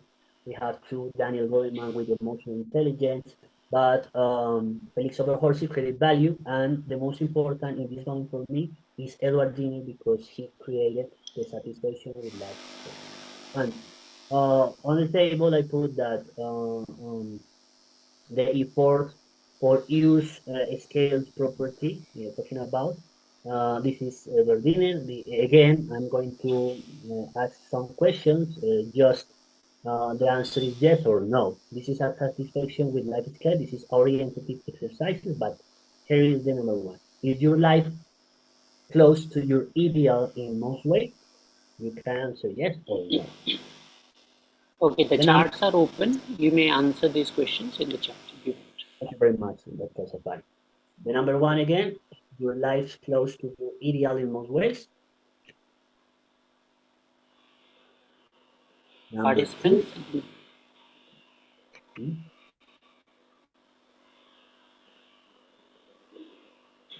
Please be quick because he will be asking a lot of questions. So you have to be very quick in responding to those questions. Okay, I going to. Okay, thank you very much. I'm in the chat. Sorry for that. Again, the number two, are the condition or your life excellent? Are you satisfied with your life? Number four, so far you gotten the important things you want in life. And number five, if you could live your life over, would you change almost nothing? Again, I say this is an orientative exercise. This is a workshop. But this is a reflection that we have to do by ourselves. Of course, I said other things here is a word like I like so much is pamoja. This is arbitrary for my country and in the Latin America region because I know India knows this concept is pamoja says together, unity, cooperation, and collective action. If you practice gratitude, how you saw before, endorphins come and you feel better than the situation that you be suddenly. This is the image for Ethiopian highlight. And this is a book, a beautiful book by Don Miguel Ruiz, which is a Mexican writer. And this is a guideline principles for me. Number one, be impeccable with your work. Number two, don't take anything personality. That could be a question too. Don't make assumptions. Everything we are assumptions. Always do your best. How often we always do the best that we can do. And this is a cognitive distortion. I know maybe you hear about Aaron Beck. He designed the depression scale for short explanation, all of nothing thinking, dichotomous thinking, everything is good, everything is bad. Overgeneration, momentum filter, disqualifying the positive. I do this presentation, I don't understand a few words. Oh, that's words, that's a bad thing for me, but never be the positive of the situation. Jump into the conclusions. Mind reading, that fortune telling, um, everything. The sixth one is magnification and minimization, and 70 emotional adjustment. There is so curious because how um, when you shoot a statement, the word should be as I want to be. The people has to be the line. The people has to be entered to the transportation, public transportation in order, for example. Unlabeled and mislabeled and personalization. Everything happening for me is to me. Everything happening. The reason is I am I. This is the message number two. There is no health without mental health. This is a World Organization Health very clear message. There is no health without mental health. And by other way, this is as a form in Colombia, the policy is made by by psychosocial model, national mental health policy, the 10-year public health plan, and primary health care programs are made about this model. For example, we can convert three factors: like physical, psychological factor, biological factors, and social factors. Your end was an American interest on psychiatrists made this model, and to Colombia is very useful for policies and our public services and public mental management. Okay, this is other date, human development perception to human, dimensions, measures three, long and healthy life, knowledge, addressing standard of living, and this is the human report. In this moment, Colombia is a high rank. This is for me period for the say other thing. But Colombia in 2023, this is the value factor. It increases the situation. Again, long and healthy life, knowledge, addressing standard of living, and the situation is not good for every region in the country. For example, in Colombia, the gap, I don't want to give numbers in the moment, but more prosperous regions have progressed. Departments like Amazonas, Arauca, and Cortés has regressed, highlighting regions physical development. The development is in the middle of the big cities, and cities or rural regions are affected and decline his development, for example. And this is a comparison about Colombia, India, and the world. Let's just say again, long and healthy life, knowledge, addressing standard of living. This is a comparative again. This is the progress has been slowly since 2010 and has yet to recover into academic tragedy. I just say is they calculate by multiply the incidence of poverty by the indices of poverty. The value range from 0 to 1, where 0 indicates the most financial poverty and 1 indicate universal poverty. Look at this. Very high countries has a better it's above under the rest of the world, for example, like Latin American Caribbean, in these three aspects, love and healthy life, knowledge, and decent standard of life. And the multidimensional poverty, again, this is a comparative again in India and Colombia. Just an image that I want to show. It is new situation, uncertainty, unconsidered that disruption has become the norm. Uncertainty in Latin American Caribbean has more than doubled since 1990, facing global average. And uncertainty is not new, but the types of other events that the region is now facing like that. No risk, for example, increased changing climate, rapidly evolving technology, and deepening social fragmentation. This is about the World Uncertainty Index measure, which is a study, a longitudinal study for the region. And this is the Gini coefficient. Look at this. Again, high level of inequality can lead to lower social association, fewer opportunity for development, with a negative impact on health, education, and overall well-being. So, in Colombia, income is very poorly distributed. A small portion of the population concentrate most on the wealth. But in India, for example, although there are significant economic challenges, incomes are more balanced among people. Of course, it's the way to measure inequality. It shows how unfairly money is distributed in the country, but how I say data is not deepest as I want to be.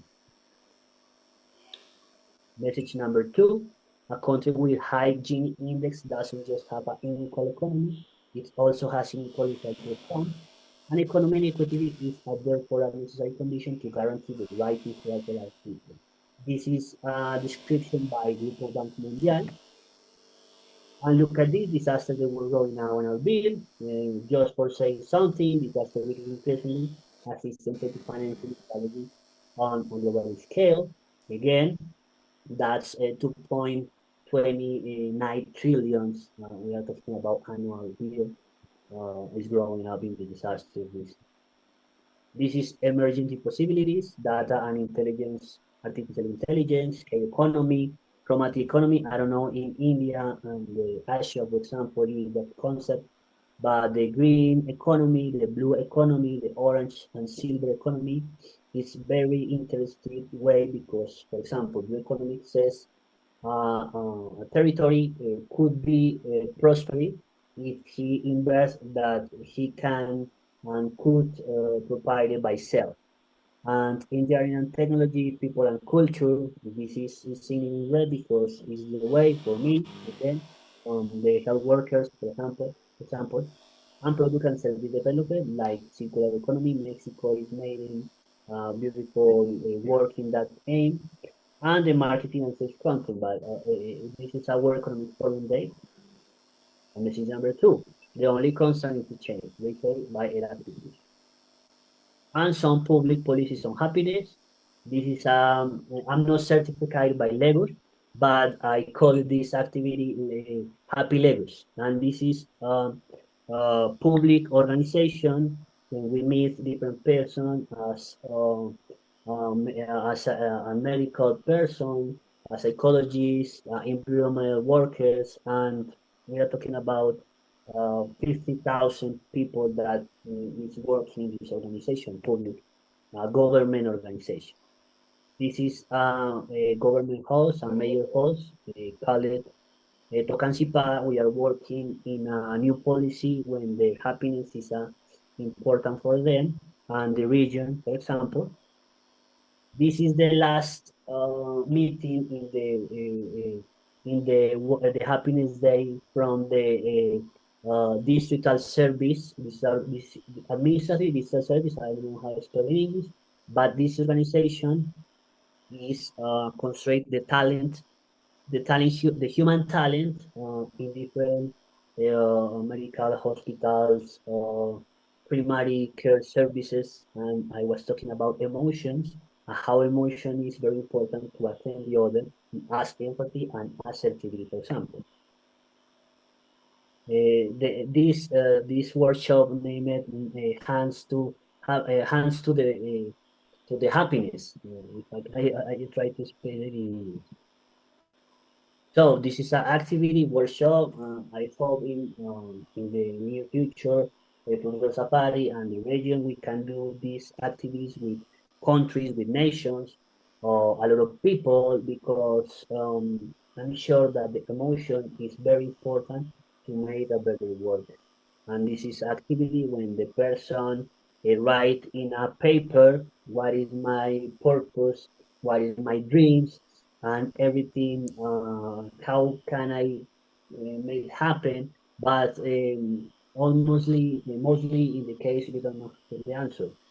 Yes, but others, when you say, "Oh, I want to be a doctor," well, you can start with, "Why don't you present to the university exam?" Oh, I never think about it. And look at the other is important to my happiness below. This is the end of the work in the workshop. This is a little video. I don't, Professor Safari, I have more time or? Hola, hola, bienvenido. Yes, we have 20 more minutes. Okay, perfect. It's 2 minutes this video. Maybe you have sound, but I want to tell it because it's important. Yeah, if you try to complete it ASAP, then we can wind up by asking a few questions, which the participants have already asked in the Q&A. Yeah, Okay. so are you done with your presentation, or are you going to go ahead? Is there anything more that you want to present? The comments, 16 Okay. minutes. I think you have completed your presentation, right? Oh, yeah, and presentation. Okay, right. So if you could stop sharing, then maybe we can go ahead. You had a last slide with your thing, no? The last one. Do you want to present more? Okay, right.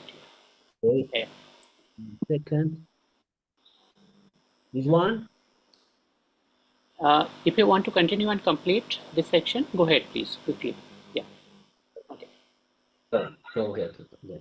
This is again, this is a governance policy that is made to Cundinamarca.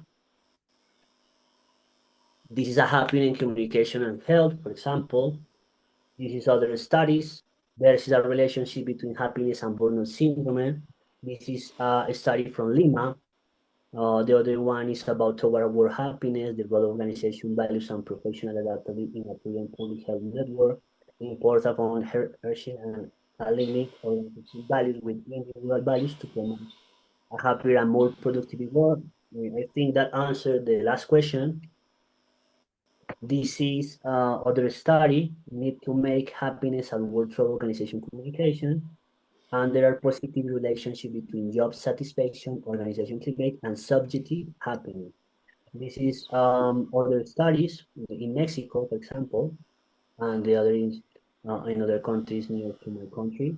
This is other investigation, positive communication, organizational communication serving happiness.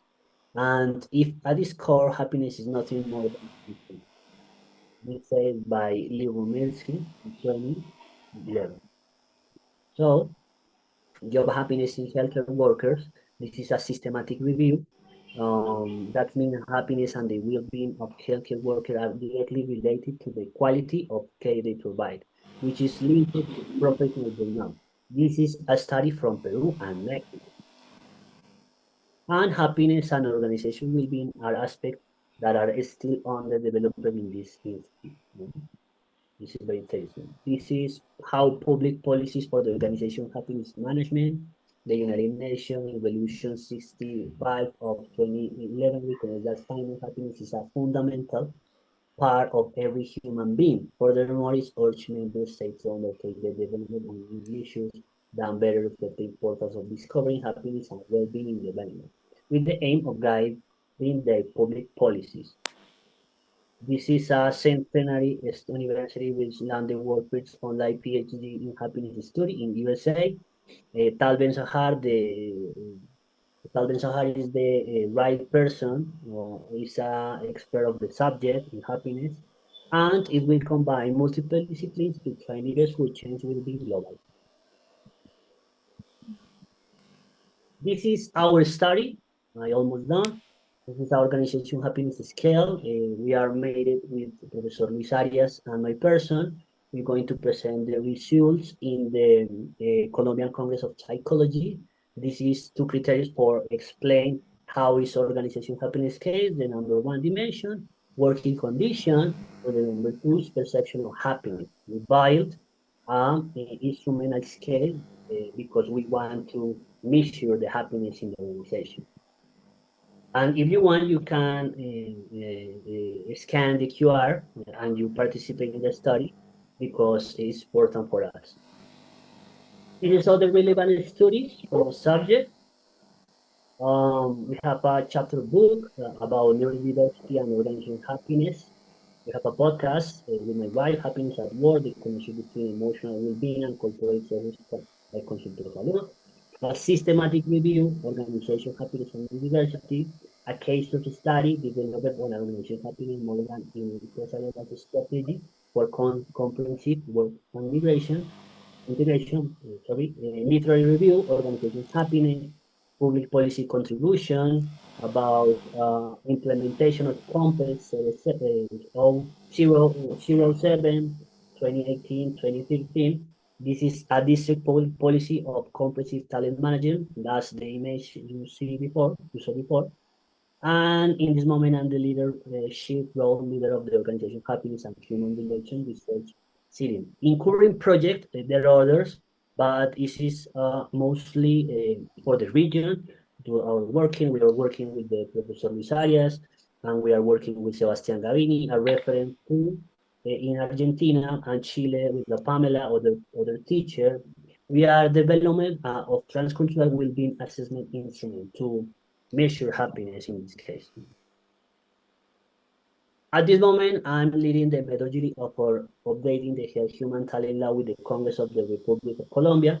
This cover every human talent, the personal workers. We are working as director of the center, trying to actually updating this law, and we are working very hard with that. This is the model. For time, I'm going to explain overall, but this is I made this model. It has 5 phases. Number 1 is getting trust, getting confidence, evaluate new benefit, the communication, the empathy communication and assertive, for example, the construction of a happiness culture, building happiness culture, and of course, how can we do happy in empresarial? I apply this model in the organization because I was integrated by the different models in Colombia as the Cámara de Comercio, that's the name, and some recommendation: be careful with internal environment, recognize and trust, personal involvement, sustainability and innovation, engagement with leaders and the organization, work-life balance, it's most important, identification which one roles, personal development, recognition and respect, compensation, sustainability and safety, and leadership support and entrepreneurial opportunity. So, some conclusions: organizational happiness protect the mental and physical health of healthcare personnel. This reduce burnout and improve their quality of work life, a top priority in Latin America and the Caribbean. The effective communication among teams strengthening patient safety and humanist care, preventing errors on building trust in the region health service.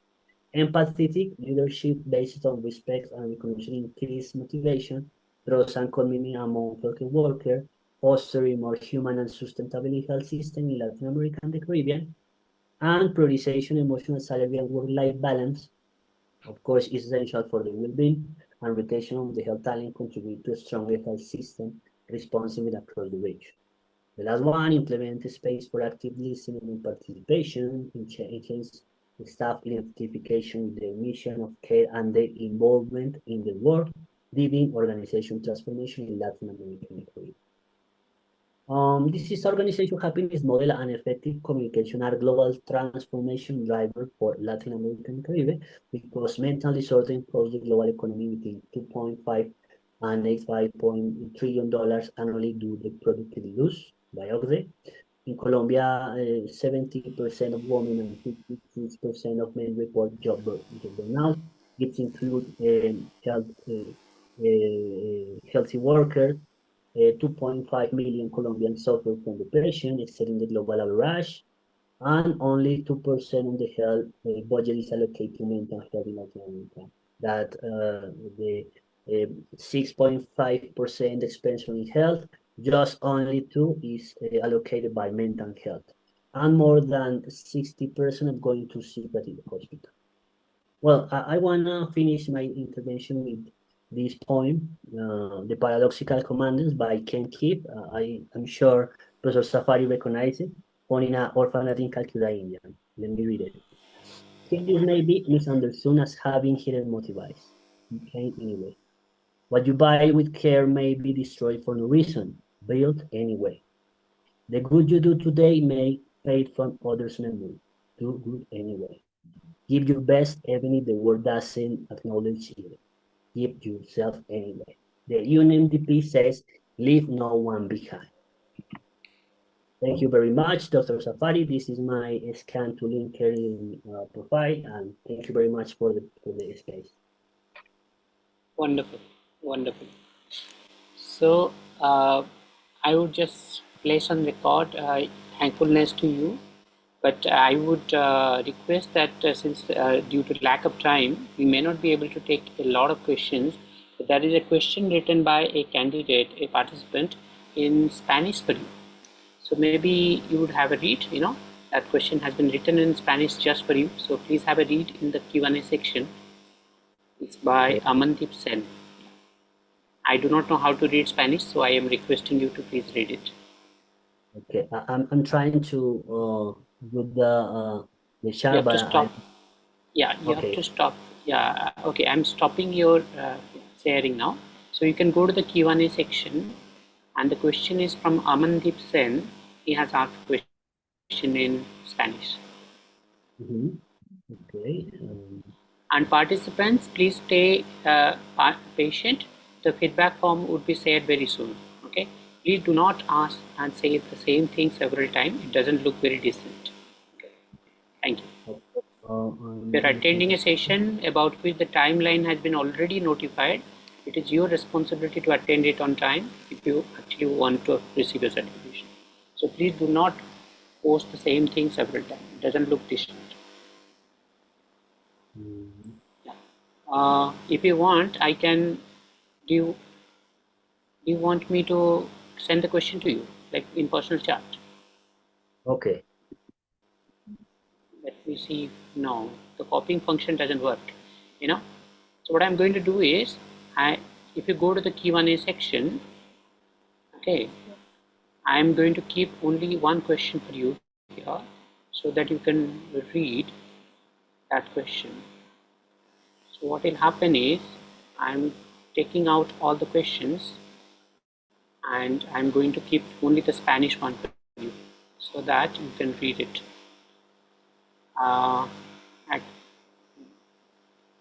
He has asked two questions actually. No, the same question twice actually.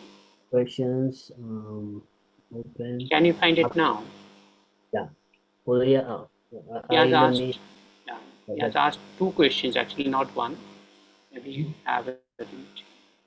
Okay. Says Amanda Sebe. Can you find? There's one. Yeah. If you're able to find it, yeah. Go ahead. Ok, ¿podrías compartir un ejemplo de la vida real que hayas presenciado tú mismo donde la combinación de alta felicidad organizacional y comunicación efectiva en la organización latinoamericana caribeña haya llevado a un impacto global significativo? Sí, lo puedo hablar en nombre propio. I'm going to speak about English because I know this maybe with a lot of audience, but myself is a case of that because in 2013 I started how the happiness is good form to transform the world and the organization that I was working in that moment, and benefits like more productivity, reduction of accidents, or accidents, for example, the culture of communication and the teamwork is better. And about the hospitals, it's true. There are more cases. In this moment, we are working organization as other kind of model. If you see the scale, for example, measure organization happiness. But in this moment, we are making a quality and quantitative study, and this is a spoiler, but the results is different that we hope, and the organization is trying to your plans, your mission, your perspective adequate to the model of happiness organization. And of course, the world is changing. The mental health is a priority, and the physical health. And mostly person want to be happy doing what they're doing. And I think this is not a trend because the world says disadvantage. Because in 2013, the people say, "Oh, that's a trend. We are talking about happiness." But if you saw the slide when Tal Ben Sahar speak about it, PhD in happiness studies, and Bhutan is a country with a bigger uh, economic product about different economic is growing up, and this is a new economic paradigm. I think the happiness is important. I say it's subjectively, it's depends with other factors, external factors, and internal factors. But in money, of course, it to be how I say Peter Drucker, organization is made to be product. But I don't want to put in that thing because it's a model that I don't want to the table, but the development of the personality and improve the person is very important. I think that is a good answer for that question, Professor Safai. Yep. Okay. There is another question in the Q&A also in Spanish. So maybe you would respond to that. Ok, creo que mal.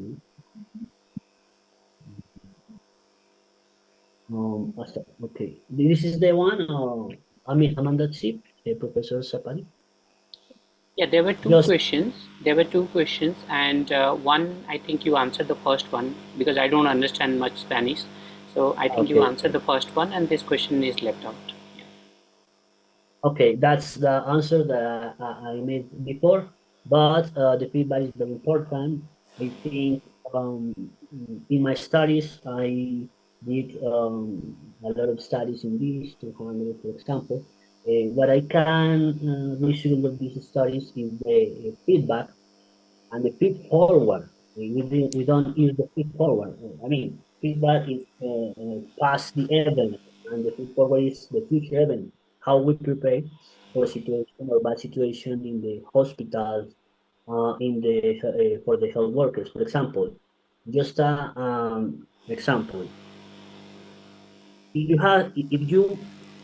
you are working with a team, most important learn about the communication of every person in that group. And most of us, or most persons, will do it because I speak like that, and you are my team. I'm the boss. I'm leading. Okay, every other thing. The communication is very important. And a reflection is you can say no, and um, you can say no, and you can say I don't know. It's very important. Okay, for example, this is Professor Luis Arias. I was talking about him. I'm working with him, and the evidence intervention about organizing happiness, do you know, are usually in companies today? Yes. In Colombia, we have a city, for example, Medellin, is a regional a bank named Bank Colombia uses this model. Chamber of Commerce in Colombia use this model. Other companies, Parmalat, for example, and the public policies and the Department of the Civil Administrative is using policies about it. And the model bases in vitamin model, how say, we talk about Sylvia Fisher, we talk about, in this moment, I remember Mihaly Csikszentmihalyi with the global state. And everything is based in evidence because we are academic people and we understand. So people say, oh, you are talking about happiness. This is not good. This is a trend. But our studies may put about this new topic, just not for Colombia, how I say, Latin America and Caribbean, Chile, Argentina, and Colombia is working very hard because we think the help people is important. It's not the other person not to, but in this moment, this is the way. It's very important for us to make science based in evidence and make good people for well-being, physical and mental health. And that's all that I have to say for that. Okay, right. Okay, that's all for now. Thank you so much, Professor Eric. It was wonderful to host you, and it's been a lovely experience listening to your all beautiful thoughts. The slides have been amazing. The participants have been full of praise towards you and all the wisdom you shared. So thank you for coming on a Saturday. It's a Saturday morning for you, but it's a Saturday night for us in India. It's 10:30 p.m. Indian Standard Time. So it's been wonderful hosting you, and this is the beginning of collaboration of Global Consortium of Global Health and the country Colombia, Latin American region. I, Professor Maheshwar Satpathy, on the behalf of Global Consortium of Global Health and Global Health Forum, Global Brain and Mental Health Forum, World AIDS Forum, and Global Psychiatric Association, and several other local delivery partners like Bangladesh Institute of Innovative Health Research and others would like to place on record our sincerest gratitude to you for coming on Saturday and spending so much of your valuable time with us and illuminating us with your brilliance, wisdom, and wit and humor. So it was wonderful to have you, and we are very happy to have you, in fact. So this session on happiness has been very well received by people at large, and a lot of people are showering a lot of love emojis to you, which have been going on for the past 2 hours almost continuously, non-stop. And they have also asked a lot of questions and requested many information. So our admin team would like to get in touch with you requesting for your signature, which will be placed on the certificate. So the email you'll be receiving maximum in few hours time. And we have a very fast turnaround process for circulating the certificates. So therefore, your signatures would be requested by the admin team. Please kindly oblige. And the second thing is we would like to inform you that we would send you a letter or certificate of appreciation for all the generous contributions and support. We look forward to your support and your contributions to building the Global South-led Global Consortium of Global Health, the world's largest and the only global consortium of global health. So all the partnering organizations are very, very happy and very, very grateful for your presence here. So that's all from my side. I will be personally communicating to you over WhatsApp, but the last dues have to be done by Faisal. Faisal, please go ahead.